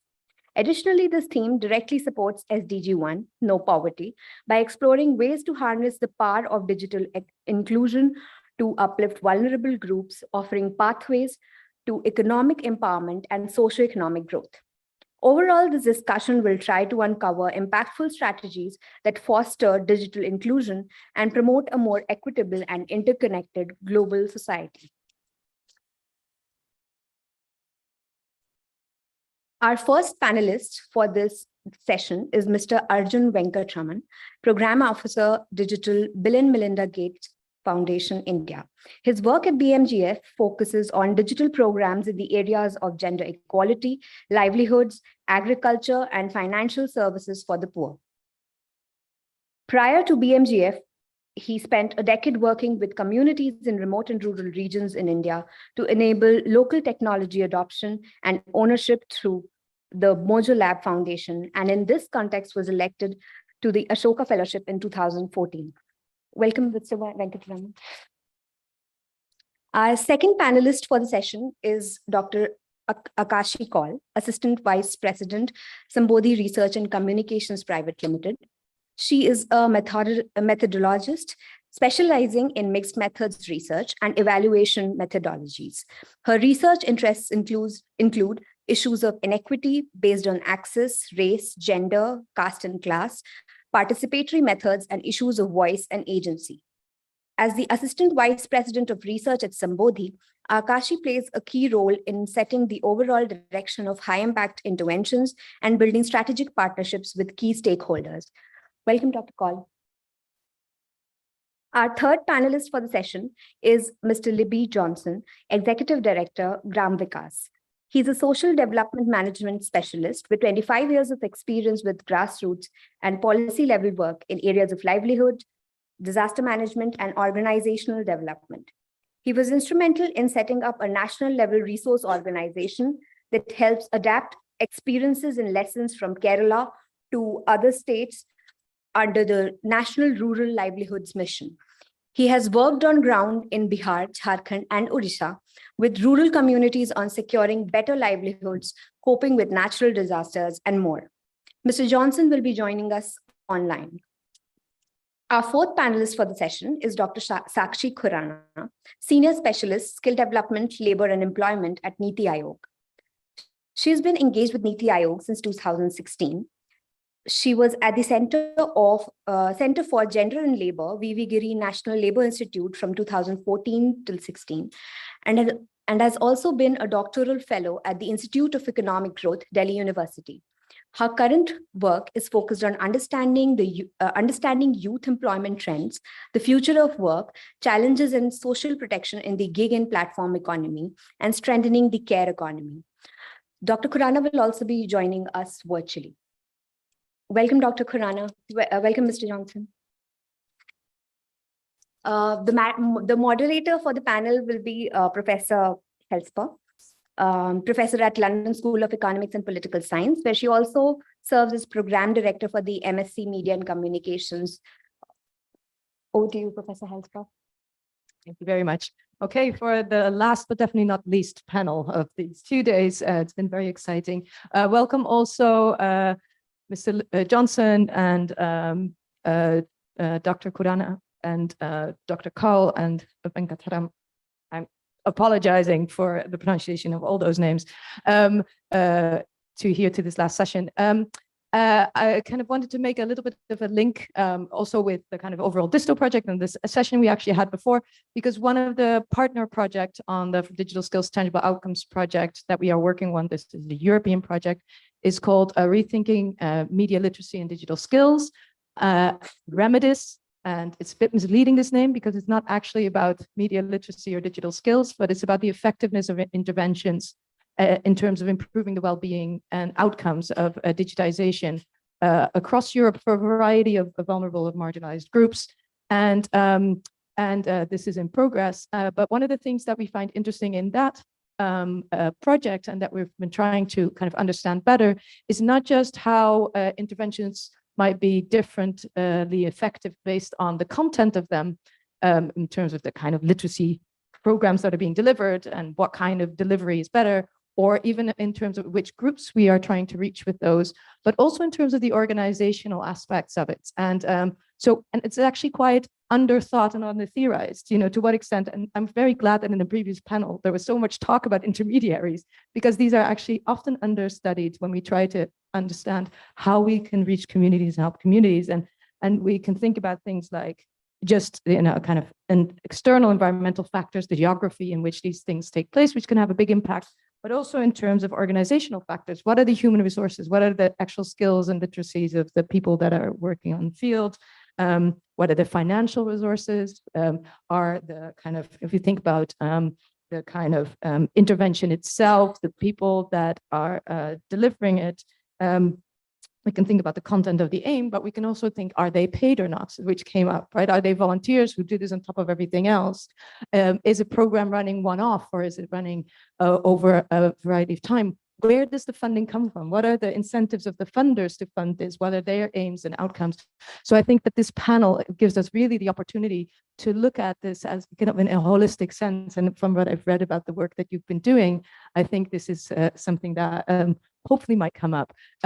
So I would actually like to start with Dr. Kurana joining us online, because I also believe you might have to leave a little bit, maybe before we have time for the plenary Q&A, but I'm going to ask all the speakers to do the same amazing thing that the previous panel did, to keep it short and snappy so that we have enough time for dialogue and a discussion.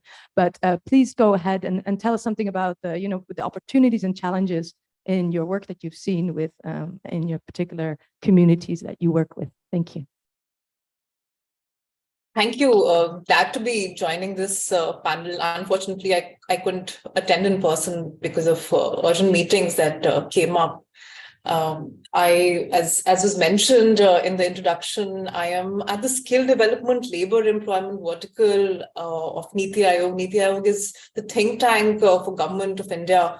And in our vertical, we look at aspects of labor, employment, also gender aspects of social inclusion.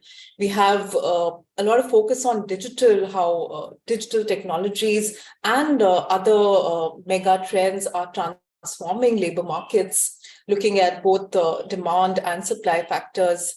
And our current work really focuses on a lot of advocacy around initiatives that are needed for workers, given that there are transitions that the economy is globally going through. We came up with a report on which is called the India's booming gig and platform economy perspectives and recommendations for a future of work. The report recognizes the potential that digitalization has created, the opportunities that digitalization has created, given that there's been a massive uptake of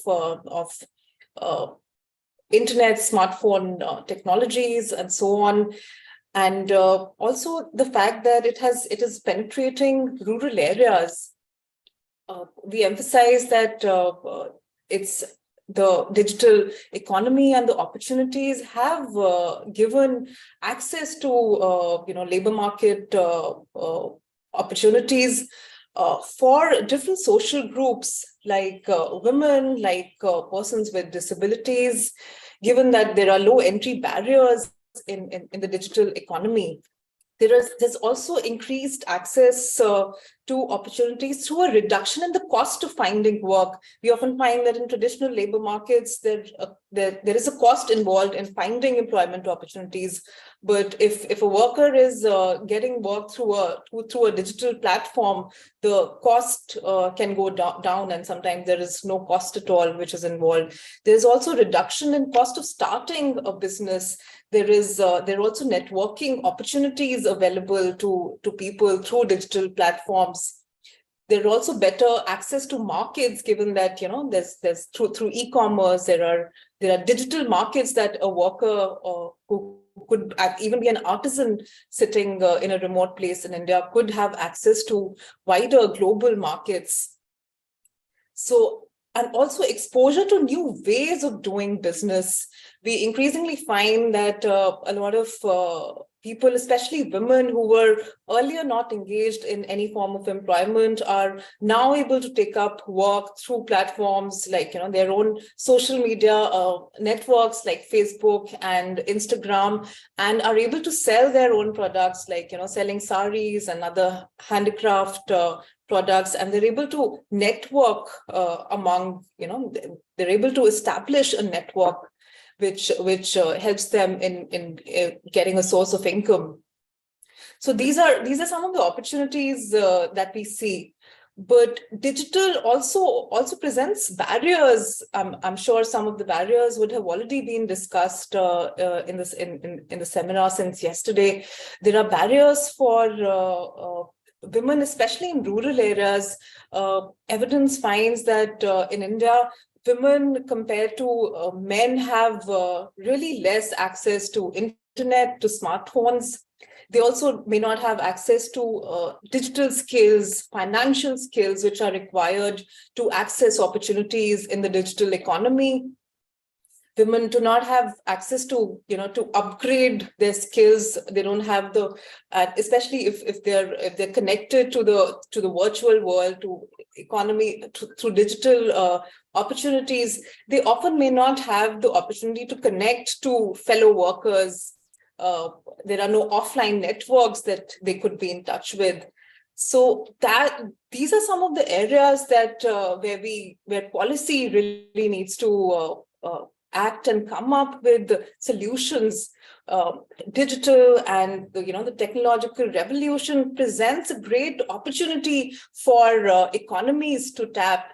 Economies really need to leverage such an opportunity and skirt away the barriers that are evident, especially for women, for marginalized communities. Such barriers, of course, could be.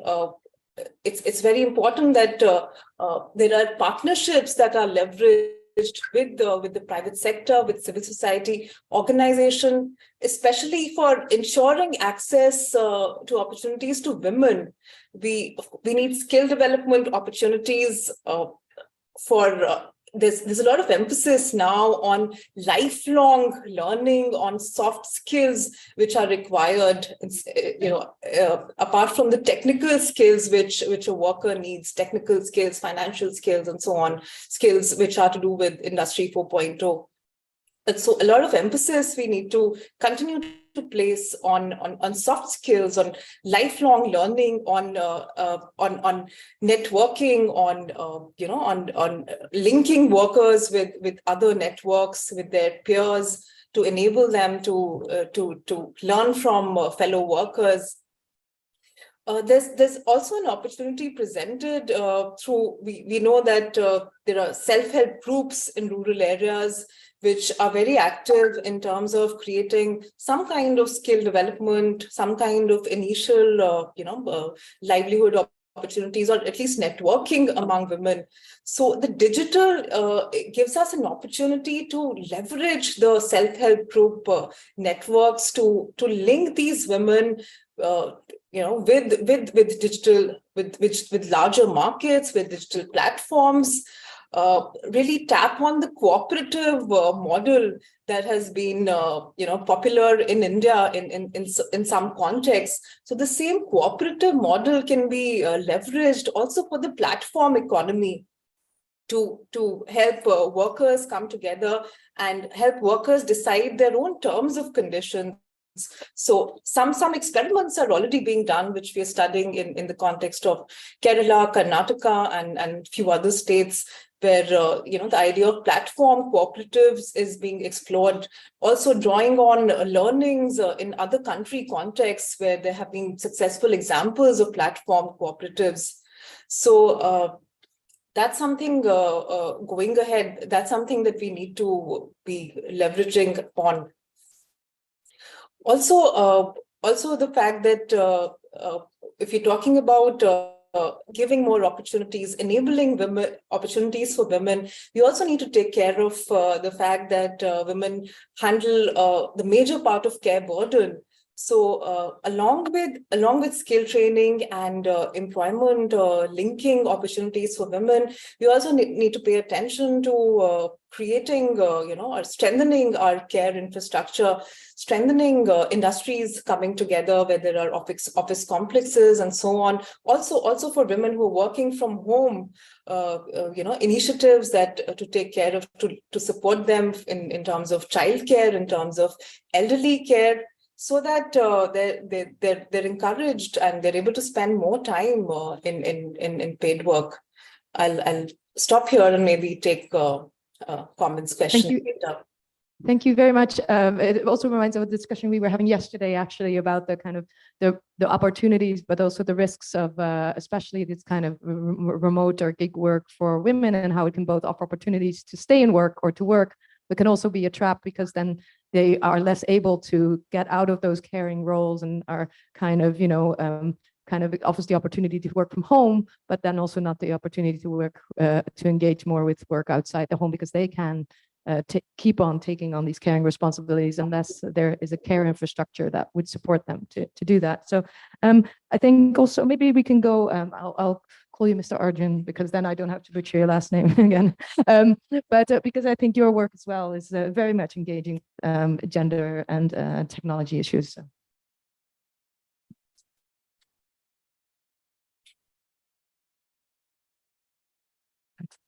Thanks a ton, Dr. Ellsworth. I think, so you're right, much of my work now with the foundation does focus on gender, right? But to my mind, I think the inclusion conversation is a broader one. I will definitely be calling on much of the gender examples while I speak, but overall, I'm really happy that inclusion in the digital context is now so much of a central subject in discussion and discourse. I was just remarking Dr. Ellsworth earlier that I'm so glad that the chair for digital inequalities at LSE, right? When we started this work, I got into this about 15 years ago. This was a very new space, and digital was just seen as a panacea. The Silicon Valley credo was, if you build it, they will come. Just throw something over the wall. As long as the interface is not preventing people from getting on, it'll work, and it'll just sort of do its own thing. 15 years later, we are sitting with proliferation of fake news, lots of noise value on the internet. So things have changed substantially, that if you build it, they will come approach does work for certain aspirational, usually commercial goals. When it comes to concepts of service delivery, like public services, rights-based things that you want your citizenry to have access to, the approach and the angle needs to be slightly different. The challenges are substantially different. Digital produces new categories of marginalization. You could be marginalized in the historical context of socioeconomics or not having access to the phone, but then there's also marginalization in the context of norms. Women, particularly young adults, are frequently prevented from digital access on grounds of bad things that might happen to them. So I think it's a very, very important area for the foundation. For the longest time, inclusion in the digital context was about ensuring our programs reached the targeted folks that we were trying to get to. For example, Kilkari, Mobile Vani, these were programs that went out over IVR so that we wouldn't be dependent on a smartphone. Now, though, over the last 3 years, also to some extent because of the pandemic, the context of inclusion is much more central. It's now an area of focus for us independently of our programs. And in that context, we are now starting to do a fair amount of research into things like what builds trust in digital systems, what prevents people from using systems even if they may have access. And then, of course, the usual questions of have we moved to a different point where now providing phones might have a good outcome. And so those are all areas of research, and I'll happily call on those examples as we speak. Thank you very much. I was going to call on Mr. Johnson. I'm hoping you're still here. We can't see your video at the moment, but that would be, yeah. Oh, let's see if that would work. And then we'll, okay, yes, here you are. Okay, thank you very much. I think also, you're working in a slightly different area, but I'm assuming some of the issues that have come up that we've talked about might also be pertinent to what you are doing. So please go ahead and tell us about the opportunities and challenges that you see. All right, thank you. So I'll speak from where I'm now from the context of remote rural Odisha, where organizations with Gram Vikas works with rural communities, particularly in the Eastern Ghats region of Odisha and the mountainous, some of it. So, I come from an area where 4G connections are still an aspiration. It's in many, for the young people we work with, you ask them, what is it that you need the most? It's not drinking water. It's not, jobs are of course there, but right on top of the list is a 4G connection. And that's, there are a large number of villages which are still deprived of even 2G connectivity. So that's the kind of context. And COVID-19 actually brought to relief substantially the magnitude of the divide. Schools were running online. Children in the villages did not have access to both devices, even if they had their parents' devices. They did not have network to connect. So Gram Vikas, we stepped in at some point with a phygital model where networks, small networks were set up in villages, and it was not dependent on a 4G or a broadband connectivity. But even that did not help because children were deprived of what their urban counterparts were accessing. We also find this large pitfalls of this dashboard governance that happens today, which is data. Rural communities are sources of data, but they do not have the agency as a contributor or as a user. So water quality data is taken, water level data is taken, NREGS attendance photographs and thumbprints are taken, but it never comes back. And particularly the changes in NREGS in the name of efficiency, which I understand are definitely more transparent for a certain group of people, but communities on the ground do not see any transparency as a result of the changes that have happened, no increased transparency for them. So this is the context in which one has to talk about locationally, geographically, and socially, economically marginalized communities in such locations. What are the possibilities here? I mean, this is a fairly bleak statement of the context. What are the possibilities here? I think, Arjun also mentioned it, the realization that came several years ago in urban India that digital is not a panacea. It's not the solution for everything. But unfortunately, where we sit, there seems to be a projection that digital can solve a lot. Particularly in education. At least that house of cards is very, very quickly falling down. So that's a great relief. Some forms of exclusion will not be, reinforced now. But digital is. We need digital as a supplement, as a complement, and not the only way things are addressed. Because disempowerment that technology causes, particularly digital technologies cause, has to be corrected by design. It has to be part of the design, and it cannot be an afterthought. You cannot roll out some technological solution and then say, oh, see, so many people are excluded, what do we do now? So you end up providing second-class solutions to a group of people, where for whom it could have possibly been the first choice. Now, there's an app called Public. And when I travel to interiors of Odisha, the number of young people who actually use Public, the app which InShorts have, the InShorts company has promoted. I mean, I'm seeing exponential growth in the use of Public app. And to me, that points to a huge possibility, which is include these communities, include these people as co-owners, as co-creators, be it related to social protection, be it related to job creation, be it related to addressing grievances, right to information, right to jobs, whatever that is. How do we create a digital environment where rural communities are not merely users at one end or source of data on the other, but participants with equal and efficient rights? I think that is an opportunity that we need to explore, and I'll stop there for now. Thank you. Hey, thank you very much. I think this idea of the cooperative or the collective, kind of a bottom-up or a grounded kind of approach is coming up over and over again in some of the panels, and I think it's something worth exploring a bit further. But before we go and explore these things in more depth, please, Dr. Kaul, why don't you tell us about your work and the challenges and the opportunities that you see?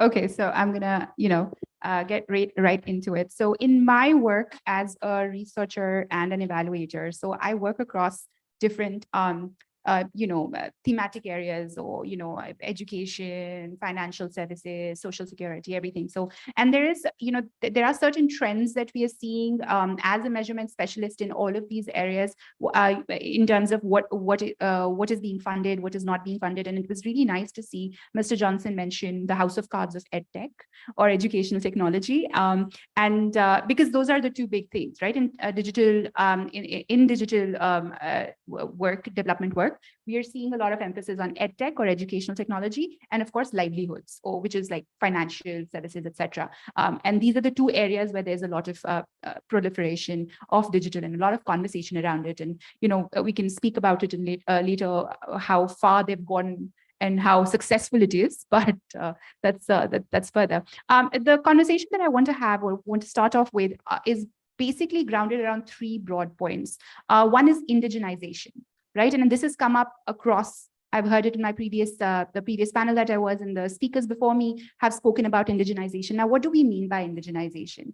This is context-specific adoption and adaptation of technology, of digital technologies, in the sense that you're not really just responding to India as a country, but you're responding to, say, Bhilwara as a region. Right? What is needed? What are the needs of the women in Bhilwara? You can't say that what is needed in Mumbai is needed in Bhilwara, right? So the existence of the margins in urban and rural India is real, and it's very, very drastically different, right? And the margins, even within the margins, need to be acknowledged, right? So when you go to rural areas with little technological proliferation anyway, and then you go to a particular indigenous tribal community there, where we were not even talking about technological proliferation in terms of internet. They don't, there's no phone, there's no regular phone.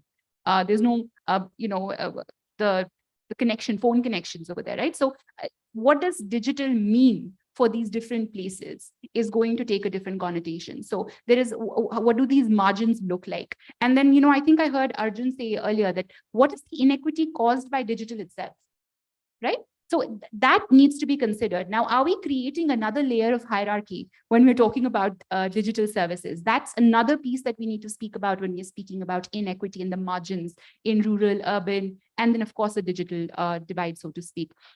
That there is high tech and low tech. And we see this a lot as a measurement specialist, and this will connect directly into my point around measurement, wherein we can't expect high tech data collection from a certain section of workers, because they don't have internet access. They don't have the capacity to work on a certain kind of a software that you might require them to, but they can work with Excel brilliantly. So is Excel then not a form of digital technology that you should be using for measurement, right? And is that not a context-specific response? So this high-tech versus low-tech thing also needs to be really explored further. The second point that I want to make is around the funding, tech, and adoption, the pipeline. Is there a connect between funding, between the technology and the adoption? And in evaluation, we call it pilotitis. There is a heavy pilotitis in the sense that there is a lot of funding for pilots. But anytime you want to scale, or you want to talk about replication, or you want to talk about adaptation to a different context, nobody quite really knows where the money is. Right. So we're always trying to pilot something new because technology is shiny, it's new, right? So we want something new. So there's this pilotitis situation that exists across the board, and there is no scale up, there is no follow up, there is no what happened 10 years later, right? So that's another thing that we really do need to speak about. And then at the same time, sometimes we see that you have a pilot, and the technology is not ready. So a very a popular client of mine had a pilot for financial payments for urban workers, and the technology wasn't ready. The payments bank failed to actually remit those payments. And so it's just such an interesting thing that when you have the capacity and you have the adoption, right, the people are ready to adopt and they're ready, they have the capacity to do it. The tech is not ready. So the breakdown can happen anywhere in this pipeline, and to make sure that this pipeline is robust is another very key thing.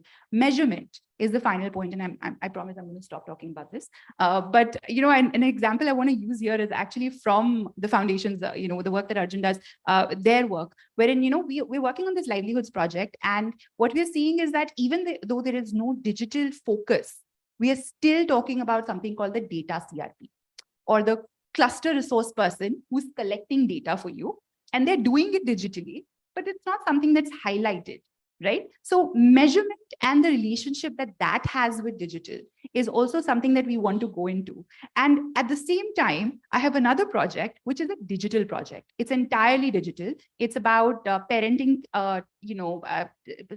parenting for mothers, improving parenting. The idea is to improve early childhood education, essentially. So it's a phone-pushed model for parenting. And when we try to measure that digital program digitally, we failed tremendously because they wouldn't give us data online. They just couldn't. They didn't have the capacity to give it to us online. So just understanding that measurement is in this weird space where we have not found the formula to measure inequality.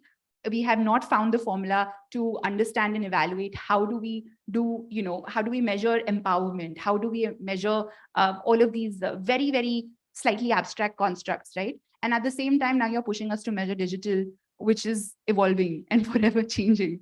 So we're in this weird flux where we're trying to cope with two problems at the same time. So, and that's the three broad observations that I have from the field that we are currently working in right now. Thank you very much. I'm glad that there's other fields where there's pilotitis, because I think in research funding, this is the same thing. It's not a problem to get seed funding, but then when you want to do the actual project, all of a sudden everybody's looking the other way. I think everybody's suffering from pilotitis. This is the next new research project.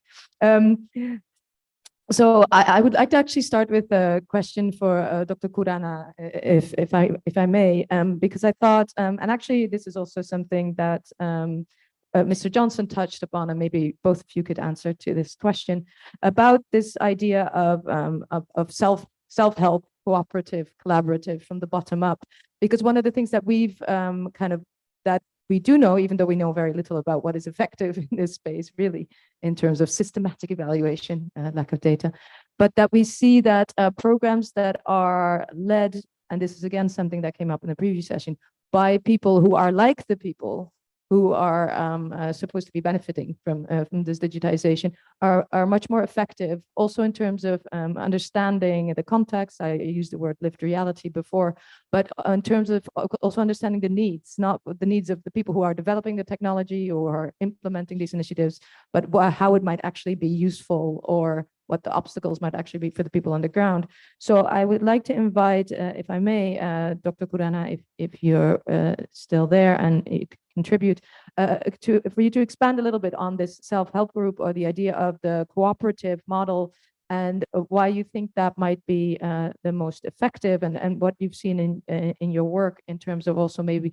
what some of the issues might that, if any, with that might be. So I don't know if you are there and you could share that with us. That would be fantastic. I'll wait for a second. This is the black screen moment. If not, then I maybe there is a problem with the connection. But Mr. Johnson, if you're there, because you mentioned the same, well, not the same, but talked about co-ownership and co-production, and this is something that we have also. We have a 2-day workshop coming up with junior researchers, and one of the things I will be talking about is the importance of when we do work in this space to actually think about also co-owning and co-producing, kind of what are the important things to research and what is, what would the benefit be of doing this kind of research for the communities that we're working with. But I think also in terms of interventions and programs in these communities, this is very important. So I would like to invite you to expand a little bit on that, on why you brought that up in particular as important. 2 points on that. One is the point that I made was in terms of why do people want to be part of a digital information sharing, information using process? That's because they feel empowered being there, at least them being heard or their voice being of value. That's the one part. The second part about what you also added about collectives and more inclusive methods of getting people to use digital technologies, benefit from them. I think it's about user specificity. So for instance, farmers need market information. Farmers also need weather information. Or let's say drinking water quality related information. I'm talking about digital interventions that exist as part of either large government programs are being introduced or things that private sector or the civil society have been doing with respect to digital penetration in rural India. So water quality information or groundwater level related information, market information, but each of these have specific user groups. You cannot have rural as a single target group. I mean, farmers are different from women, are different from lactating mothers are different. So that specificity is the first part. And why are these platforms useful? I see 2 reasons. One is what you just mentioned about there being key influencers from amongst the community if there is a shared content creation model. But for me, it's equally important that such platforms allow for the excluded to be included from the side. So in a group of 10 farmers, there may be 3 who are digitally proficient.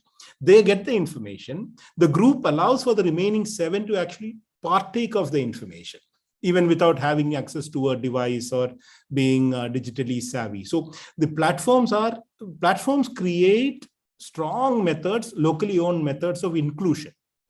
And it also makes it cost effective. That's a different matter. But this inclusion element is what I find the most important when it comes to platforms of user platforms for digital penetration.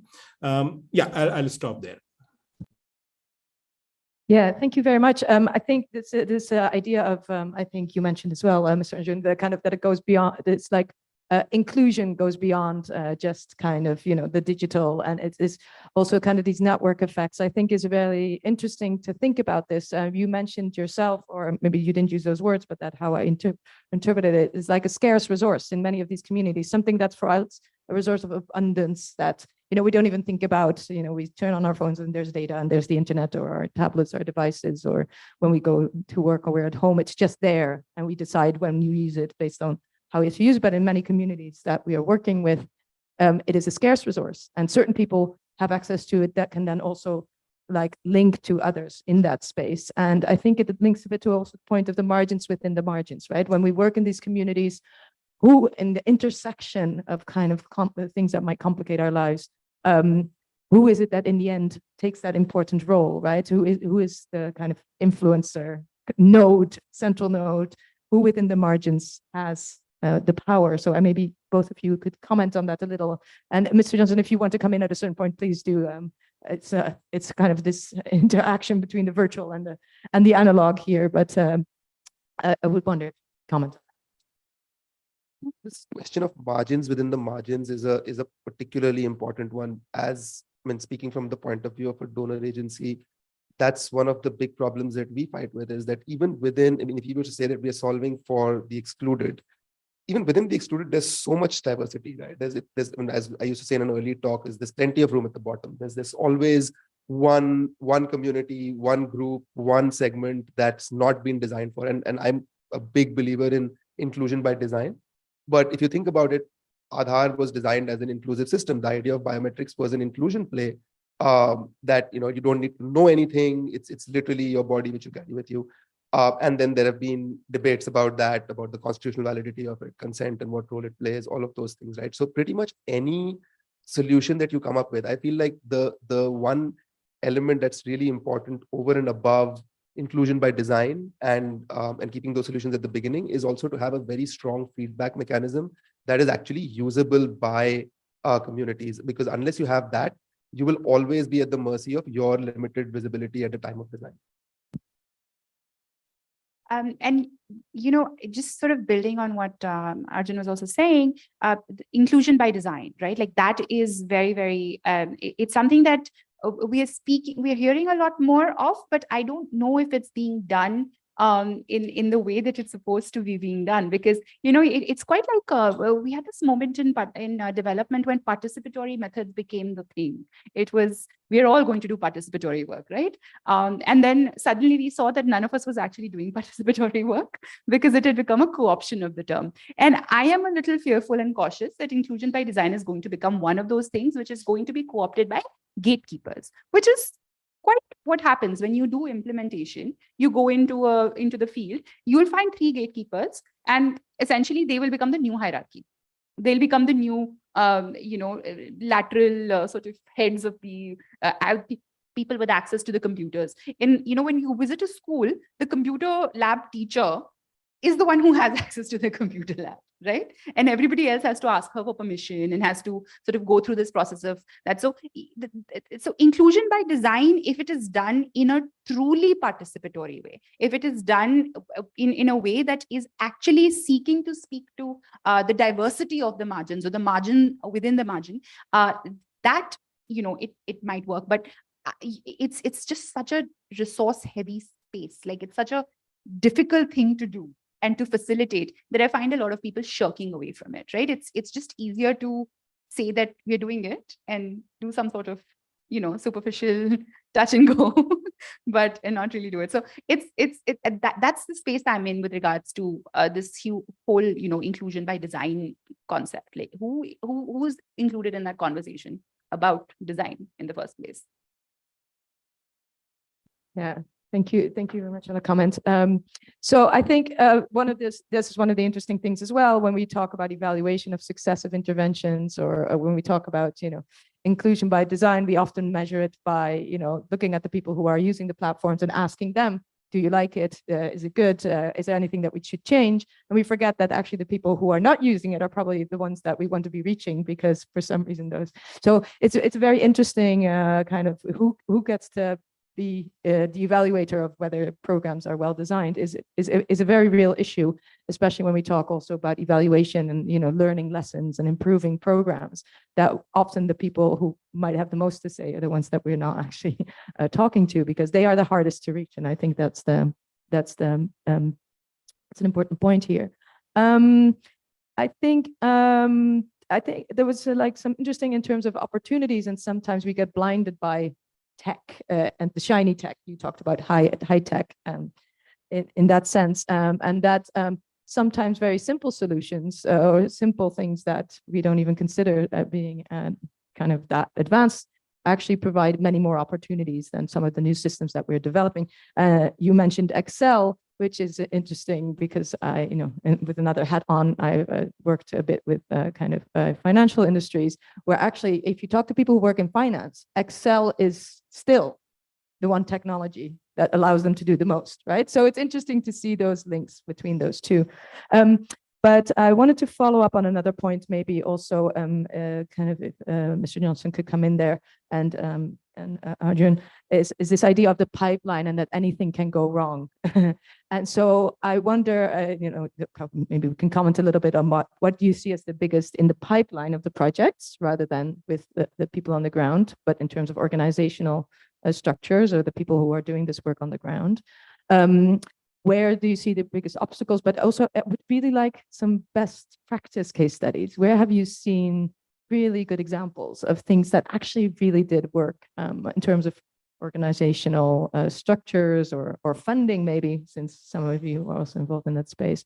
It may be, Mr. Johnson, if you're there, if you heard that question, if you could talk a little bit about best practice and this kind of pipeline, the organizational factors that you've seen really can help work more, and we talked a bit about obstacles and you said it's kind of a darker, a more negative view, but beyond the collaborative co-production in terms of organizations working in that space, what kind of examples of best practice do you have? So two come to my mind. One is, I used to work with the government of Kerala earlier, and the experience in Kerala of how local planning and its follow-up was digitized. The Information Kerala mission and the decentralized governance process. There was a very strong digital platform built after the physical efforts had taken place, and the digital supplemented the physical. Did not imagine the digital replacing till a long time. Now it's all mostly digital, and now increasingly the failures of the digital only approach is increasingly coming to the front. But in the first few years, where digital and physical coexisted, I think there was a lot of effectiveness and efficiency. Now, I think the problem is when efficiency becomes more important than effectiveness. And that, I think, is a problem. So one other example closer home is where we are trying to work with the weather service providers, weather information service providers, and agriculture universities to distribute weather information for farmers and crop advisories around that. Now, we figured out that once we started the SMS model, from a pool of about 600 farmers we had expected to benefit, only 100 or 110 actually could directly get information. And their information sharing became very patchy because there were no platforms at that time. These were individual farmers. We figured out that having one person in a village, and there's a gatekeeper issue, Akashi, that you mentioned that comes here. And we said, can we transfer this information to a board in the village? So how do we improve by design the dissemination of the information, something that comes through a telephone or a mobile phone through data gets converted into handwritten boards in the village. Now, I'm telling you, it's not the prettiest way to do that. But then we found that more interest came up, and out of those 600 farmers, many more actually started subscribing and using to the SMS service because they realized this is what they would get if they actually use the SMS. Now, I don't know how much I've answered to your question, but these methods, I think, the small methods are important. And the Kerala experience is about how the digital can supplement the physical. And the Odisha experience is how can the physical be the last mile for the digital. I think these would be ways to look at it. Thank you. Yeah, thank you very much. No, that was a fantastic answer to the question. I think it's very practical advice, kind of quite concrete in some ways. Maybe Dr. Cole, since you brought up the idea of the pipeline, is there something that you would like to expand there in terms of what, best practice in that sense? It's one of those moments where you regret saying something because you have so much more to say about it. So no, the pipeline is basically the funding, tech, and then adoption pipeline, right? Like you have the funding. Do you have the money for it? Do you have the technology for it? And then is there adoption for it? And the challenges for this, and a lot of people want to tend to focus on the capacity challenges, which are around adoption. Right? Like people, do they have the capacities to access technology? Do they know how to run the app? Do they have, a phone even, right? So the capacity, financial or technical, is where a lot of folks tend to focus, and it is a very huge challenge to adoption of any technology, right? Does the audience you're intending this for, do they have the capacity for it, right? But that is automatically assuming that the tech is right for the situation. And there is very little contextualization of tech that happens. Tech just seems to be, and there is this notion that tech is somehow culture agnostic, which is something I really want to refute and challenge. Technology is not culture agnostic. Technology has its own culture, which is by nature it's Western, and that's what it is. And indigenization then becomes a process of indigenizing the culture of tech itself. Like, how do you make it? And TikTok is a great example of how people took something and indigenized it, and then we can talk about the bans later. But so it's indigenizing that technology and understanding that the culture of tech is not agnostic to everything. Then come the funding, where the ecosystem just needs to talk to each other. Really, I mean, instead of replicating the same thing, or building on something that might have evidence of failure or success in the past, right? It's easier to talk to each other. Like, just get on a phone call and say, we are doing this here. Has anybody done this? And get that evidence. Or and over here, one thing that folks can do is make their studies publicly available, their evidence for success, their evaluations or whatever. And, a lot of times funders find the need to keep it to themselves. And I understand it. I work with them, completely respect that need. But if you make it publicly available in some format or the other, then you don't replicate, and you avoid a lot of effort that could have gone into building something better, or could have gone into bettering things rather than just doing the same thing again. So that's my view of the pipeline. Big pipeline. Did you want to? Yeah. Just a quick addition to pretty much agree with whatever most of the folks said. So I think funding by itself is available. Just the fact that there's so much replication in the space and pilotizes as a significant sort of emerging phenomenon, I feel like funding clearly is there. Tech by itself, I think there are limitations there. For example, language.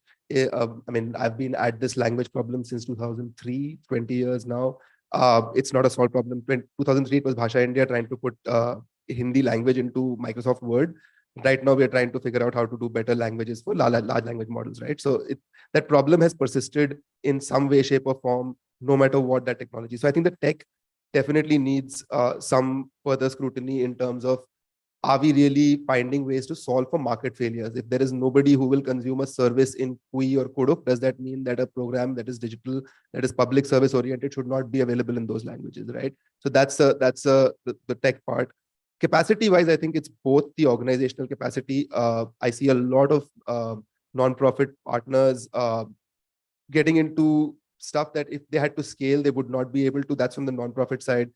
I see that in donor organizations as well. And then this is also something that we've increasingly been seeing, that for large scale digital systems, particularly public service delivery ones, government capacity also needs to be built up. And that capacity includes ability to design good systems, as well as to take feedback on systems that are already in place. And then the adoption piece, of course, I think there's a lot of potential work. There's surface level work which you can do in terms of awareness building, going into the remote regions, talking about stuff. But there's also more fundamental systemic elements like trust, which will be very crucial to how adoption actually plays. If people don't have confidence in a system, they won't use it. If frontline workers feel that they also need to maintain a register while putting data into a digital system, you're not really going to solve the problem very holistically. So just that. Yeah, I actually kind of would like to follow up before asking a final question and going to questions from the general audience on this idea. You mentioned, I'm sorry calling everybody out on the terminology that they use, but norms and values you mentioned, and how that was actually one of the things that you thought was quite important in shaping this. And, in that sense is like a kind of to what extent do we need to be more aware of these norms and values and how they maybe are localized and indigenized? But especially when you talk about trust, is it trust in the technology that you're talking about, or trust in the people who are providing that technology? Because there is a distinction, and people who have bad experiences with institutions providing a technology might not want to take up the technology, not because they don't trust the tech, but they don't trust the people behind the tech. So if you could expand a little bit about that aspect, the norms and values, and kind of this trust, and how you see this as important or something where we might actually do something with. How might we overcome some of these barriers? Okay, so we are looking at trust from the point of view of an end consumer of a digital system so far. I mean, obviously, there's other layers of it. Within that, I can point to three big sort of emerging lines of thinking. One is trust in the technology itself. Like, will this technology work? If I click this button, will it do what I want it to do? If I send this report, will it reach where I want it to go? If I send this message, will anybody else be able to read it? Those are issues of trust in the technology itself. Do I trust WhatsApp's encryption? Maybe, maybe not. Those are areas there, right? Then there is trust in your own skill set. Do I trust? I mean, do I have enough confidence in my own skills to use this piece of technology? I can safely say many parts of UPI, I still find myself not very comfortable using, because it's just, there's so much info on that screen. It's a little overwhelming for me, even as a digital professional. And then the last piece is, what do people trust you with? People around you, right? So if you're a woman who's in an SHG, does your family trust you to use digital payments on your phone? Are you constantly faced with the question, why do you need to use this? Why can't you just take somebody else's help? So those are the three layers that at least I can think of immediately, but there'll be definitely much more nuance to this question.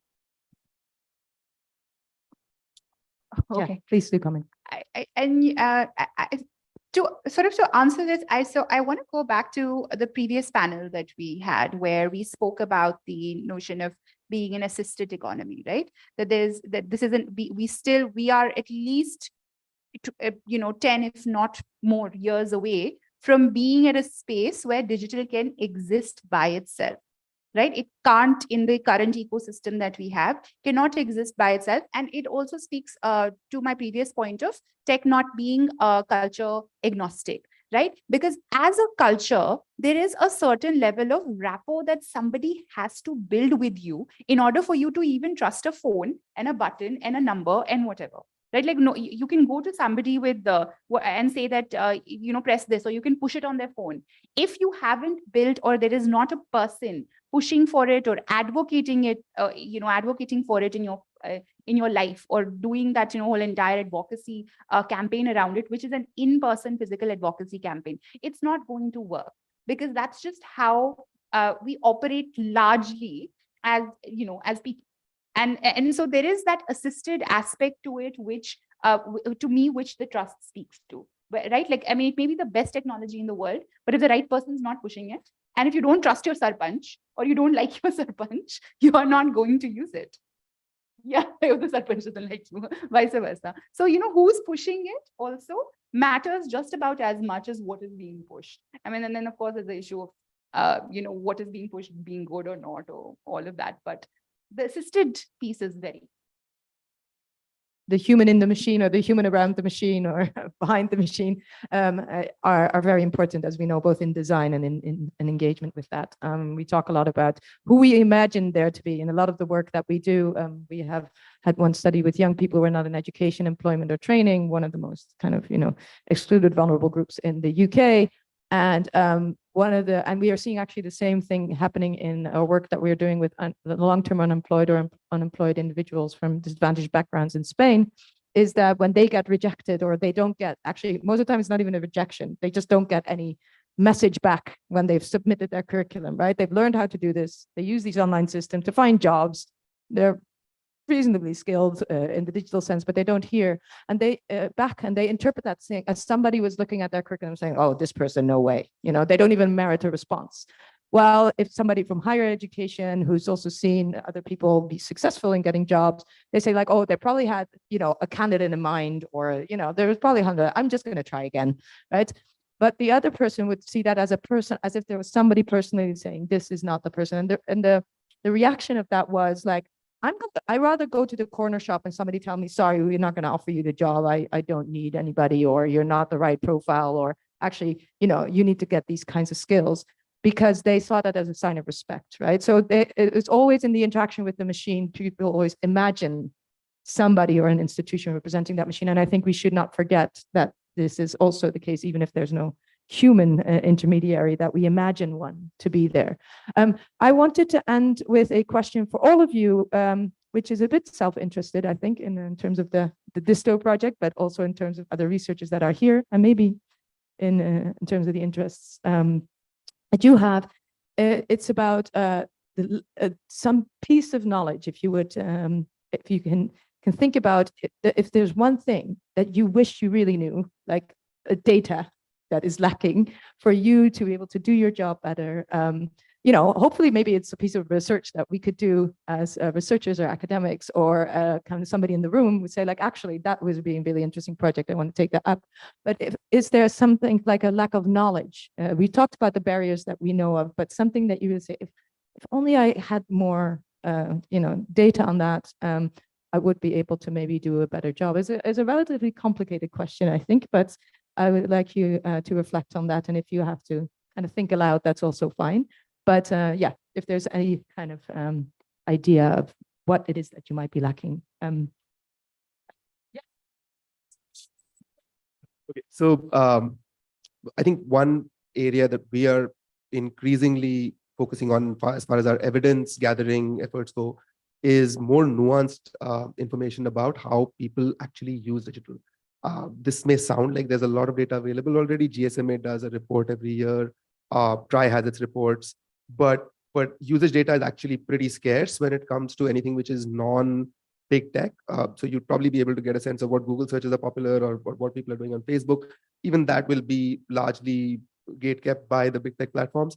But just apart from that, when it comes to public systems or even general personal productivity or entertainment, what's the usage profile looking like? It's a dynamic question. It's not something you can do in a 10-year survey. It's something that has to be more real time. I mean, I wouldn't expect it to be knowing today what everybody is doing, but at least with some amount of certainty that, okay, 6 months of fidelity would be useful. And that's something we're already exploring. We have a couple of grants in place doing that research, but I think that's going to be an expanding area as we go forward. So in my day-to-day life, I am inundated with evidence. All I do is data. So, but in this space, and particularly around, you know, digital and inclusion, and looking at digital inclusion, combining those two. One thing is that, you know, when we speak about digital, we are very limited to adoption and retention. Almost everything is about, did somebody adopt? How many users did you onboard? And how long were they there for? 6-month user, 7-month user. And, you know, now we're getting into this conversation around user experience, or which is also a very superficial way of judging how somebody interacts with data. I have a very interesting example for this. You know, in Ghana in about 1990, I believe, there was a study that was done around telephones. We're not talking about cell phones, we're talking about actual physical phones, you know, in the house. And it was seen that every house had a phone, but nobody made calls. And the reason for that was that the phone was seen as a social status symbol. It was like, oh, they have a phone. Everybody has a phone, but calls are expensive, so nobody makes calls. And it took an anthropological research study to get to this data. Whereas the government was saying everybody has a phone connection, you know, everybody is using phones and phones are amazing, or that kind of a point of conversation. So it is that particular, like nuance, like Arjun said, it is that information that nobody is making calls because calls are expensive. That is the kind of data that sometimes I wish I had when I look at digital.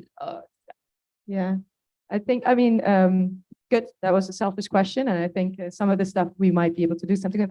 Mr. Johnson, you're back. I don't know if you heard the question, but it was about if there's something, a piece of data, information, kind of research that would really help you move your work forward. That would be great. What she mentioned already, data on results and not data on inputs alone. We are very good at measuring inputs, but we don't really bother about what happens after.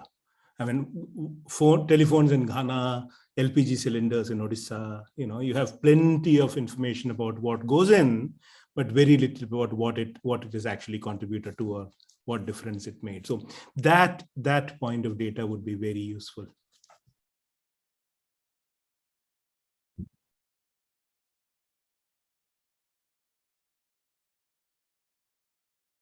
Okay, so thank you so much. I mean, the TO in DiSTO stands for two tangible outcomes, so actually that's, I think, because what we do see, there's a lot of description.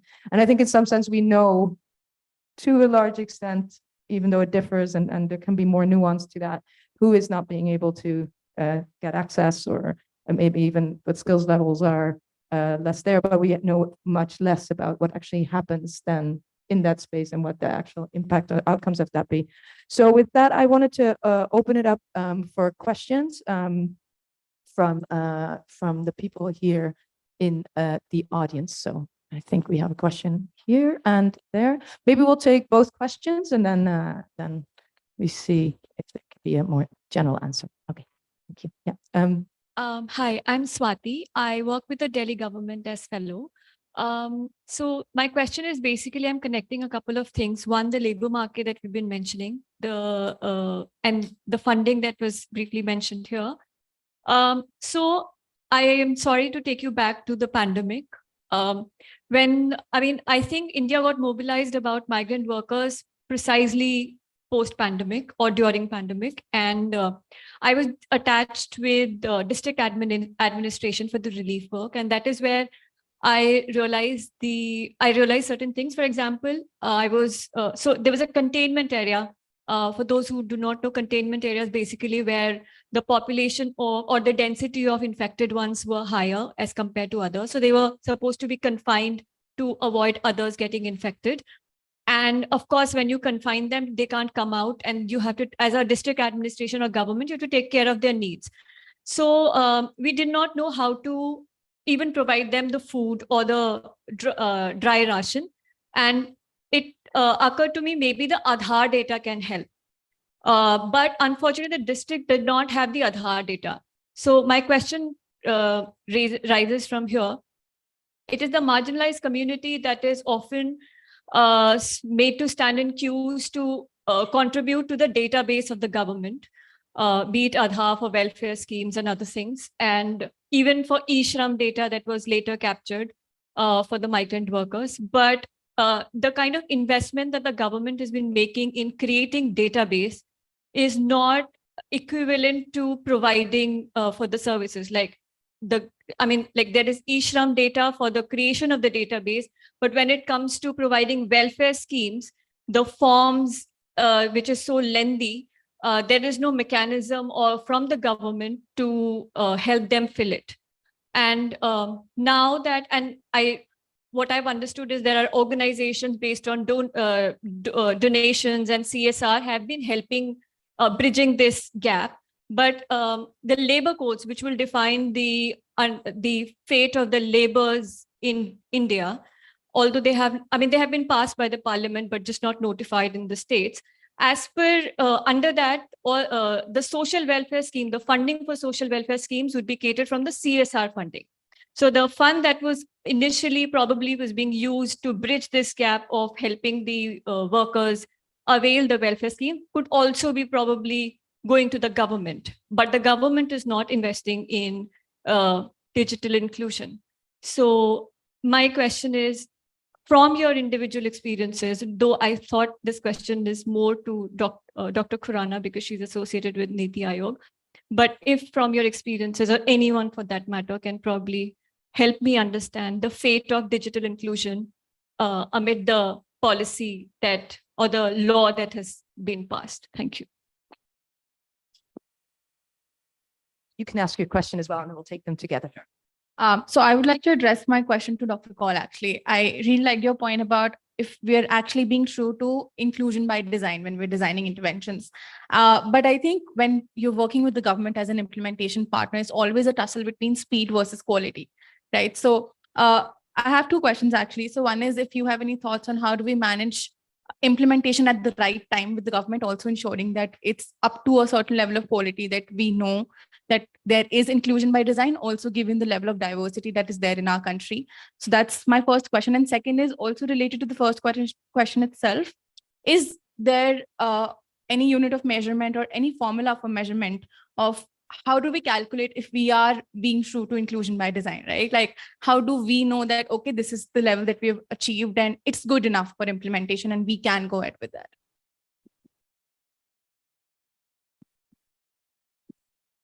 also have I'll take those two questions in the next round. And then I'll read out a question that was from the virtual world, so that we take those three questions and then we move to the questions that were still there. Okay, so this question refers to the points made by Mr. Arjun and Mr. Johnson. Arjun mentioned that if the workers feel the need to have a register in addition to digital reporting, that is a trust issue, and this has been the person's understanding too.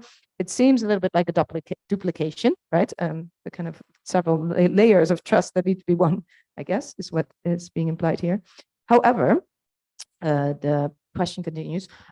Johnson mentioned the need for physical to complement the digital, and the problem arises when efficiency becomes more important than effectiveness. How do we reach a balance between these two situations, where we know for sure that using a physical modality is not a trust issue and is also not leading to duplication of efforts by our, in this case, it's about health workers. So I guess it's a little bit about how can we avoid, when we do get these different parties into the scheme, a lot of duplication of having to do things twice. Or so those were the three questions, and maybe you can, who would like to start? I can pass the microphone on. Yeah. I'm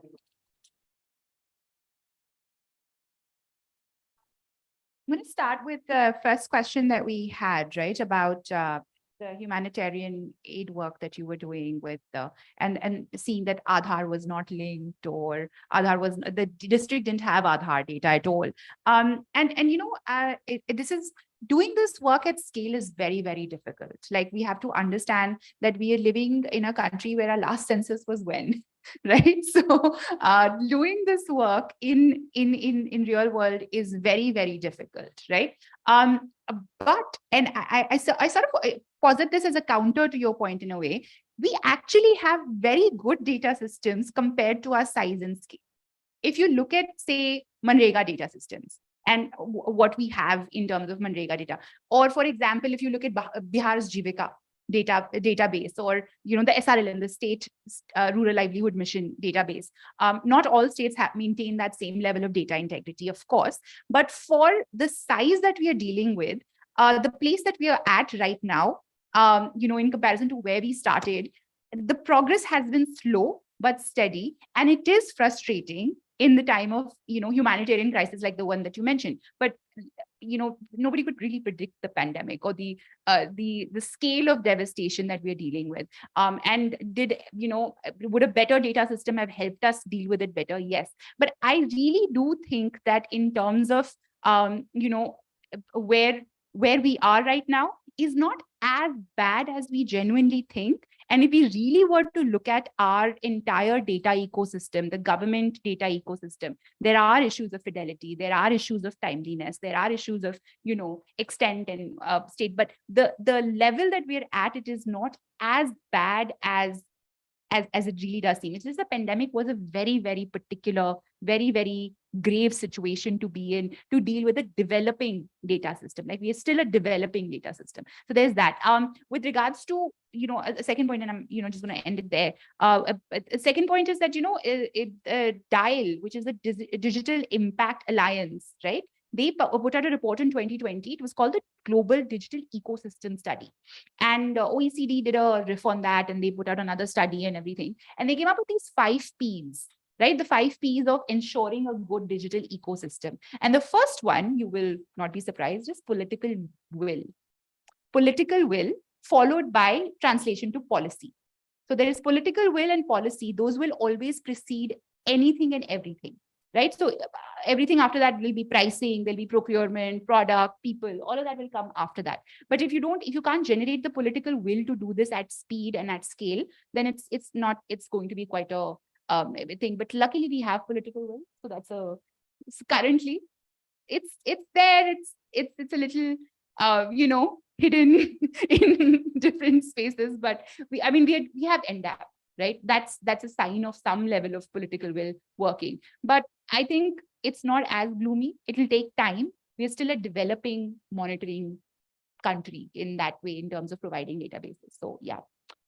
Did you want to? Okay, so on the first one, right, of the broad question. I'm not commenting on any particular scheme because I wouldn't have that kind of visibility, but just the broad question of if data is collected, why isn't it used better? I feel like we fall in, like, the result in democracies is very often a Nash equilibrium, not the Nash equilibrium that you see in The Beautiful Mind with the dating scene, more the actual Nash equilibrium, which is holding all other strategies constant. Is there any value for me to change my strategy, right? Therein lies the rub. Very often the support of the majority compared with the potential harm leads to the way things are decided, right? Now, particularly with Aadhaar, for example, sharing of Aadhaar data within government itself has been very contentious. There's been a fair amount of legal scrutiny on it as well. And that's been a big part of why these things have not flowed. So they're very sort of counterintuitively, a rights-based debate has caused that structural obstruction to some extent. So that's something to keep in mind when we talk of a rights-based approach, that privacy is one of many rights, and then there are several other rights that also accrue to data being shared itself, right? And so this is, again, the fundamental problem with data sharing. If you share data, there is a risk. There's always a risk. You can figure out ways to acknowledge it and manage it, but that risk will always be there. So that last point about trust in the physical world, it's not like physical is a solution. The fact that the frontline worker trusts their register more than the digital system is simply an artifact of the fact that they've been using that register for a very long time. They've submitted multiple reports based on it, and their confidence in its reliability, even though it may not be 100%, is enough to manage their job. Until a digital system has been around long enough for that use to sort of settle into culture, like now we say things like, can I just Google it? That took a while. Google's been around for a while, but we didn't start making a verb out of it on day one. So I think that's a little bit of that element is in there as well.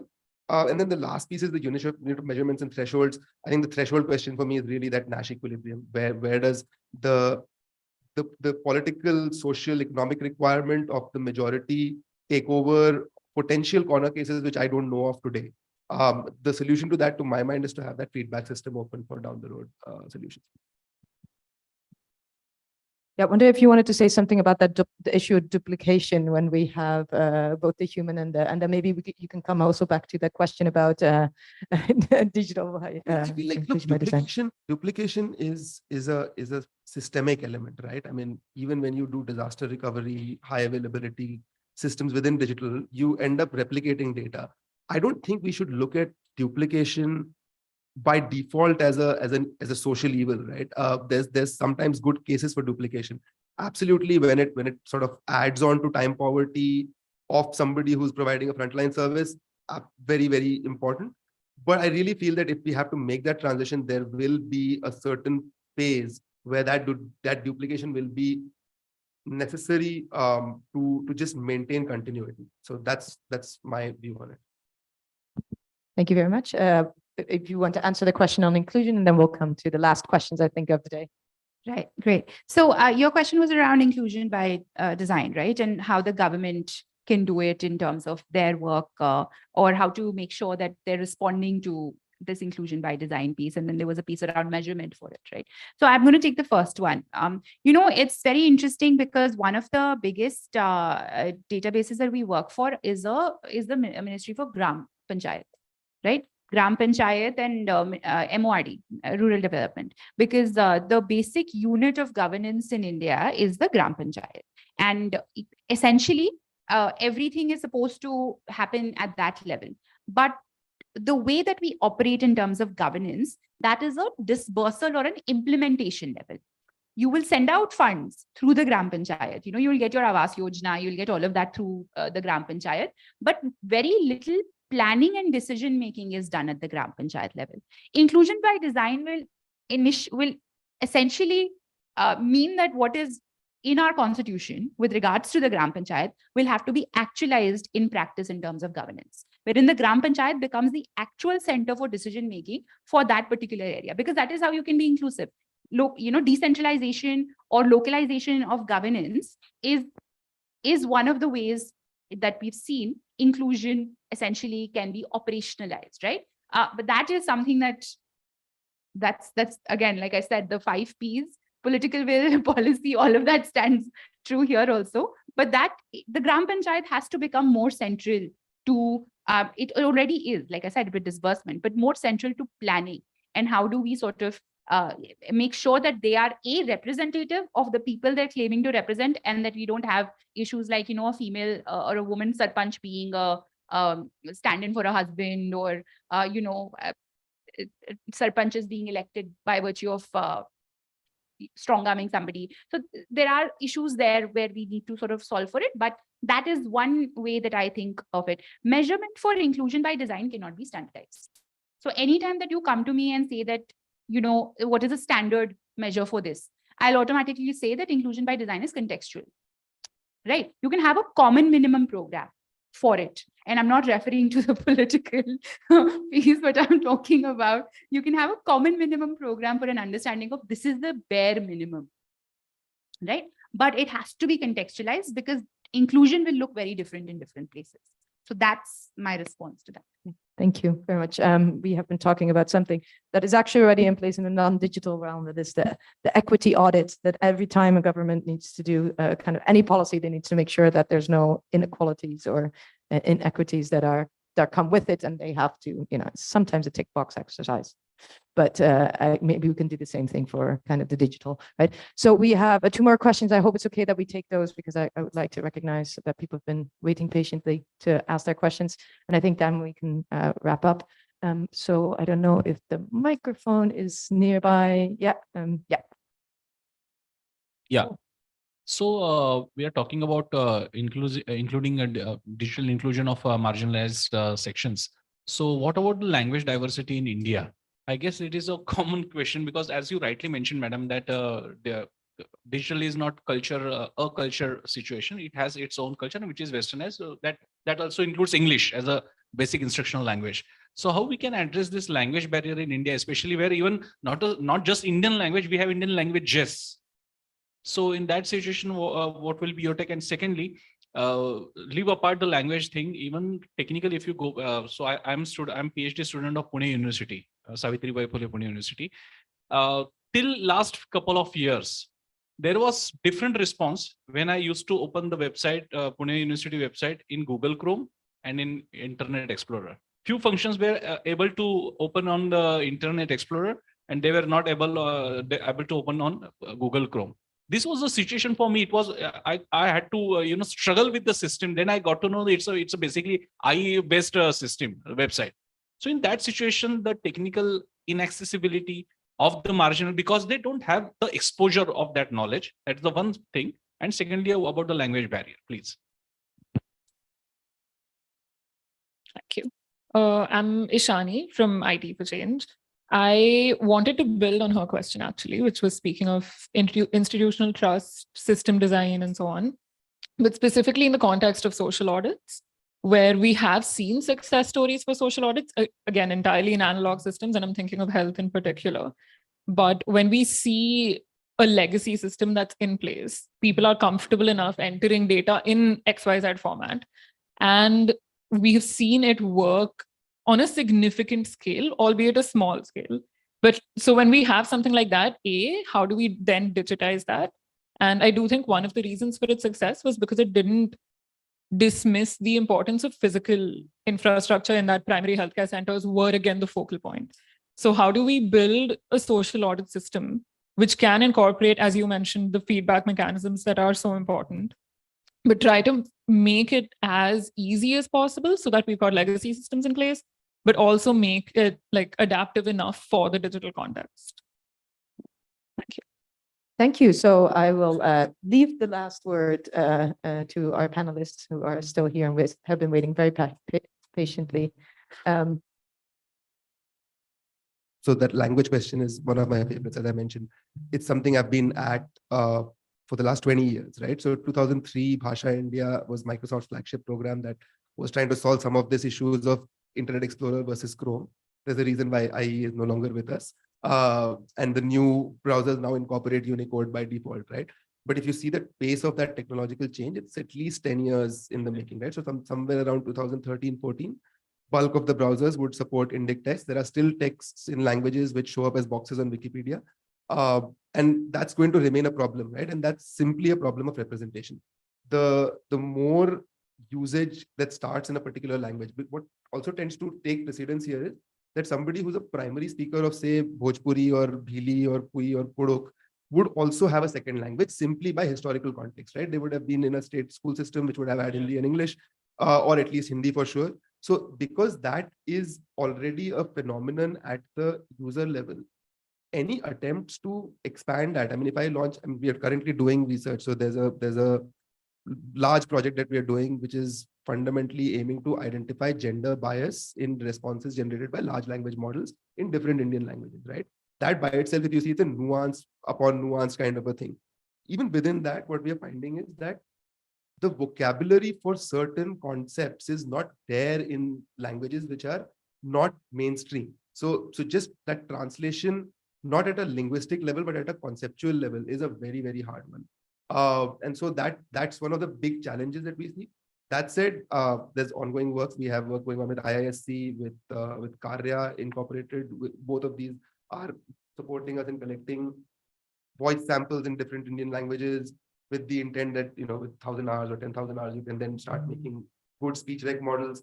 But again, like I said, this is a long problem. It's not solving itself immediately. Sure. In the Center for Development of Advanced Computing, based out of Pune, started almost a couple of decades back. Same time. The intention of establishing CDAC was the very intention of bringing Indian languages for ITC purpose. And still we are facing, after even in the 21st century, and even 2 decades past, and we're still facing. So that's exactly the problem that I was pointing out, right? CDAC used to in fact send CDs. If you just wrote to them, they would send you a CD full of language tools.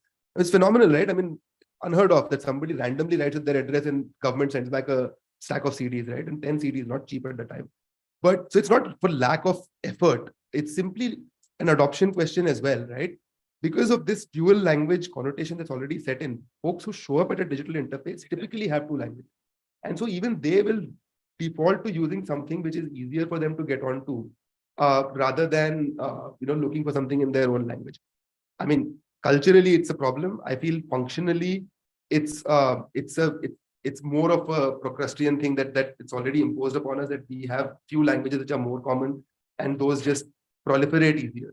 But that's not to say that there's not effort going on.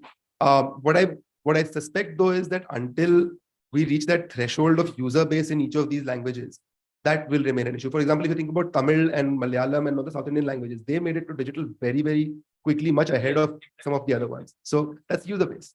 Yeah. Okay. Thank you. So, Dr. Ko, I think it's yours, the last word.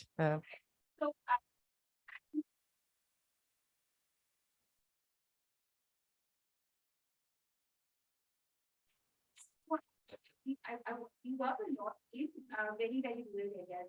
Yeah. And we did example from Madhya Pradesh. Like we were in a district called TV. And TV has a pretty high tribal population. So we were in one of the villages where the school teacher had this one school.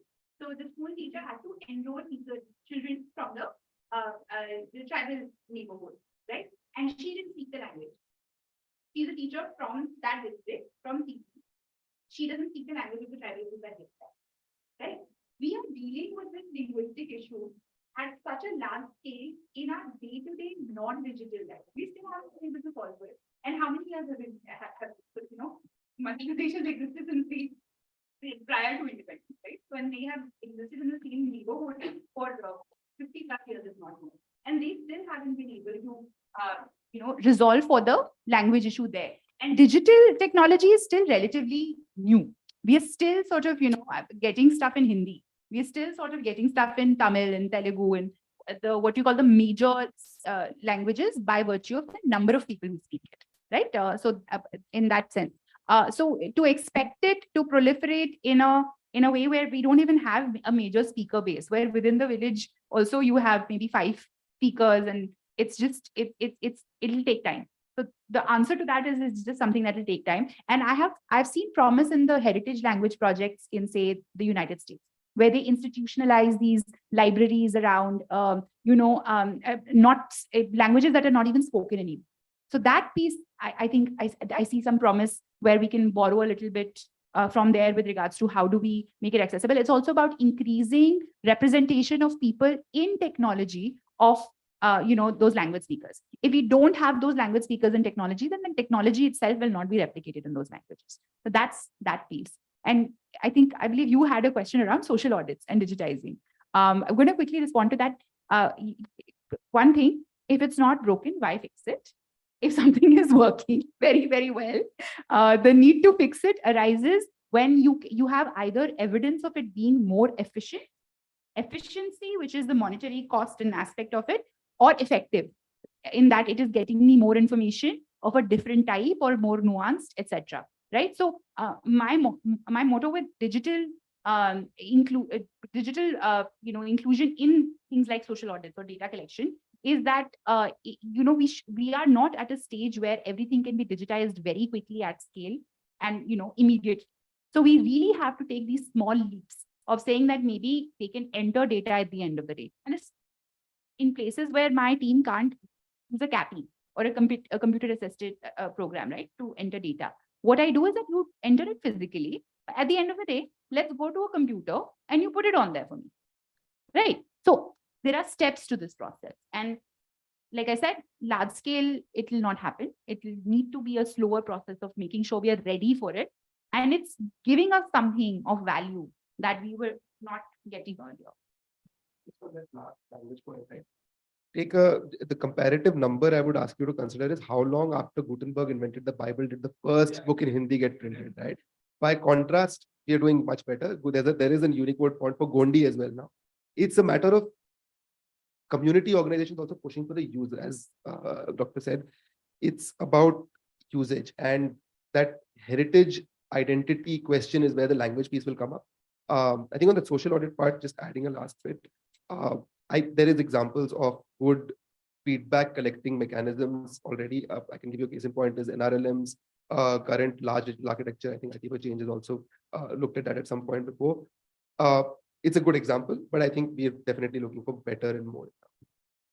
Okay, thank you so much. At least for me, this has been one of my favorite panels so far. I think one of the messages that I would take away from the panel is that we cannot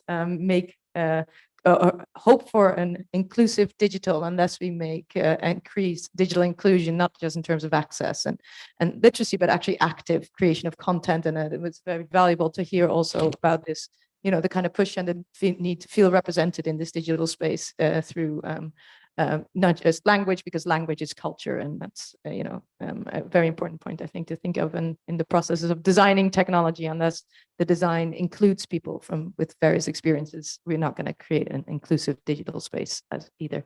So I will wrap it up here. I think we've had 2 amazing days. So last word, but definitely not the end of this conversation.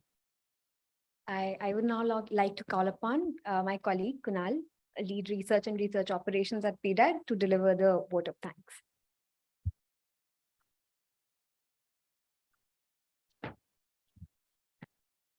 Thank you, Rashid. Both yesterday and today, Arindam's introduction cited 2 specific case judgments from the Supreme Court bench around concerns over the center's vaccination policy and the use of the CoWIN portal and online classes, resulting in denial of right to education to children belonging to economically weaker sections. The Supreme Court remarks somewhere illustrate that as our society undergoes greater digitization, there are increasing concerns about who's getting left behind. Over the last 2 days, discussions have clearly pointed out that a highly fragmented and contested society like ours, there exists digital inequality, but it was with the COVID-19 pandemic which brought this issue to the fore. This was also the time when we at PDAG started delving into the issue of digital inequalities within the country and how state capacity could be augmented, especially in the realm of the digital, to bridge this glaring gap.